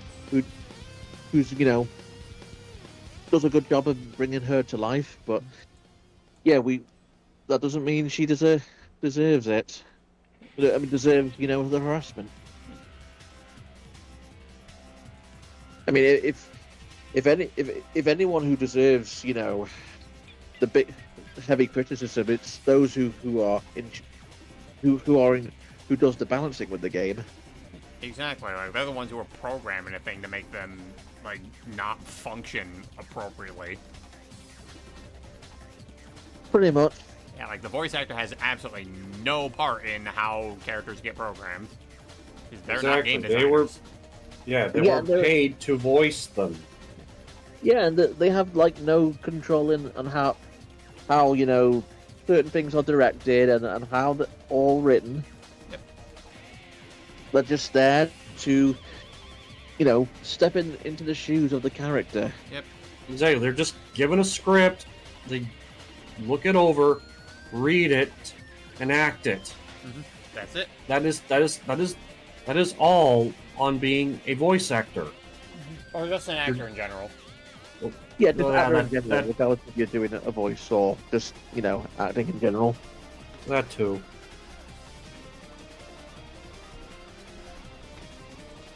Because people need to understand that people are not their characters. Yep, they're not. They just be, Just because they are acting as a badly written character or the most hated character, that doesn't mean they are that character. I think that's where the parasocial harassment is coming from. The motive behind it. Well, some of it's also, it's a couple of things about it as well, because they're also just some of those people who think that they're being self-righteous by taking down the toxic, problematic thing by associating the character with their actor, and it's like, no, they're portrayed this way because that's the only way to really set up the themes that the story wants to tell. That doesn't necessarily mean that the actor supports what this character is doing. They're just acting as the character so they can ultimately deliver the story's narrative and its themes through what the character needs to be used to. It needs to be able to be used for that. Like, for instance, like, the way that I write Shadow Kamiko here, they do not reflect my personal feelings whatsoever. Like, for one thing, I'm a very inclusive individual when it comes to, especially when it comes to minority groups. Like, I've always mentioned that my spaces are welcome to people of those multiple different communities, and if they need, like, say, a safe space, they're always welcome here. Shadow Kamiko being the exact opposite of that does not, under any circumstance, reflect my feelings for it. But I write him that way because I want him to be unlikable. I want him to be a villain that you can, in fact, absolutely despise. That's the point. It's like, oh, you make Shadow Kamiko, like, super bigoted, super racist. Like, how could you possibly make that likable? And the point is, and it's like, yeah, see, that's the thing. I don't want it to be. No, I mean... exactly. Yeah, people just don't understand the difference between fantasy and reality. Yep. I mean, there's nothing wrong with writing a character that's designed to be hated. It gives it makes storytelling more interesting. Yep. And when that hated character gets their comeuppance, that makes it all the more entertaining. Yeah, like, again, look at Dio from JoJo's Bizarre Adventure. Like, he was made intentionally to be as evil as humanly possible. And one of the ways that Araki portrays that is the first thing we see Dio ever do when meeting Jonathan is he kicks his dog. Yeah, that's a perfectly reasonable thing to hate. And yeah. Yeah, it's like, at that point, it's like, oh, you're evil, aren't you, Dio? Who hurt you as a child to do that? That would be his dad, because his dad was also scum. Oh. So we got his scumminess from his own father. Yep. It's like, and the thing is, the funny thing is that in JoJo, like, Dio would always talk about just how much of an awful person that his dad was, for, ironically enough, for him to ultimately become worse than his dad. Yikes. Yeah, I suppose he was venting about, his, bad experiences with his father, because that's the only way he could cope. Yep, but then it's like, yeah, then he ultimately just became a worse person as a result of that. But, like, that's also the point. Dio's not supposed to be a character you root for. You want him to lose. But also, at the same time, Dio is such an entertaining villain because you can see how much he loves being a bastard. Which is reasonable. It's Which like, is, you know. how many lives have how many lives have you taken tonight? I don't know. How many slices of bread have you eaten in your lifetime?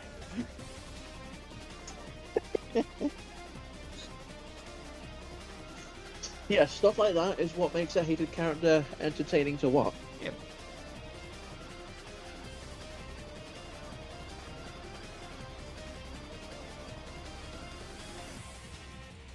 Or, you know, again, I mentioned, or again, a moment I brought up earlier involving Dio, where it's like this mother is pleading, it's like, please don't hurt my child.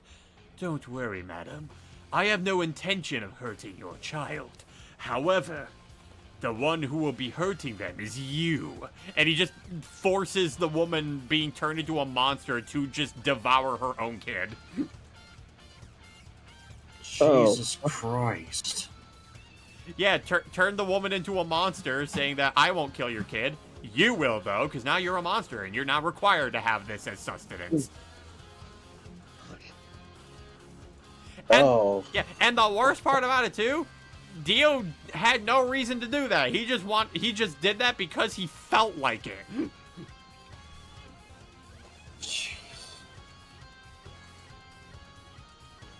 So, like, not because he lost something really dearly, tragically, but more so he for his own amusement. Yeah, just for his own amusement. Also, looks like Pikmin left. Ah, well, I hope he's doing okay. Yeah. I mean, if he comes back, he comes back. But if not, then he probably just needed to get some rest and probably just didn't know when exactly to say something. Because Pikmin's usually kind of quiet. Yeah, he usually is. Well. Yeah, he's just here for the vibes, and that's fine. Alright. I mean, if he had an opportunity to speak, I would let him speak. Yeah, same here. But, you know, like I said, Pikmin's usually kind of quiet. That's fine.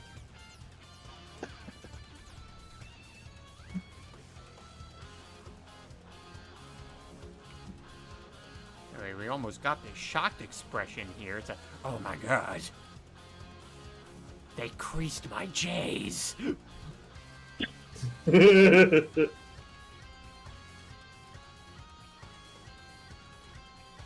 I, Dio, will now proceed to fuck with you just for the hell of it, Jonathan. I mean, that really does kind of just explain a lot of their dynamic from the first part of Phantom Blood. Like, everything, like, Jonathan, like, tried excelling in, Dio would just come in and humiliate him in front of a bunch of people. He's like, oh, what's that? You're great at boxing? Here, watch this. I'm gonna beat the ever-living dog shit out of you in front of everyone. Now everyone thinks that you're a weak pussy bitch, Jonathan.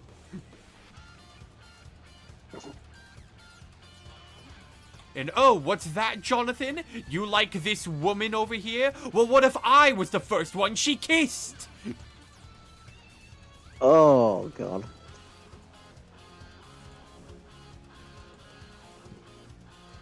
It's like, you thought your first kiss was with JoJo, but it was I, Dio.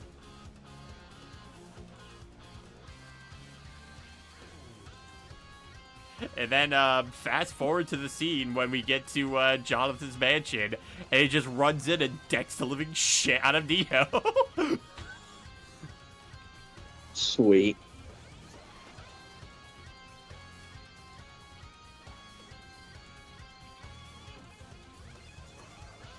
It's like, you bastard! How dare you strike me! What goes around comes around. So I can't believe that Jotaro actually did a Cassidy quote, Yeah. considering it's Matthew Murdoch. Yeah. Not Murdoch. Mercer. Matthew Mercer. What does Daredevil have to do with this? I was gonna say, I got the wrong M. I know it was Matthew something, but I don't know why my mind just did that. I know. You know Matthew Mercer. You know what? I want Matt Mercer to play as Daredevil now. Honestly, that's not a bad Maybe. pick. Actually, Maybe. hold on. I want to check something because I feel like he probably did at one point. Really? I know It he seemed, did it in the se- games? yeah, like it seems like a role that he probably had at some point. I know he voiced. I know he voiced plenty of roles under his belt. Oh, absolutely. I know he was Espio. He's Espio in a. Oh, welcome Hey, back, Pikmin, Pikmin. how's it going? He was Oh, you're doing well. Deadshot in Injustice 2. He's recently Ganondorf in Tears of the Kingdom. Oh yeah, I remember that. Yeah, Oh, yeah. he's Leon in and Overwatch. yeah, he's Leon from in in a- Resident Evil 6. Okay, one at a time. You're talking over each other. You go. Okay, so yeah, he's Leon in Resident Evil 6. Oh, he was Striker in MK9. And Yusuke in Persona 5. He was also he voiced Chrom in Fire Emblem and Smash. Yep. Oh yeah, Chrom. Oh, Ira and Kingdom Hearts.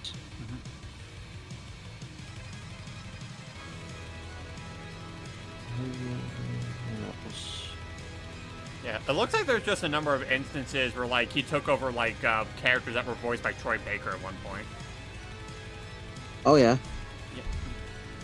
Oh yeah, he was also Mr. Yuki Hold on, Sugi guys, I'm and being requested somewhere. okay. Okay.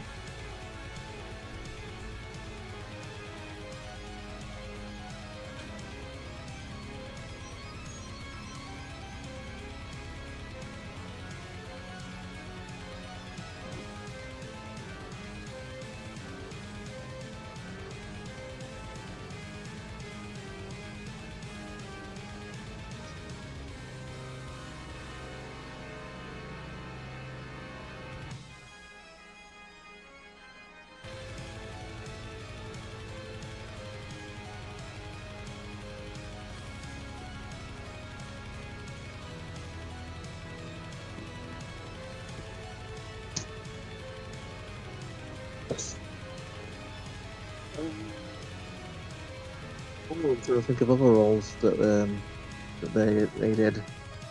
Matthew Mercer. Yeah, I think yeah. Wait, he was Yeah. Ant-Man and Aquaman and Robot Chicken? Oh really? Yeah. He was Chance Surshot, Redcap Robot, and regular show.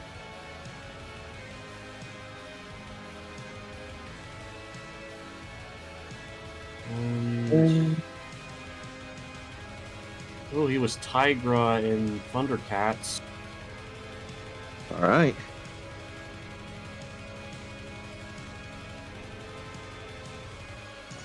I mean, I swear, if he were to grow a beard and cosplay as a Cassidy, yeah, he would definitely fit as as the actual cowboy himself.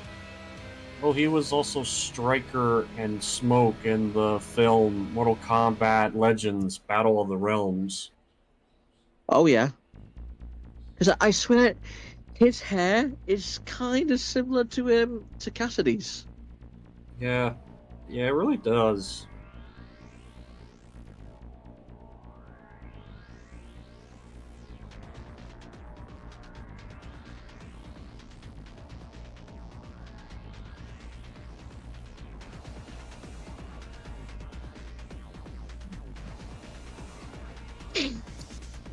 Yeah, so basically, yeah, his first role is from a game called Nora: Rise of the Yokai Clan.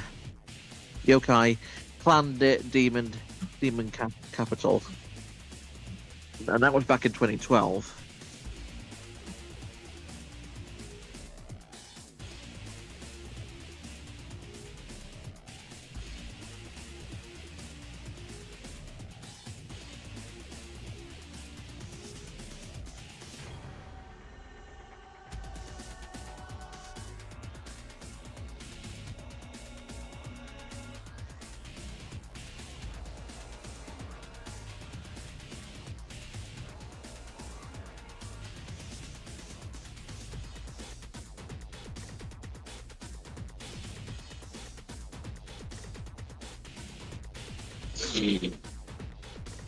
I'm actually gonna be right back later because I'm getting a bit hungry. Okay. All right, Ed. So when Ron comes back, just tell him. Okay.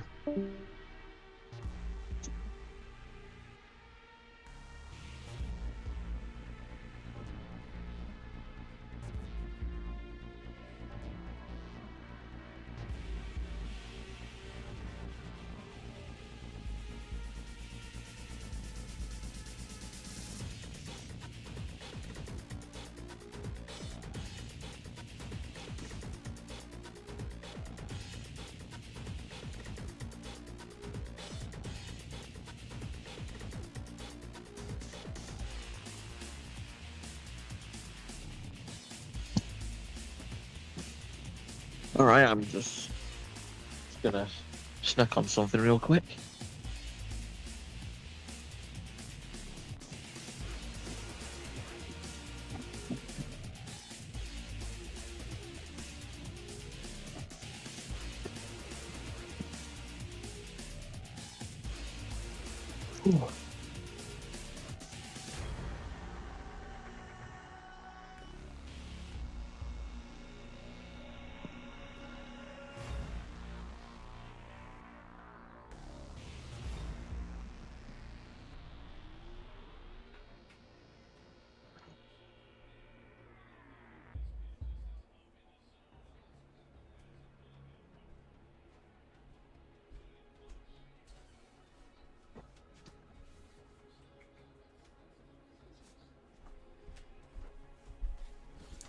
Okay, I return. Okay. Oh, welcome back. Okay. Oh, by the way, Jenna's on BRB. Okay. Grab a bite to eat. Alright, that's fine. Can't believe it. Hopefully he'll be Matt back. Mercer was Spyro at one point. Wait, really? What? Yeah, and Skylanders. Okay, I need to see what he sounds like.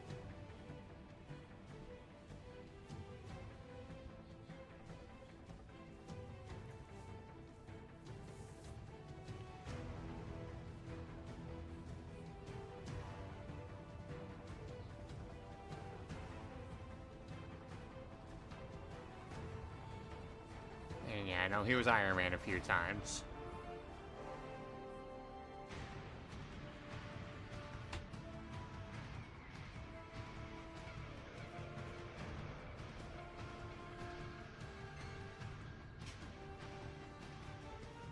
Okay.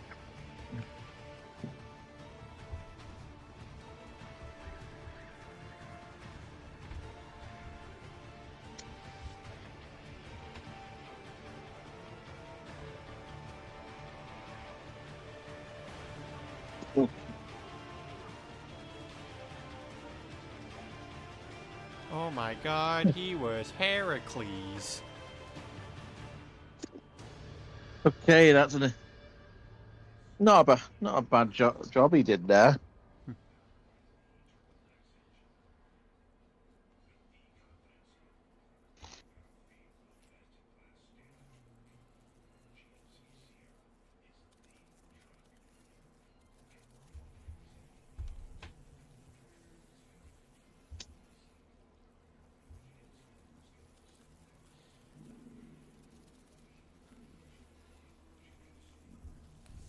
Okay, yeah, I went through seeing all of it. I didn't see any Daredevil. It's whatevs, though.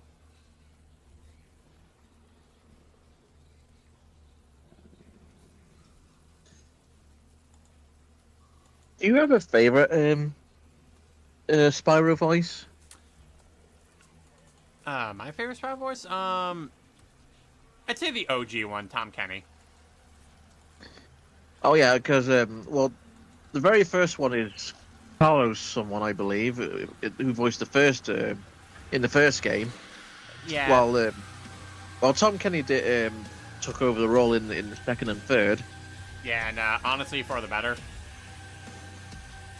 Yeah, I understand. I mean, I grew up with Tom Kenny's OG voice. It's a, what about Nasty North? I'm going after him. Yeah. Not really a fan of that voice, but well. It's like Spark. It's like Dragons kick ass, Purple kicks ass. He was already set up to kick ass, except for his voice. All that did was kick my dog. Not the dog.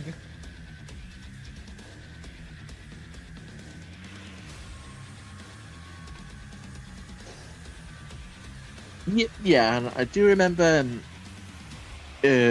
someone else took over his role in Hero Tales. Yeah, then he got a new one in Hero's Tale, and like, it felt like it was kind of a combination of both like the original Spiral 1 voice and Tom Kenny, and I mean, it wasn't terrible, but it certainly felt weird.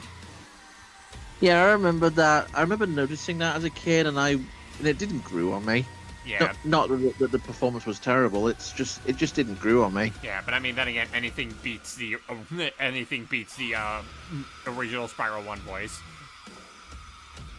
Yeah, pretty much, and plus the actor who took over, he was known for voicing Wacko in Animaniacs. Indeed. So that's another plus, which Yeah. is also really funny too, because he would then eventually start becoming the main voice for Crash Bandicoot. Oh yeah, he did. Wait, like in the remakes? Yeah, just in the games in general, like he would just become the new voice of Crash Bandicoot. All right, good on him. Yeah. In fact, the Animaniacs reboot even made reference to that. Like he's just like a Wacko, like they're like it's animated all in 3D because they're in a video game, and then Wacko like tries to do a move and he just starts doing tornado spin. He's like, oh, all I got is that spin move like that orange marsupial guy. He sounds familiar. Wow, what a reference. So yeah. Yeah, it's one of those jokes / references because of Yep. actor, because an actor has the those roles. Yep, and it's like, oh boy, it went from Spyro to Crash Bandicoot. The franchises merge once again. Because yeah, I do remember like Roger Craig Smith did that kind of joke when he was doing something on Twitter with the voice actor of Eggman. Like he was doing his Sonic voice, and he did also a voice of Enzio from Assassin's Creed. Yeah. What are these glowing gemstones? Yeah. Which is implying that he was talking about the Chaos Emeralds. Yep. Yeah, that was funny. Like, Roger, who's Roger? He's talking to me. Oh, and I do remember, Roger Craig Smith in his Sonic voice, he was kind of losing it when they talking about things about 06. Yep. But you gotta question yourself. What am I gonna learn? Yeah, he sounds like he wasn't. He was. Yeah, that He man wasn't. that man was not wasn't- mentally prepared for 06. Yeah, he was. But then again, who is? Yeah, whoever has the patience to go through 20 seconds of constant loading screens, then yeah, you have more patience than a saint, I guess. Or your life arrow, who's like, okay, every time this game loads, I'm gonna start playing through the hero side story of Sonic Adventure 2. And then he actually beats the game before beating Sonic 06. Oh. Yeah, that's how Yikes. crazy. That's how crazy the load screens are in 06. Oh, big yikes. Very big yikes. But you know what? We can blame Yuji Naka. Yeah, doesn't really help that it was rushed at the time, and he rather rushed it out rather than just putting more time into the development. Well, it's not even just that, Adam. It's also just the fact that in the middle of development, Yuji Naka just jumped ship from the company and took half of the development team with him. Oh yeah, there's that. Yeah, wow. Just daily reminder, Yuji Naka's an asshole. Wait, wasn't he also arrested? one time? Yep. Three times. Oh boy. Yep. All for insider trading. Oh yeah, for that I remember. Yeah, no, like if you really like look into like the history of Yuji Naka in terms of like as a game developer, you just get more and more information on him that just makes you go like, wow, this dude was kind of an asshole.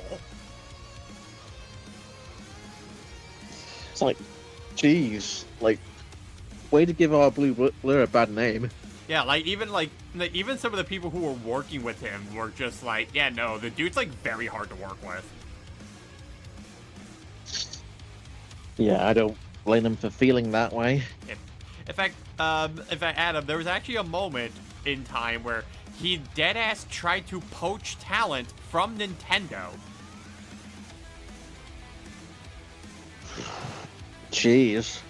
And the only reason the plan ended up not going through with it is because he was out in the open saying his plan in front of the building where he thought that they honestly thought they wouldn't be able to understand him because he didn't think they'd understand Japanese. You know, the Japanese developed company. Fuck. It's like, Wow. God damn, you're stupid. Christ, I mean, it's no...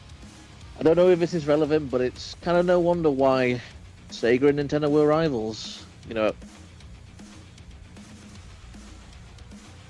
I'm just only glad that nowadays it's not like that anymore. Yeah, they're rivals specifically despite Yuji Naka. You know what? I believe it. Yeah. It's like, listen, everyone at Sega, we have no problem with you, but it's just Yuji Naka. Get rid of it. Yeah, that's good. That's a good thing. I mean, you can, you know, you can get along with it with like other people in the company. It's just with that, but with that specific person, yeah, you're just gonna say, yeah, I'm not. I don't want anything to do with him. Well, I think more specifically, the only reason it really the feud between them ended is because Sega just dropped out of the console wars because they stopped making consoles after a while. Yeah. Yeah, they just kind of told Nintendo, all right, you know what, you guys win. Our consoles have not been doing all that well. So you take the W. We don't care anymore. We're just going to focus on making our games. Which is probably the best thing to do. Yeah.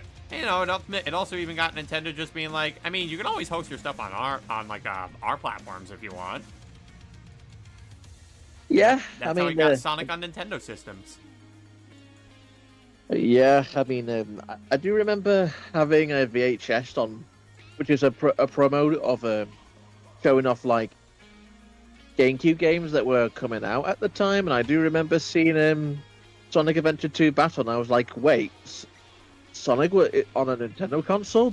Like, holy shit! Yeah. That was me as a kid at the time. Yeah. Cats and dogs living together. Yep. Plumbers and hedgehogs living together. Yeah, that's another way of putting it. That'd be like Shadow Kamiko here marrying a human wife. There's that. Yeah, well then the Sega consoles didn't, you know, sell well compared to Nintendo consoles. I do have to admit, you know, the Dreamcast was a decent one to go out on. It was. Because it did have some decent games at the time. Mm-hmm. And it was quite a strong start for modern Sonic. Indeed.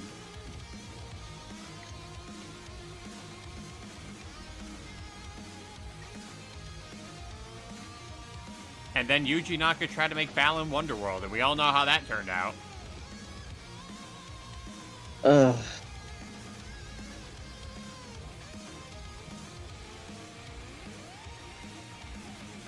And then he blamed us for the game failing.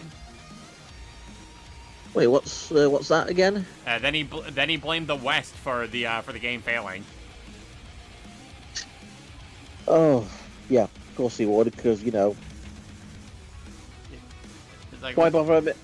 Why bother admitting your mistakes? Well, you can just deflect it on others. Yeah, it's like no, like it had nothing to do with us. It's just the fact that you made a really bad game. Just admit it, learn from your mistakes, and just do better with your next one. No! It's America's fault. Yeah, it's too easy, I guess, for him. Yeah, but my pride. Well, if you're gonna have that much pride, well, Make a good game. well, yeah, if you're gonna have that much pride, then you might as well forget it's one of the 7 deadly sins.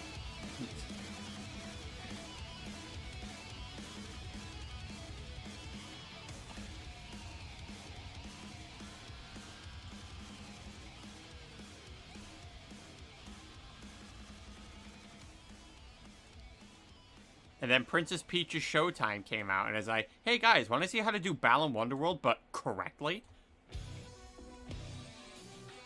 Oh yeah. And then, But that keeps yeah, going that's on. exactly what they did. They made Balan Wonderworld, but correctly.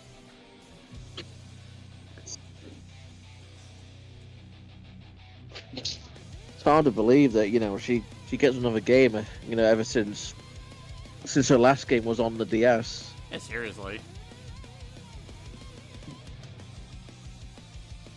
And it was one that was actually super fun. That's good.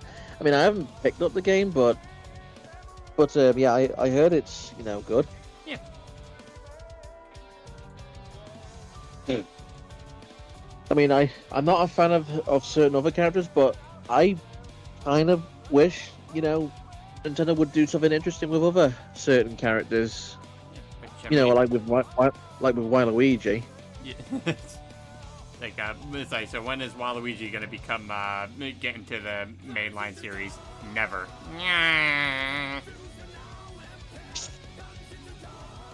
Oh boy. I mean, if you can't give him a main game, then at least make him a partner in crime for the WarioWare games. No, okay, so I honestly agree with the take that my buddy Crafty makes when it comes to a Wario and Waluigi based game. It needs to be a kid-friendly version of Grand Theft Auto. Oh, that'd be good. That'd be good, funny. It would be very funny. Just watching Wario and Waluigi just constantly hijack people's cars Pretty much. and running away from the Toad Police. Yeah, the more I think about it, that would be hilariously goofy. Yeah, but very in character. Yeah, there's that. Yeah. I mean, I always thought that either that or just give him a biker outfit and have him join the WarioWare series. Yep.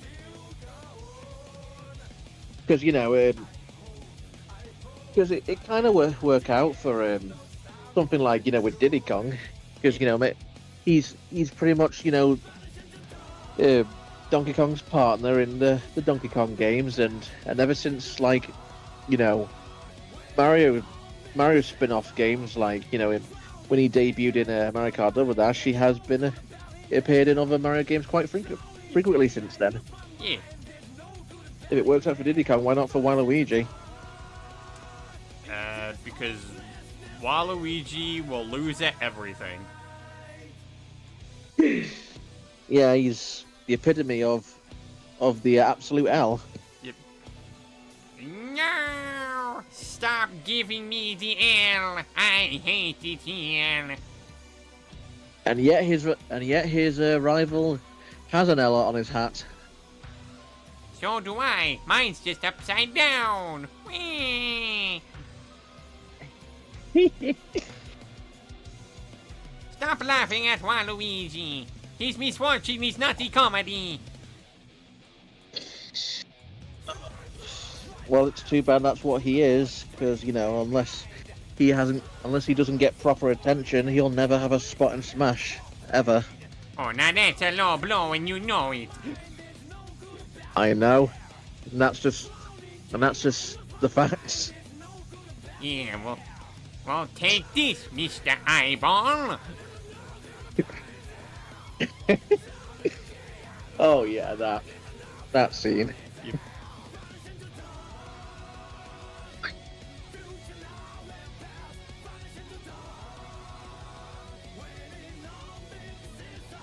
Well, it won't put me in a mainline Mario title, but maybe my luck will turn around if I can get into Guilty Gear. I have heard much about you, Soul Bad Guy. Now put up your dukes. Dragon install. Dragon what now? Whee!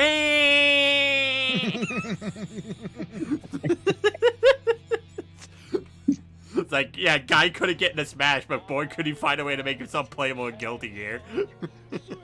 While Luigi's blasting off again. Forever! For a moment, I thought he was gone to the Shadow Realm. Shadow Kamiko doesn't want him there.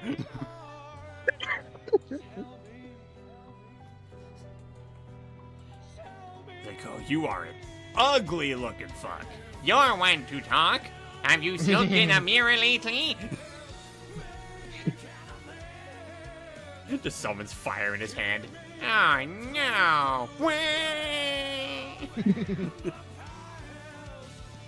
If that didn't kill him, I swear. Still alive! God damn it!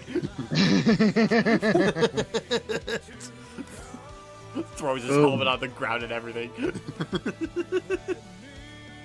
Yeah, slams it down like a football, and that's it. I'm out. I'm done. Damn Toon Force. Touchdown. I'm out.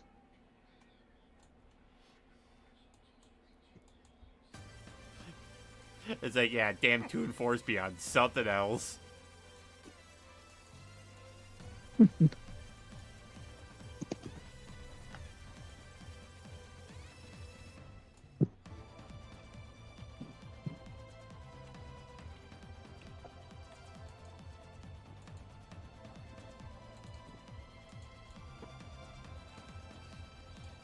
Well, at least I know that the day can't get any worse, possibly. Gets crushed by a giant rock, and there it is.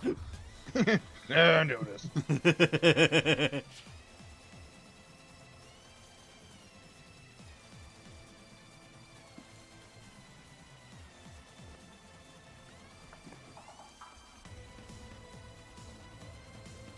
Satan must have done something to mess up with my shooting hand. But you're a bad shot in real life, too! I said, Satan must have messed with my aim. Maybe he needs aim assist. Or maybe the sensitivity is not high enough.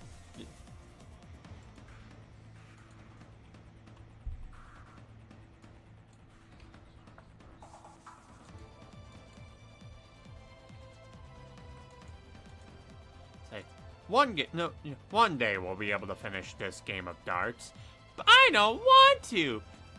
Darts are dangerous! Max, where are you?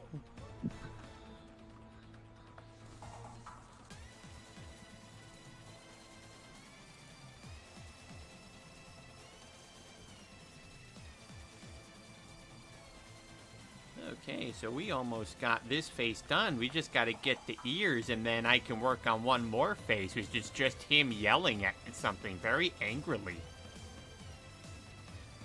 Very angry.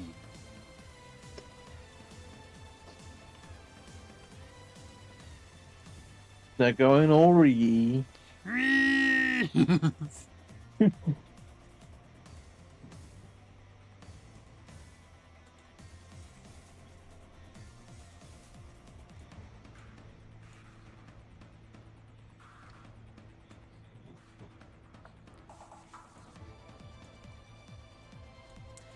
Then I think what I'll probably end up doing is, because I do want to get pieces of the armor on here, and I know the easiest way I can even do that is just go to Kamiko's reference sheet and just steal the line art from that. but not like trace over it. I wouldn't even need to do that. All right. Yeah, that's I just. good. But even then, it's like, oh no, I'm tracing over my own art. And I'm guessing that's not bad, isn't it? I mean, no, it's your work. It's your assets. Do what you want with them. You can't steal from yourself. Oh yeah. There's that. God, like it's like all the people who like complain about Eden Zero are like, oh my god, it's such a fairy tale knockoff. It's like, yes, how dare Hiro Mashima steal from himself? Morons. Yeah, I know. I remember hearing people saying it is a knockoff of another game that's owned by the same company. Like, come on. Like, oh my god, why does this look like Dragon Ball art? This is such a ripoff because it's drawn by Akira Toriyama. Yeah, exactly. It's almost like the guy who's known for creating this franchise was involved in another production. So of course you are going to see similar designs. Yep.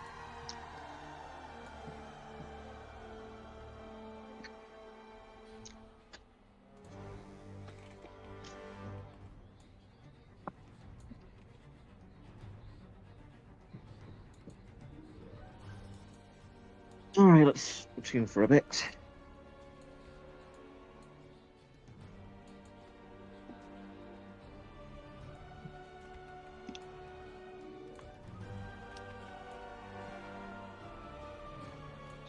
Because I do want to get the right kind of, do want to make the right kind of like angry eyebrows, because this is gonna be him this is gonna be him molding. Oh, I wonder what he'll mold about.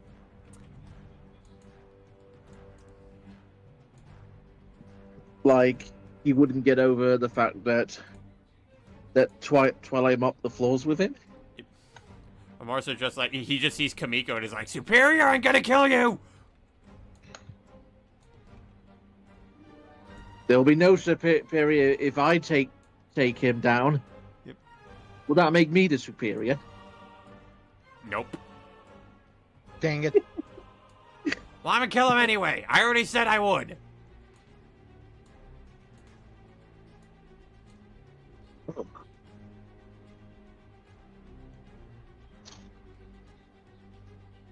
Oh, Splatfest's bit is happening.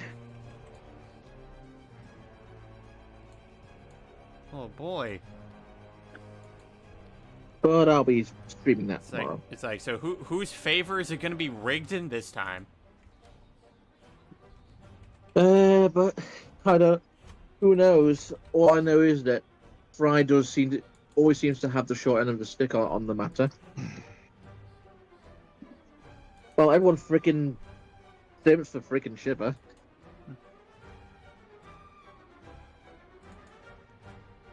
Well, Big Man, for the most part, seems to be the in-between person of the matter.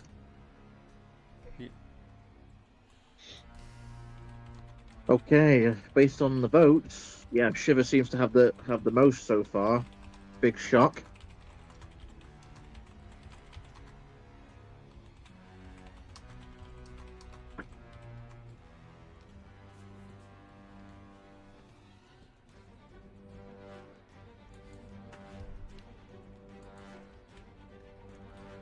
And just gonna flip them eyes. All right.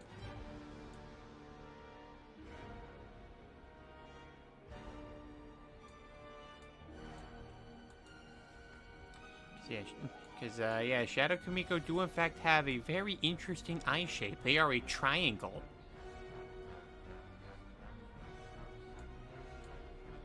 Yeah, it does give me, a Toriyama feel to it.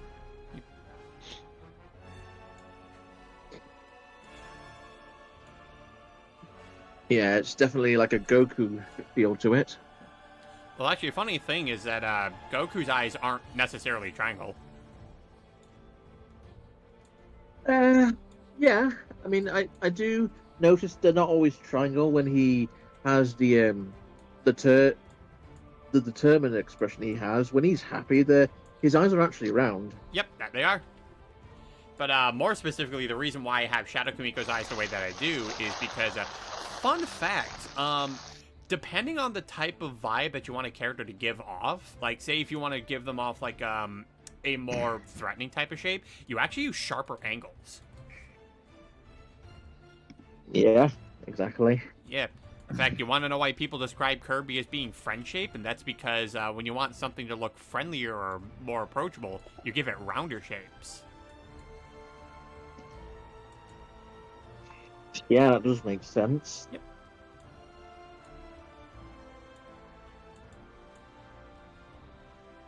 This is Character Design 101.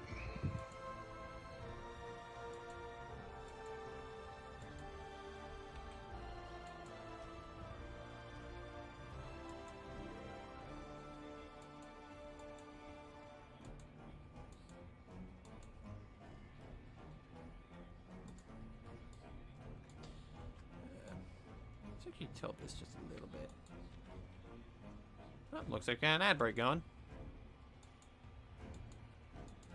All right. Yes, I shall see you guys in a minute in 30 while I work on making this guy look angry. Yep, coming up. We'll be right back after these messages. Yeah. After these messages, we'll be right back.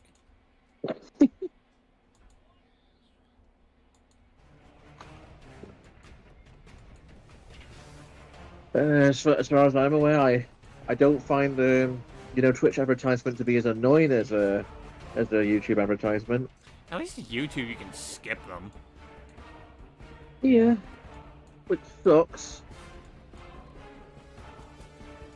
Yeah, with Twitch, with Twitch you can't skip them. Yeah, there's that. Yeah, the only way you can the only way you can get rid of ads on Twitch is you got to subscribe to the user. Oh, just a subscription service, I guess. Yep, that's one of the perks of subscribing. Aside from being able to get tier 1 emotes and channel point multipliers, you also get to watch the streamer ad free. Subscription service these days. Yep. So welcome back from the ad break, everybody. I do remember Moist Critical saying that if they somehow find a way to have a subscription service on the air that we breathe in, they might as well. Mm-hmm.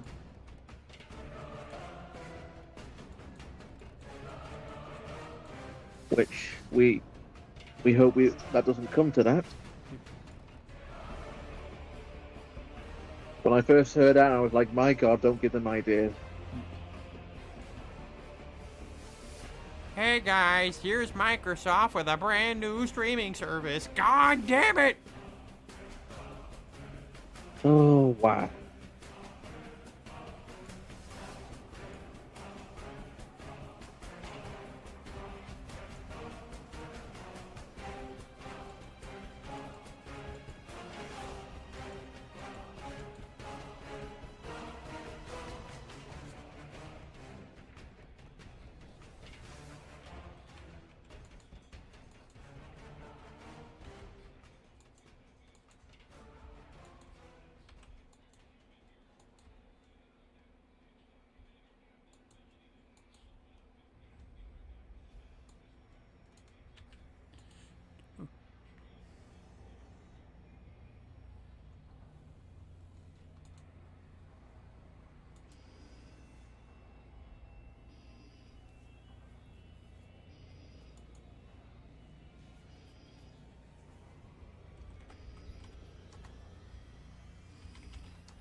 judging by the progress so far, Kimiko looks like he wants some heads. So Shadow Kamiko, would you like that? No.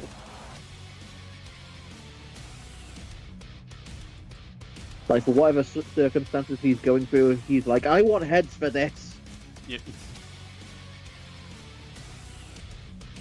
Fine, I'll get him myself.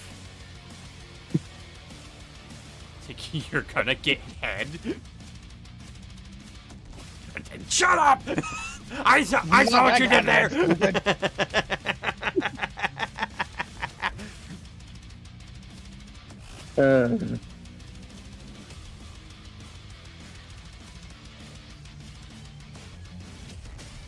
Prick.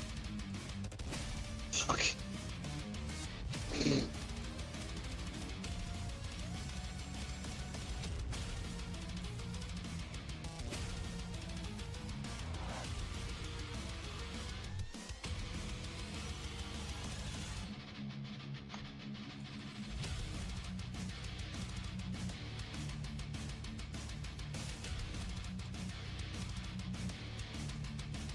If I at least complete the shape, then it's like, yeah, I can probably just start drawing on top of it. Yeah, that's way too flat. Let's get it a bit more round.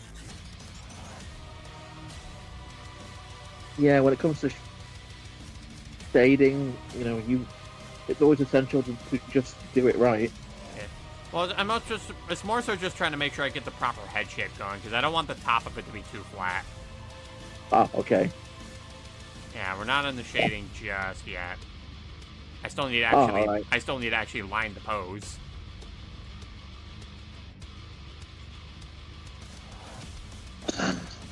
Steelios.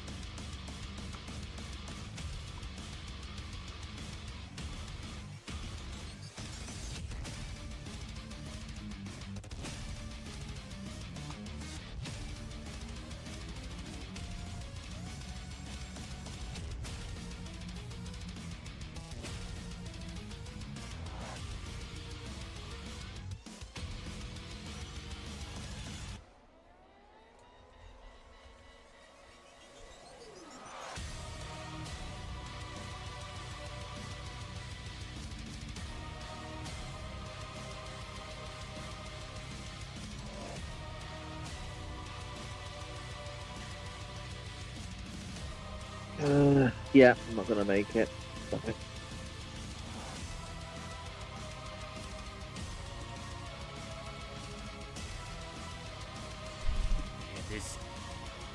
This is the man who just got his kill robbed. That was supposed to be my kill. Yeah, fucking kill stealer.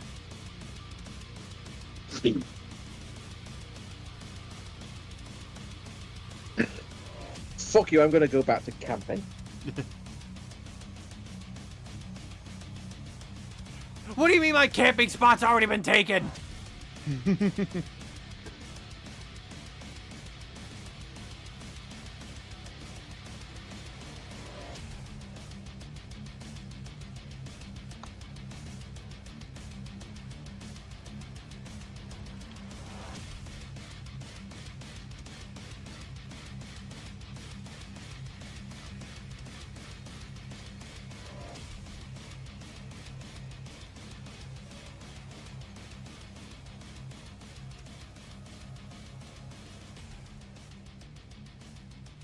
It's like, does he ever stop being angry? No.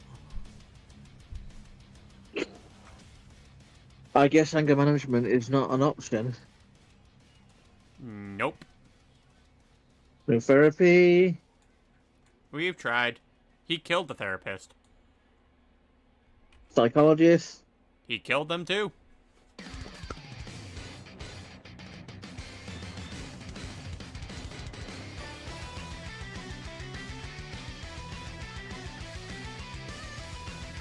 Like, unfortunately, there is no fixing this man, no matter what we try. Well, that's a shame.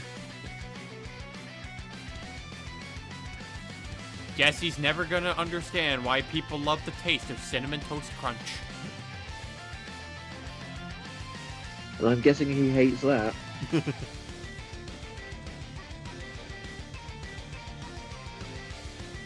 See, it's one of those bits where it's just like he actually like gives it a try. It's like, wow, this one actually isn't too bad. It's rather likable even. Oh, did you know that it's made by humans? I hate it. I hate everything about it. Wow. It's like, wow, you are a petty motherfucker, dude. No wonder people don't like you. It's like, wow, he's kind of fucking racist. Despicable bigot. Yep. I can fix it! No, you can't. No, you can't, Bob the Builder. Like, please stop trying.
Okay, that sounds like a game of rage.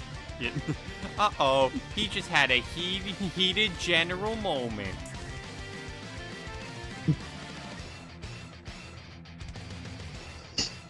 So I've had it up to here, going into these lobbies filled with nothing but stupid.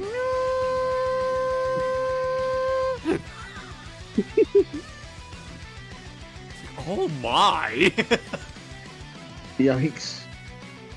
It's like, ooh, he said the bad word. He said the gamer word.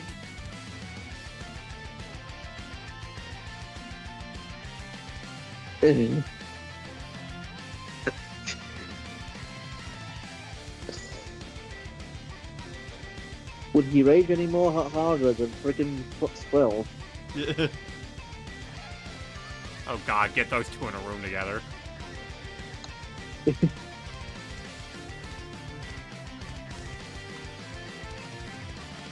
It's like, okay, now for the ultimate question of the hour. Who will kill who first? In real life. Yeah, I wonder. And Shadow Kamiko just went straight for the kill anyway. We didn't even start the countdown, and he already killed the other one. Like, what motivated you to take... And he would not answer the other reporter's question, and I think it's time I got myself out of here before I shared the same fate. Guys, I think we actually hired a psychopath.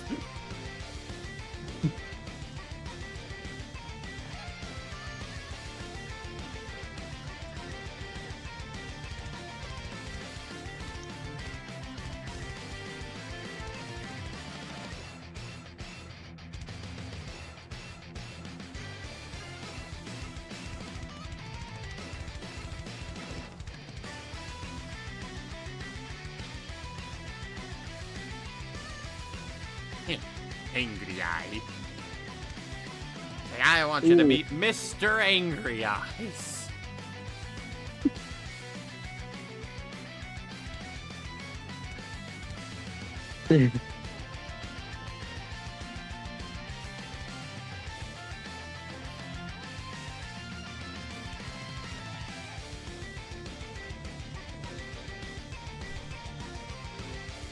Yeah, I think this is probably like the only other face I need to make on him too, because again, he only really shows like so many expressions. And these are like all the ones you tend to see him with.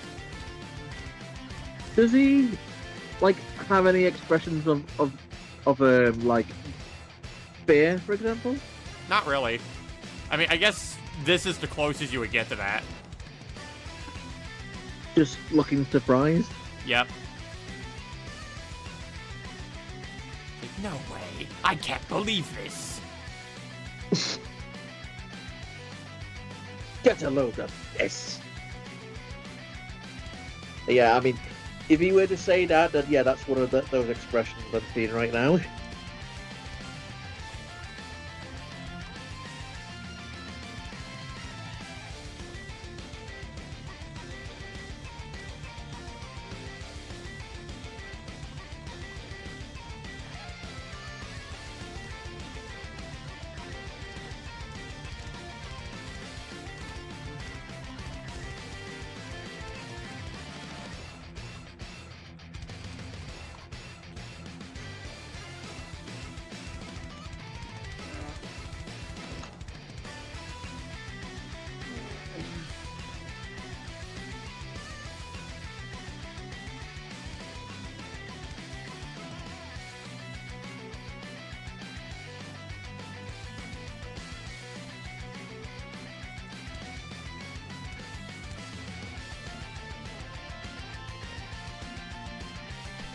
I mean, I guess the only other thing I could probably do is I could maybe make an expression of him doing an evil laugh.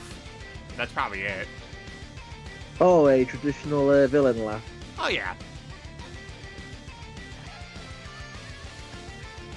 But I think I might make that... I think I might make that one a bit more elaborate. Rather than just, you know, simply a shot of the head. What, like, if he were to do the evil laugh, he would have his arms crossed and all that? Oh, absolutely. He would totally M. Bison it up. Yeah, I can see him doing that, as if he feels victorious. Yep. Yes! Yes!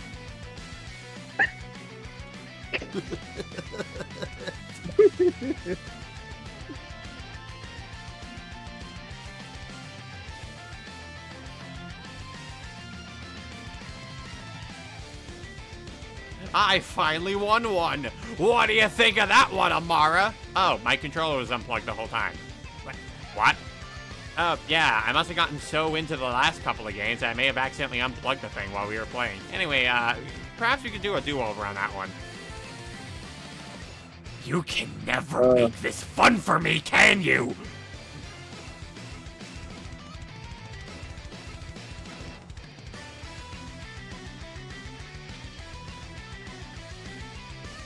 Come on.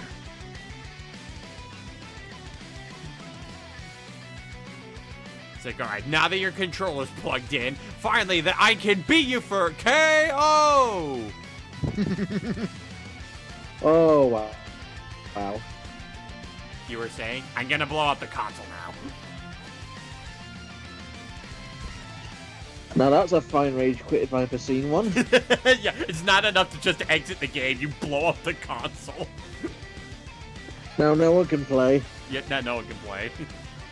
No one can beat me anymore. No one can hurt me. I am untouchable. I am indomitable. I am victorious. I am almighty. You keep telling yourself that. Yes.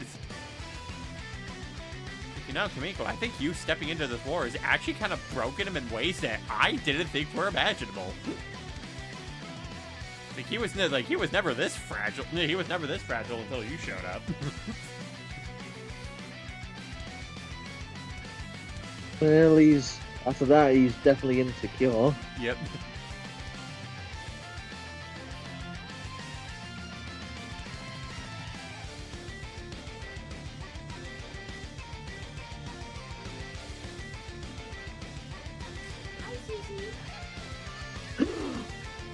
Your Majesty. Are you still grumpy Oh. fucking home? How you doing on this fine day, ma'am? Yeah, I think she's a little grumpy because we combed her earlier. Oh, I'm sorry to hear that. Well, So it's just one of those things that has to be done. But once it's out of the way, it's done. Yep, she left the room.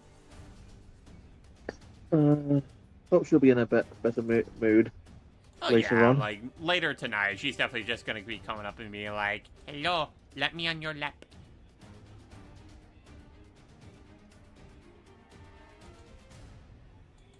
Oh, yeah, we almost lost that. Sorry, playing Splatoon.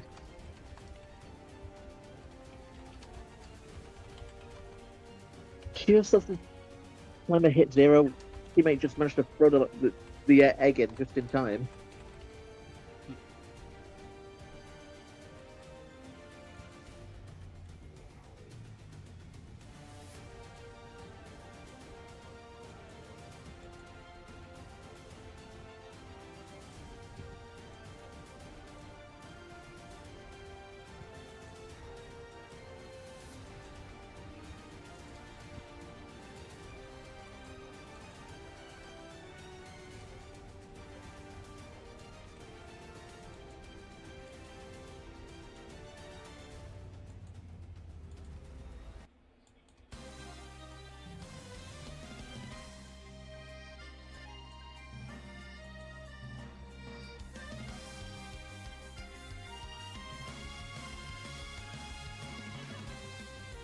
Just gonna get a bit of the jawline going here. I need to take a look at something.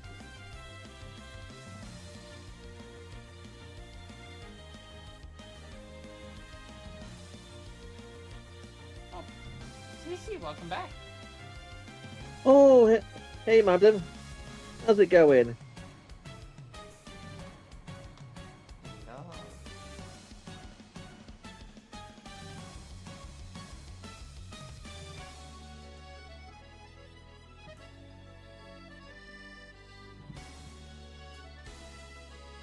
No, come on, please. Oh, thank you.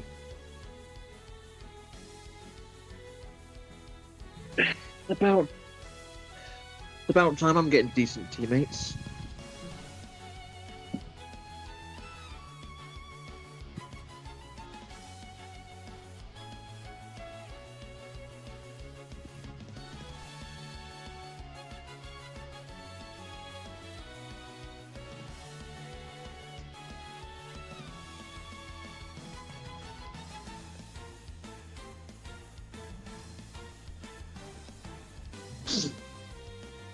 Alrighty, so anyway, now they've gotten now they've gotten some notifications taken care of. Back to finishing this face, this very angry face. Oh, his mouth is wide open. Yep. Yeah, this boy be screaming. Like I said, I wanted this guy to look like he's molding.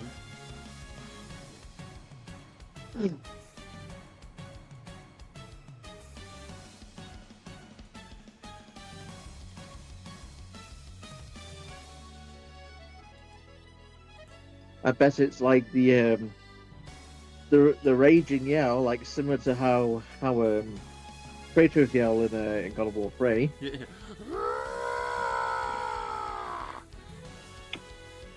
Oh yeah.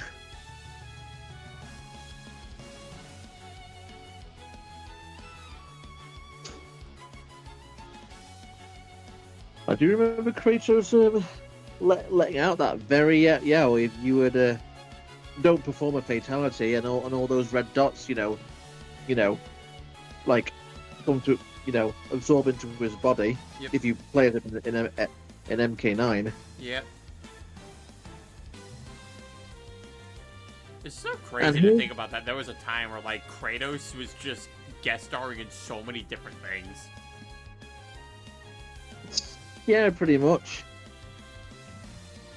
Yeah, because like he was in Mortal Kombat, he was in Soul Calibur at one point. Oh yes, he was, and I think he was also a boss in the PlayStation version of Shovel Knight. Yeah.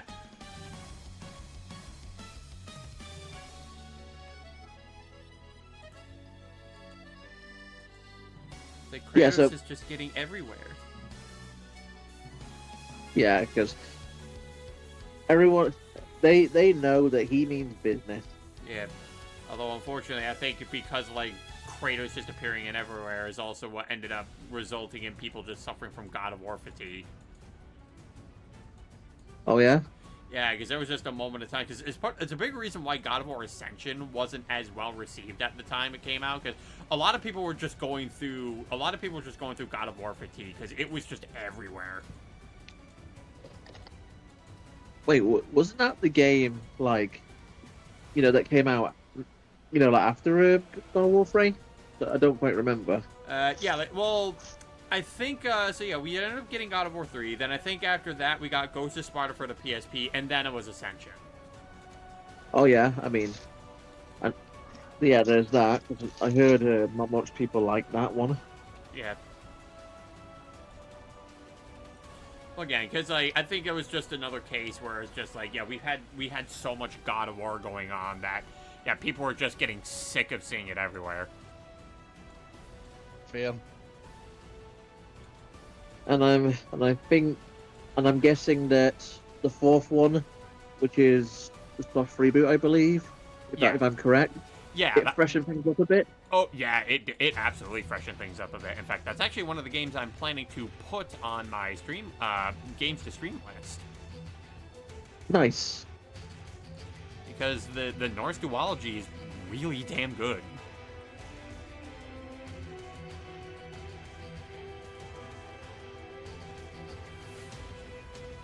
Yeah, it was nice to see that Kratos was also like, the first one to set the doors open for as guest fighters in Mortal Kombat.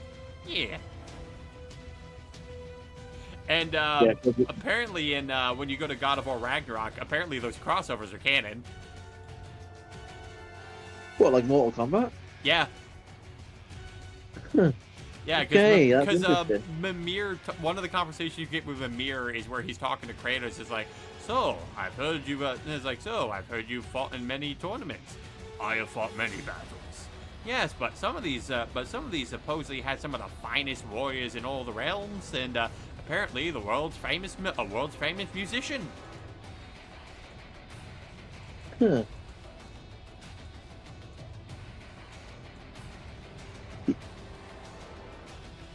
So yeah, MK9 was the first one to open the doors for guest fighters, such as Kratos and Freddy Krueger. Yep. While MKX was pretty much had guest fighters mostly from horror movies. Yep. MK11 had guest fighters that are from violent action movies. Yep. Like here, Wow. RoboCop, Yeah, RoboCop, Terminator. Rambo. Yeah, Rambo. Yeah. And not counting Joker, but yeah, he's known for being violent as well. Yeah, and then Spawn. Oh yeah, Spawn. Yeah. Yeah. And then we got this one where it's like, oh, hey, look, it's Omni-Man, and he's going to face Homelander. I can recreate that episode of Death Battle now. Yeah. So MK1 is basically, opens the door for violent superhero characters.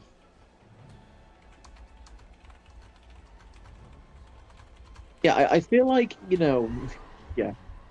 NetherRealm Studios does these kind of things intentionally, like, whenever like a character has like a previous crossover with where somewhere else, I think they intentionally bring back that certain character so that they can, reenact that crossover again. Oh, yeah.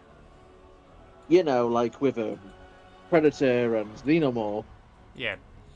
and Terminator and RoboCop. Yeah, and honestly, if they ended up like bringing back like the Sony exclusive thing again, you could also technically have recreated the fight between Spawn and Kratos. Oh yeah.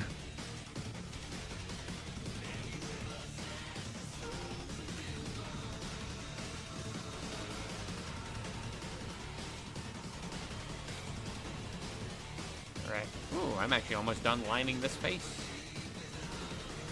Nice. Yep, I just gotta get the ears, and I gotta get the, then I got to get the marks on the helmet, and then we should be good to go with collar.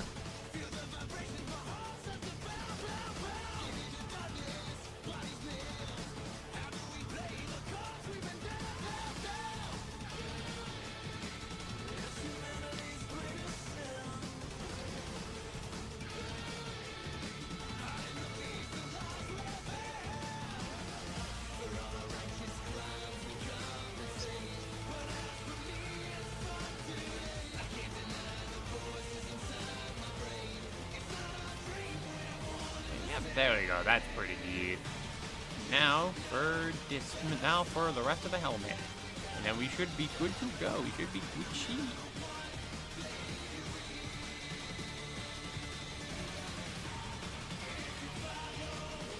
Oh, and there goes an ad break. We'll be right back after these messages. After these messages, we'll be right back.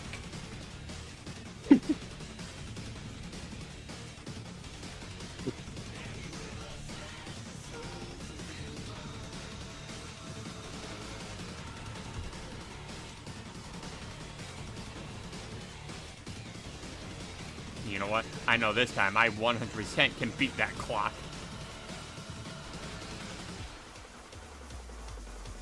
Oh, what? It's like, oh, looks like the streamer's actually about to finish lining this piece before the clock can actually go out. This would be absolutely crazy, folks.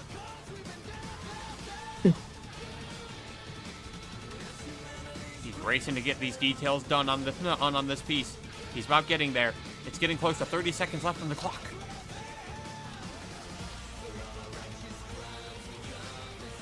Oh, he's going, he's zooming, folks, he's zooming.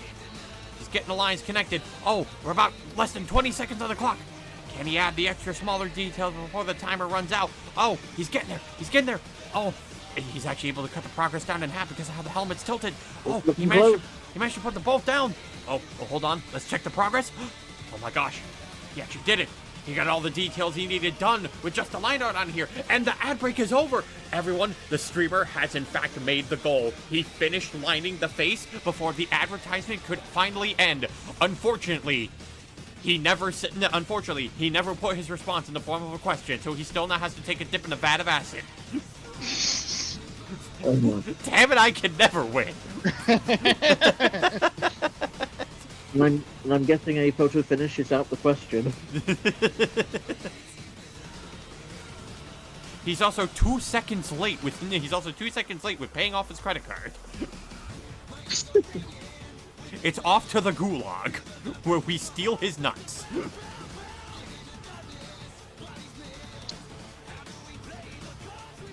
And hopefully you'll get a second chance if you were to win a 1v1 in there. If we're going by Warzone standard.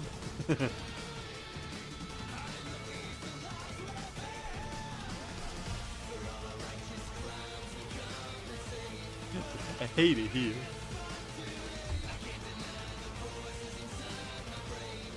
Well, I just gotta get his face going. Actually, I think just especially emphasize the face expression going on here. Oh no. The streamer actually went back to the line work. That means he didn't actually complete it. He's a fraud. Quick, he must be punished with the fraud tax. Bro. Absolute phony he is. He lied to you all. You know who lives at this house? He's a big fat phony. A big fat phony. I got a restraining order against that guy. Why is he here?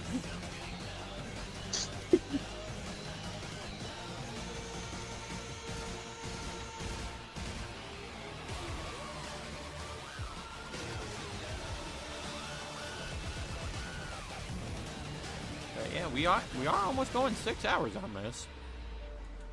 Nice. And you know what? Just to put this around the eyes, just to emphasize even more just how unhinged this man is screaming.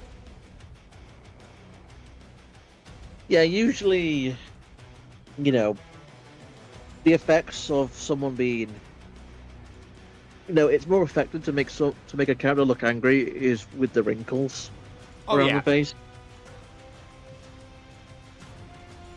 Oh yeah, there are lines around the pupils because I've seen that happen with other animes, I believe. Oh yeah. Like when it comes to like needing to like do expressions, like you really want to try to push them as hard as you can. Yeah. And just to make them really stick out. Especially with like a face design like this. Like you want to make sure you push that kind of expression. Indeed. Oh no. Wrong layer. I was removing his line art. I just put that there. It's a wrong layer! Like, you get back on the right layer.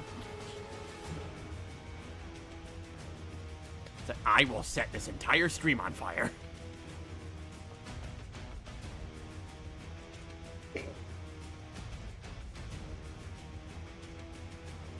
Right. And I never closed off his neck. There you go.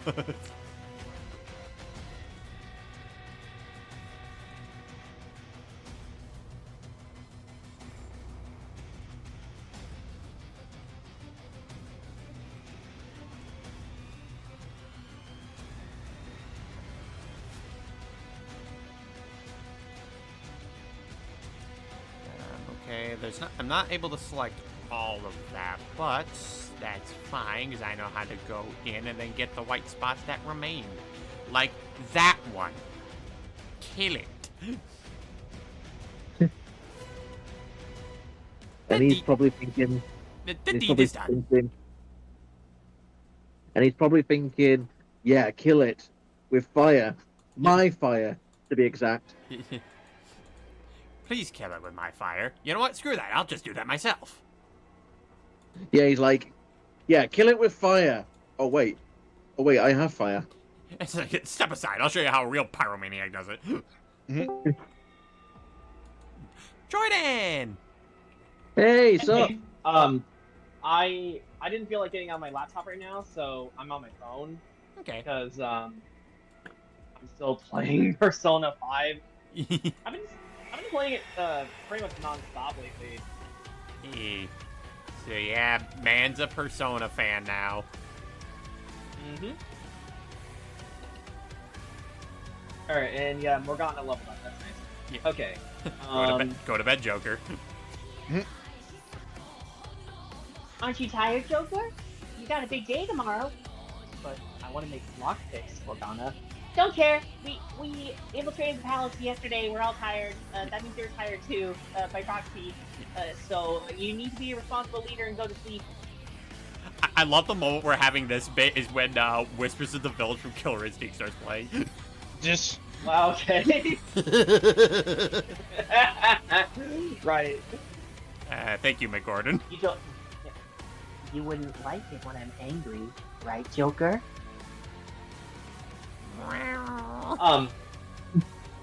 Yeah, so I unlocked Queen today, so I pretty much have my main party now.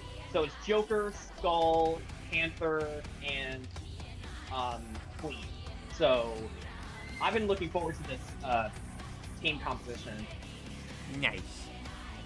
Yeah, so like, one's my Fire Lady, one's my Nuke Lady. Yeah, Nuke is an element in Persona. It's funny.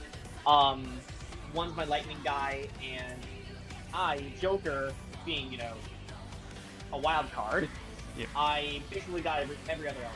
So I'd say this is a pretty well-rounded team. Yeah. So, how are you liking the characters? I love them. These kids are great. Yeah. And it's just like, they deal with so much horrible shit almost constantly. It's just, man, I want to give them hot cocoa or something.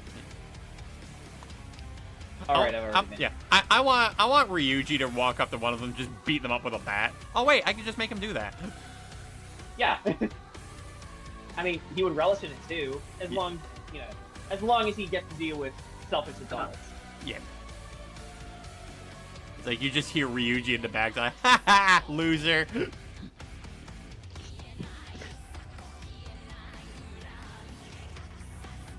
By the way, Jordan, did you know the guy voicing Ryuji in that is the same as Saitama? I did not recognize him. Yeah, that's Matt Middleman. Oh shit.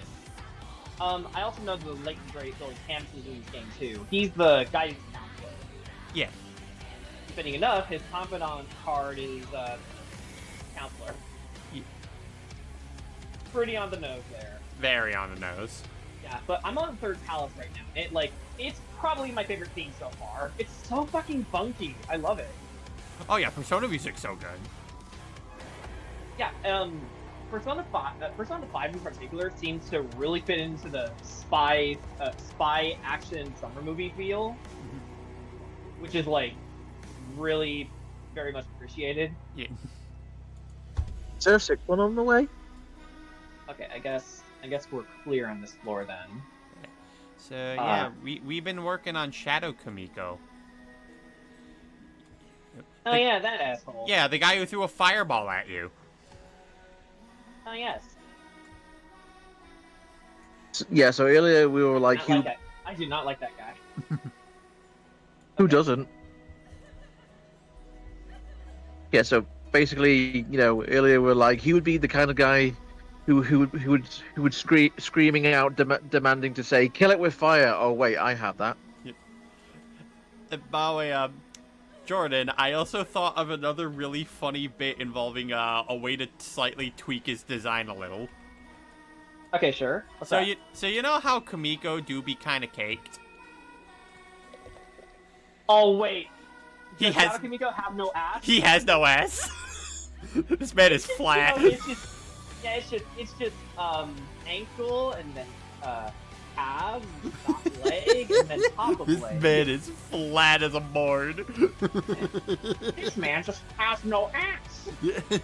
No ass having no ass. See, that's why he's really angry, because I took his ass. He nerfed it pretty hard. What's my ass? He nerfed it pretty hard. Yeah. Now you know how Snake feels. Yeah, now I know how you Snake feels. Put the words right out of my mouth there. Oh my god, Yeah. so he's Hank Hill! Oh god. I'm about to bust. I don't need propane accessories. I can combust myself. Ugh.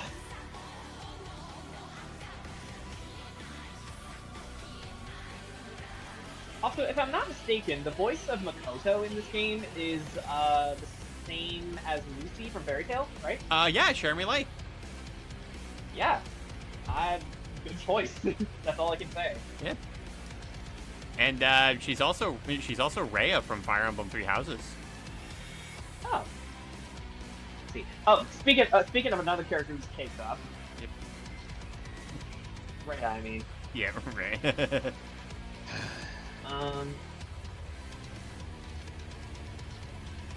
We can go to the basement. That's my choice.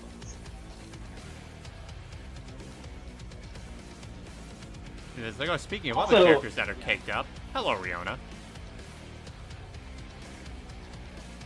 Yeah, I suppose that's true. Okay. So... Yeah, I forgot what I was gonna say. Fucking hate that. I do too. Like, I lost my train of thought. Oh yeah! This game is hilarious because, well, in terms of voice actors, obviously Yusuke is voiced by Matt Mercer. Mhm. If you wait around a little bit while making a decision with him, he straight up says, "How do you want to do this?" Like, those motherfuckers, and that's not the first time either. I think I told you a couple nights ago, or even last night, about so you can hang out with your friends sometimes, right? Yeah. Ryuji wanted to go to the movies with me, and he wanted to go see The Cake Knight Rises. And I don't know if it was just our localization of voice actors that did it, or if it was in the original script, but it's just straight up a Dark Knight parody. Like, one of the lines was, "Your garbage that begs for money." What the fuck? Who's the asshole who named this entire script? Oh yeah. Also, with Dr. Maruki, we were doing a story thing where the school was doing a community cleanup service, and he was making some soup with some of the other kids. And I'm not kidding you, he fucking did the salt meme. You know what I'm talking about? Like, Yes. the way that fancy guy just sprinkled in salt and it Yep. explodes in the wind. Yes. Like, stop it! It's too funny. Also, there was a plan that involved on trying to seduce Yusuke and trying to get, the bad guy to change something in Mementos. And An made it very clear she does not want to script for this guy. Yeah. Like, she came in looking like a kid dressed up in, dressed up for winter. Like, remember when our parents would, Yes. pile us on with layers and layers of clothing? She came into his studio like that. And she's just been gradually removing clothes. Yeah. It's just, you know how I get with certain anime tropes? I think they're contrived or just, not necessary or just weird otherwise. Yeah. They have fun with it. And I'm really happy they do so, because it's they could have very easily, given on all the stereotypical, oh no, Morgana's in my boobies, or oh no, where'd my clothes go? But no, they do it with respect because, this kid is 16. So, yeah, she gets ogled after sometimes, but she prefers to do things on her own terms. And that was a great way to handle it. Yeah. Funny too. And her acting is so bad. But the craziest part is most of the time it works.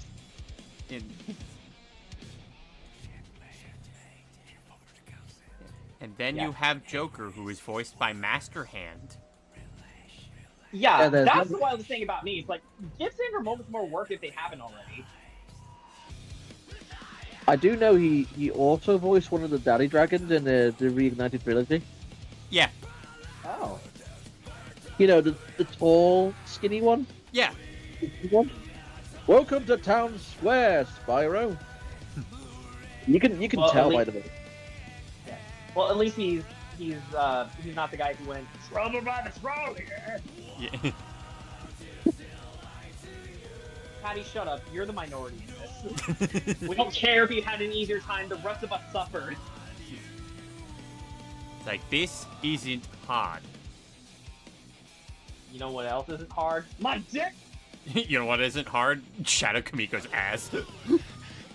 You know what? It's not only does he have no ass, it's just flab too. Yeah. It's flabby. Yeah.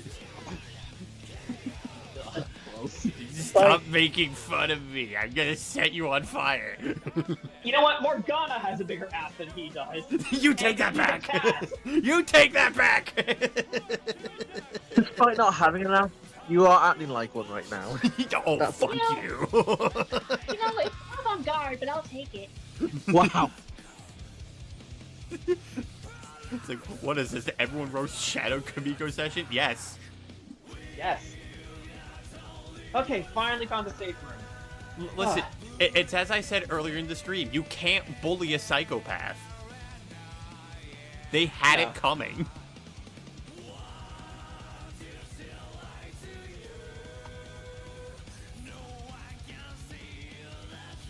Just talk to friends.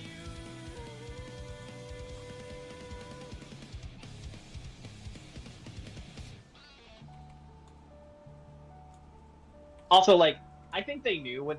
I also think they knew what they were doing by, giving Queen her code name, because Ryuji and Morgana immediately fell in line, and they word for word say yes, Queen. So they are the embodiment of Yas Queen. Yas Queen. Yas Queen. Yeah. Yas Queen. Please don't ever say that again in my presence. Yes, Queen. Get out of my sight. Yes, Queen. I hate it here. I hate it here. Why did I agree to this?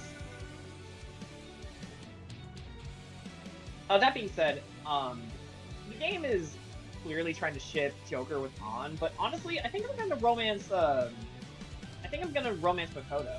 I don't know. I just like their vibe better. That's fair. Yeah. Okay, so first things first, let's cover some. So yeah, I'd say this is a good-looking Engie face. I would agree to that. So, Yeah, so I'm actually now going to do something easier for myself. What's that? So rather than just remake all of the armor that he wears just to showcase what it looks like, I'm just going to take the lineup from Kamiko and just copy that. Nice. Work smarter, not harder. Oh my god, he's reusing assets! Cancel him! It's not reusing assets. It's just being smarter about things. He's lazy! Cancel Wait, him. does that mean he uses Gen AI art? That is a completely different sentence, my friend. What are you talking about? It's a different sentence that I made up. Yeah, that's the problem. Dumbass. Yep, that, yeah. Yeah, Dick cancel face. him. Get Twitter ready. Oh, this is new. Okay, new obstacle.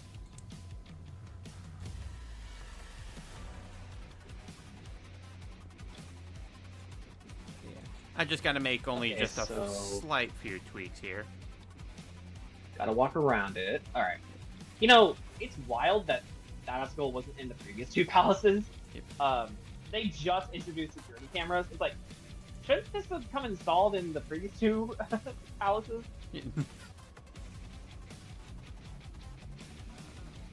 I mean, I guess in Kamoshida's case, he was too busy, you know, boinking off to teenage girls to think about it, and, well, Madarame's old.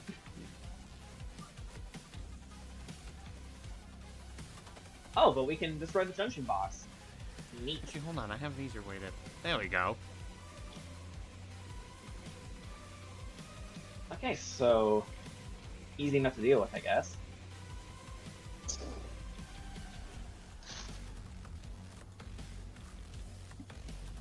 I'm also vibing super hard to the music here. Like, Palace number 3 probably has my favorite Palace theme. I was like, man, can't wait to introduce you to some more Persona music, because I know there's another track that I think you'd absolutely would love. I'm loving most of the soundtracks so far, so. Yeah, but I'm also I'm not even just talking about like Persona 5. Like, there's a specific track from Persona 3 I think you'd really love because it's funky as hell. I know It's Going Down is pretty good. Yeah. There's also that Mass Destruction. That's another good one. But that, Yeah. that I only know that one because of Smash Brothers. Oh yeah, Mass Destruction was the one I was thinking of actually. Yeah. Yeah. Baby, baby, baby, baby. Yep. I know. I could have sworn for certain there was a catchy one in Persona 4. I completely missed what Makoto was trying to tell me. Oh. That's fine. I'll figure it out. Makoto's like, how dare you? And just tells you to kneel before her.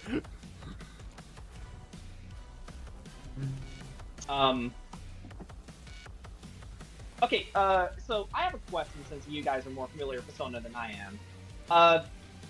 Is Makoto 18 or 17? No one can seem to agree. Okay, so it depends on the game. Yeah. Cause So obviously this is Persona 5. yeah, so in vanilla Persona 5, then yeah, no, I think she is 17. I believe it's in Striker she's 19. Yeah. Okay. So in the next game, she's grown up. Yeah, I can actually check here. Yeah, so Persona 5 she starts as 17. Yeah, she's between 17, 18, and then Persona 5 Strikers she's 19. Okay. Because obviously she's the oldest of our group. Yeah. So but she has a license for a motorcycle. So I was like, wait a minute. Do 17-year-olds get motorcycle licenses in Japan? Is that legal? I think they can. Man, other countries are wild. Like, I think over in the UK, the legal drinking age is 18. instead of R21. Seriously. Yeah, actually, I'm seeing it here. In most states, you can get your motorcycle license at 16 or 17. So, like, the same age you can get your driver's license for a car. Right. Oh, wait a minute. Makoto was trying to tell me about status ailments. Oh, well. It's like, oh, I know what status ailments are. Those suck. Yeah, you can't use them. Okay. I've always gravitated towards Makoto because of, you know, the fan base, but, like, she's probably my favorite character so far. Yay.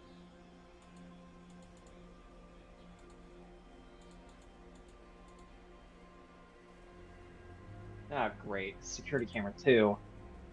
So I gotta wait for them to get close to me. That's fine. I'm a patient boy. Oh, God. Okay. Paralysis will always be my most hated status ailments in any game. It's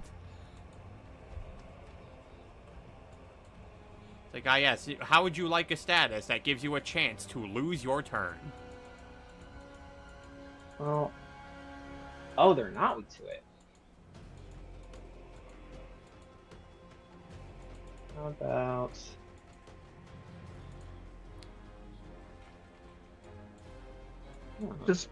Isn't Reach Out to the Truth catchy to any of you guys? Yeah. Because despite not being a Persona fan myself, I mean, I can definitely tell that they're catchy as hell. Oh yeah, like the Persona music is just really good. So much so that Casey Lee Williams made her own cover of Last Surprise.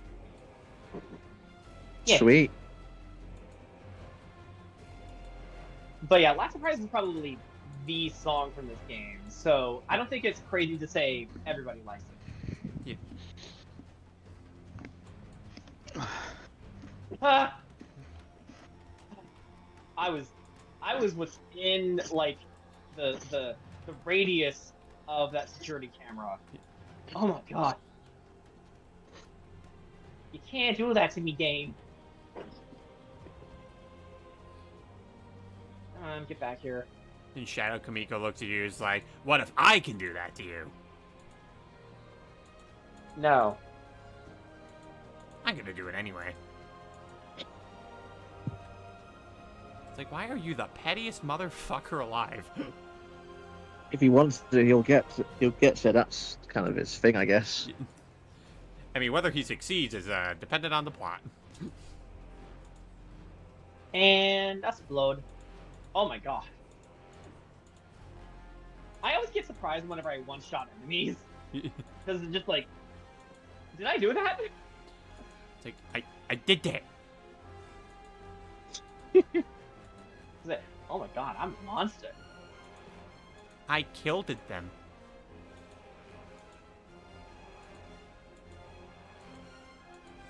Okay, so... Wait, is that door locked? Or is it just the design? Yeah, it was just the design. I thought, like, okay. Oh, but hold on. Junction box. Kill it. I know they call it electrical box in this game, but I know they're called junction boxes because I play other games. You do play other games?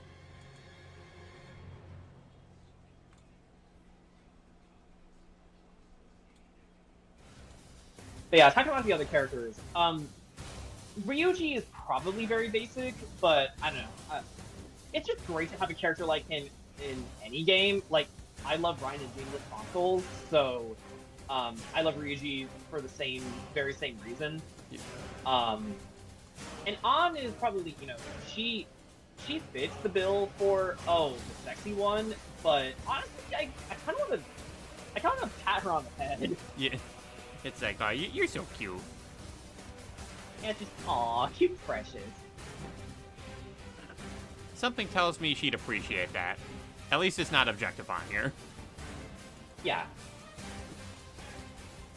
And also, it's a step up from everyone calling her a whore. Yeah, it's like, how dare you?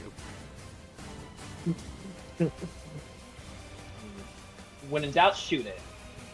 Okay, so don't use guns. Like, I take that color from Shadow Kamiko's ass, or lack thereof one. Yeah. Fire? I get it back? No, I don't think I will. No. I don't see your name on it. Saying, nah, I don't really feel like it. Yeah. Also, the eye thing that Persona characters get. Makoto's the one of use case is probably the scariest to me, because it's just like, oh my god, they're out for blood. It's like, oh, she pissed. Yeah. But You use case, like, murderous rage. Say, oh, they want you dead. They want you dead. Like, they want you dead so hard that that your next of kin will feel it. Yeah. Okay, so don't use pistol or guns. I haven't used psychic, bless, curse, electricity, Also- and ice yet. also So let's that go was- with Also, that was Sandman's theme that played. nice. And there goes the ad break. Ice. We'll be back after these That did messages. nothing.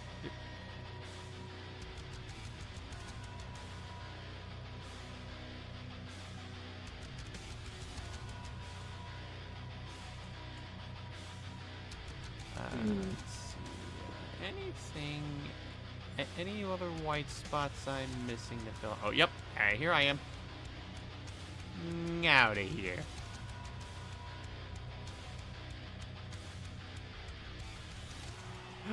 Also, Jordan, there was another funny bit that I thought of like earlier in the stream. I was cracking everyone up.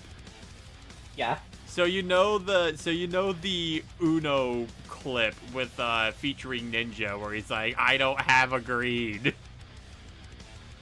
I believe so. Imagine Shadow Kamiko being the guy who keeps drawing from the Uno decks like, I don't have a green. And then once he finally gets a green, Amara's turn. She plays a green reverse card, and it's back to Shadow Kamiko's Shit. turn. I don't have a green! Okay, so I lost the super rare enemy. Oh well. I couldn't figure out its weakness at the time, so then just fucked off. You could have also had the one moment that Crafty had with playing Persona 4 where he tries to run from a battle and then it's like you can't escape. The enemies get a pot shot in on one of his guys and then the enemy flees. Terrific. It's like, no, you don't get to run. Bop. Okay, now we're gonna go. Bye. It's like, oh, you bitch. It's gonna hit and run me like that? Yes. Rude. Morgana, I love you, but I'm never using you in battle ever again. They're my lowest. They're my lowest level character. Yeah, because like, Morgana was definitely made to be like your starter character. You know what I mean? Yeah. You know, someone to help out with the action economy in the game early on, and then like once you get bigger and better party members, he immediately becomes obsolete. Like as soon as Yusuke came into the scene, I switched him out. Yeah. And then when Makoto came into the scene, so like, okay, I have my party now. It's like no more cat. Well, no more of the little cat anyway. The big cat I'll take. Big cat.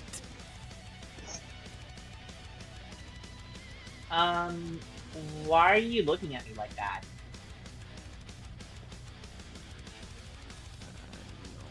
And I can also take the shoes here. That's the right layer, right? Yeah, it is. That's the right one. And I'm gonna steal these too.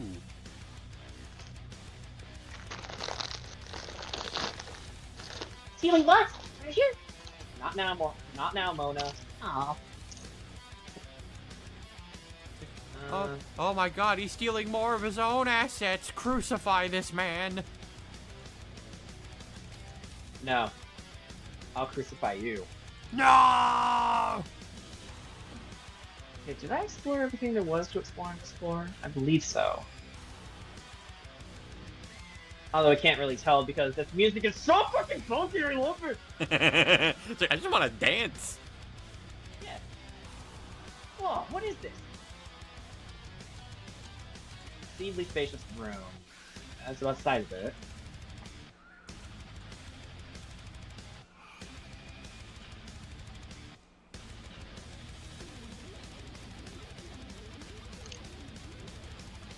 Oh, okay. We have pizza seal.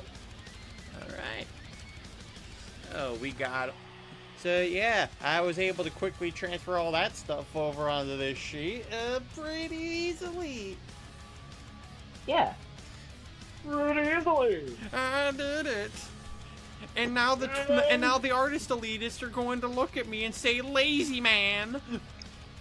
No. The artist elitists don't know what they're talking about because they're not actually artists. And artists use resources and quick and easy skills all the time to create ease of use in their techniques. Right. I mean, It's called basic strategy, friends. Yeah, Didn't but I have 19 lockpicks. I'm never running out of those. yeah, but honestly, I think we've made a lot of progress on this. That I think I'm probably gonna call it here for tonight. Yeah. So yeah. Alright. Oh, there are my follower goals. Hello there. Yeah, we reached 200 followers, and I will be holding an art raffle for you to request an art piece of Kamiko fighting whoever it is that you want. You could even have him fight you can even have him fight the creep, the first creep you face against in Persona 5. Hamashita. Yeah, you could have him fight him. Also, I sort of appreciate them throwing us the hardball first, so that way we get it done and out of the way. Yeah. It's like ripping off a band-aid after you just achieve surgery. Indeed, but for right now, so on the schedule, I'm gonna be off tomorrow because that's gonna be a Ravnica day. But on Sunday, I will be back with day 11 of the lore-a-thon, where we talk a little bit about Hiyashi. Yes. Hopefully we'll have a bit more to talk about with him, because I know we didn't really talk too much about Shadow Kamiko in this session, but he's kind of such a simple enough character that I don't really think there was too much to really go into depth to that I didn't already get done in, like, I want to say the first couple of hours of the stream. Yeah, like I said to you privately, some characters are just, simple like that. Because they have a role to fulfill, and then once that role is done, well, up to you if you want them to do anything more, but you have to. But as for now, let's see who I'm going to send you off to. Because I have a few options, because I could raid into Heaton, who's doing some Roblox. There is also Kaden, who's doing who also seems to be doing some games here. I could send you guys over to Wild Spice, who's doing some Super Mario Party, or like Mario Party Superstars. Okay, just as long as it's not Sonic Superstars, we're good. Yeah, no, it's not. It's Mario Party Superstars.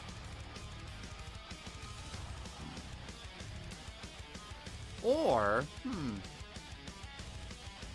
you know who I haven't rated in a good long while? I need to see how long you've been going for.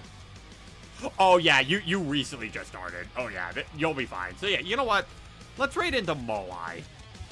The Moai of knowledge.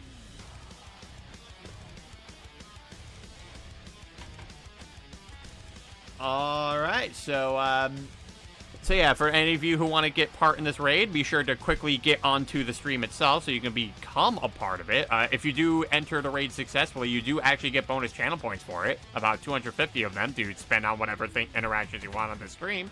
And, yeah, so as the typical stream rules go, don't overpromote the stream, respect the streamer's rules, be sure to follow their content if you end up liking what they do, and when we do raid into them, make sure you remove the referred equals raid from the URL address and then refresh the review actually counts. And for the raid message, our raid message shall be, as it's usually been for the past couple of days, the lore. Loves that. Yep. So, with that said, This has been Realm Wars. This has been day 10 of the lore-a-thon. We were talking about Shadow Kamiko. We were making fun of Shadow Kamiko. And I shall see you guys Sunday or tomorrow if you end up watching this Piffin Eagle Geeks.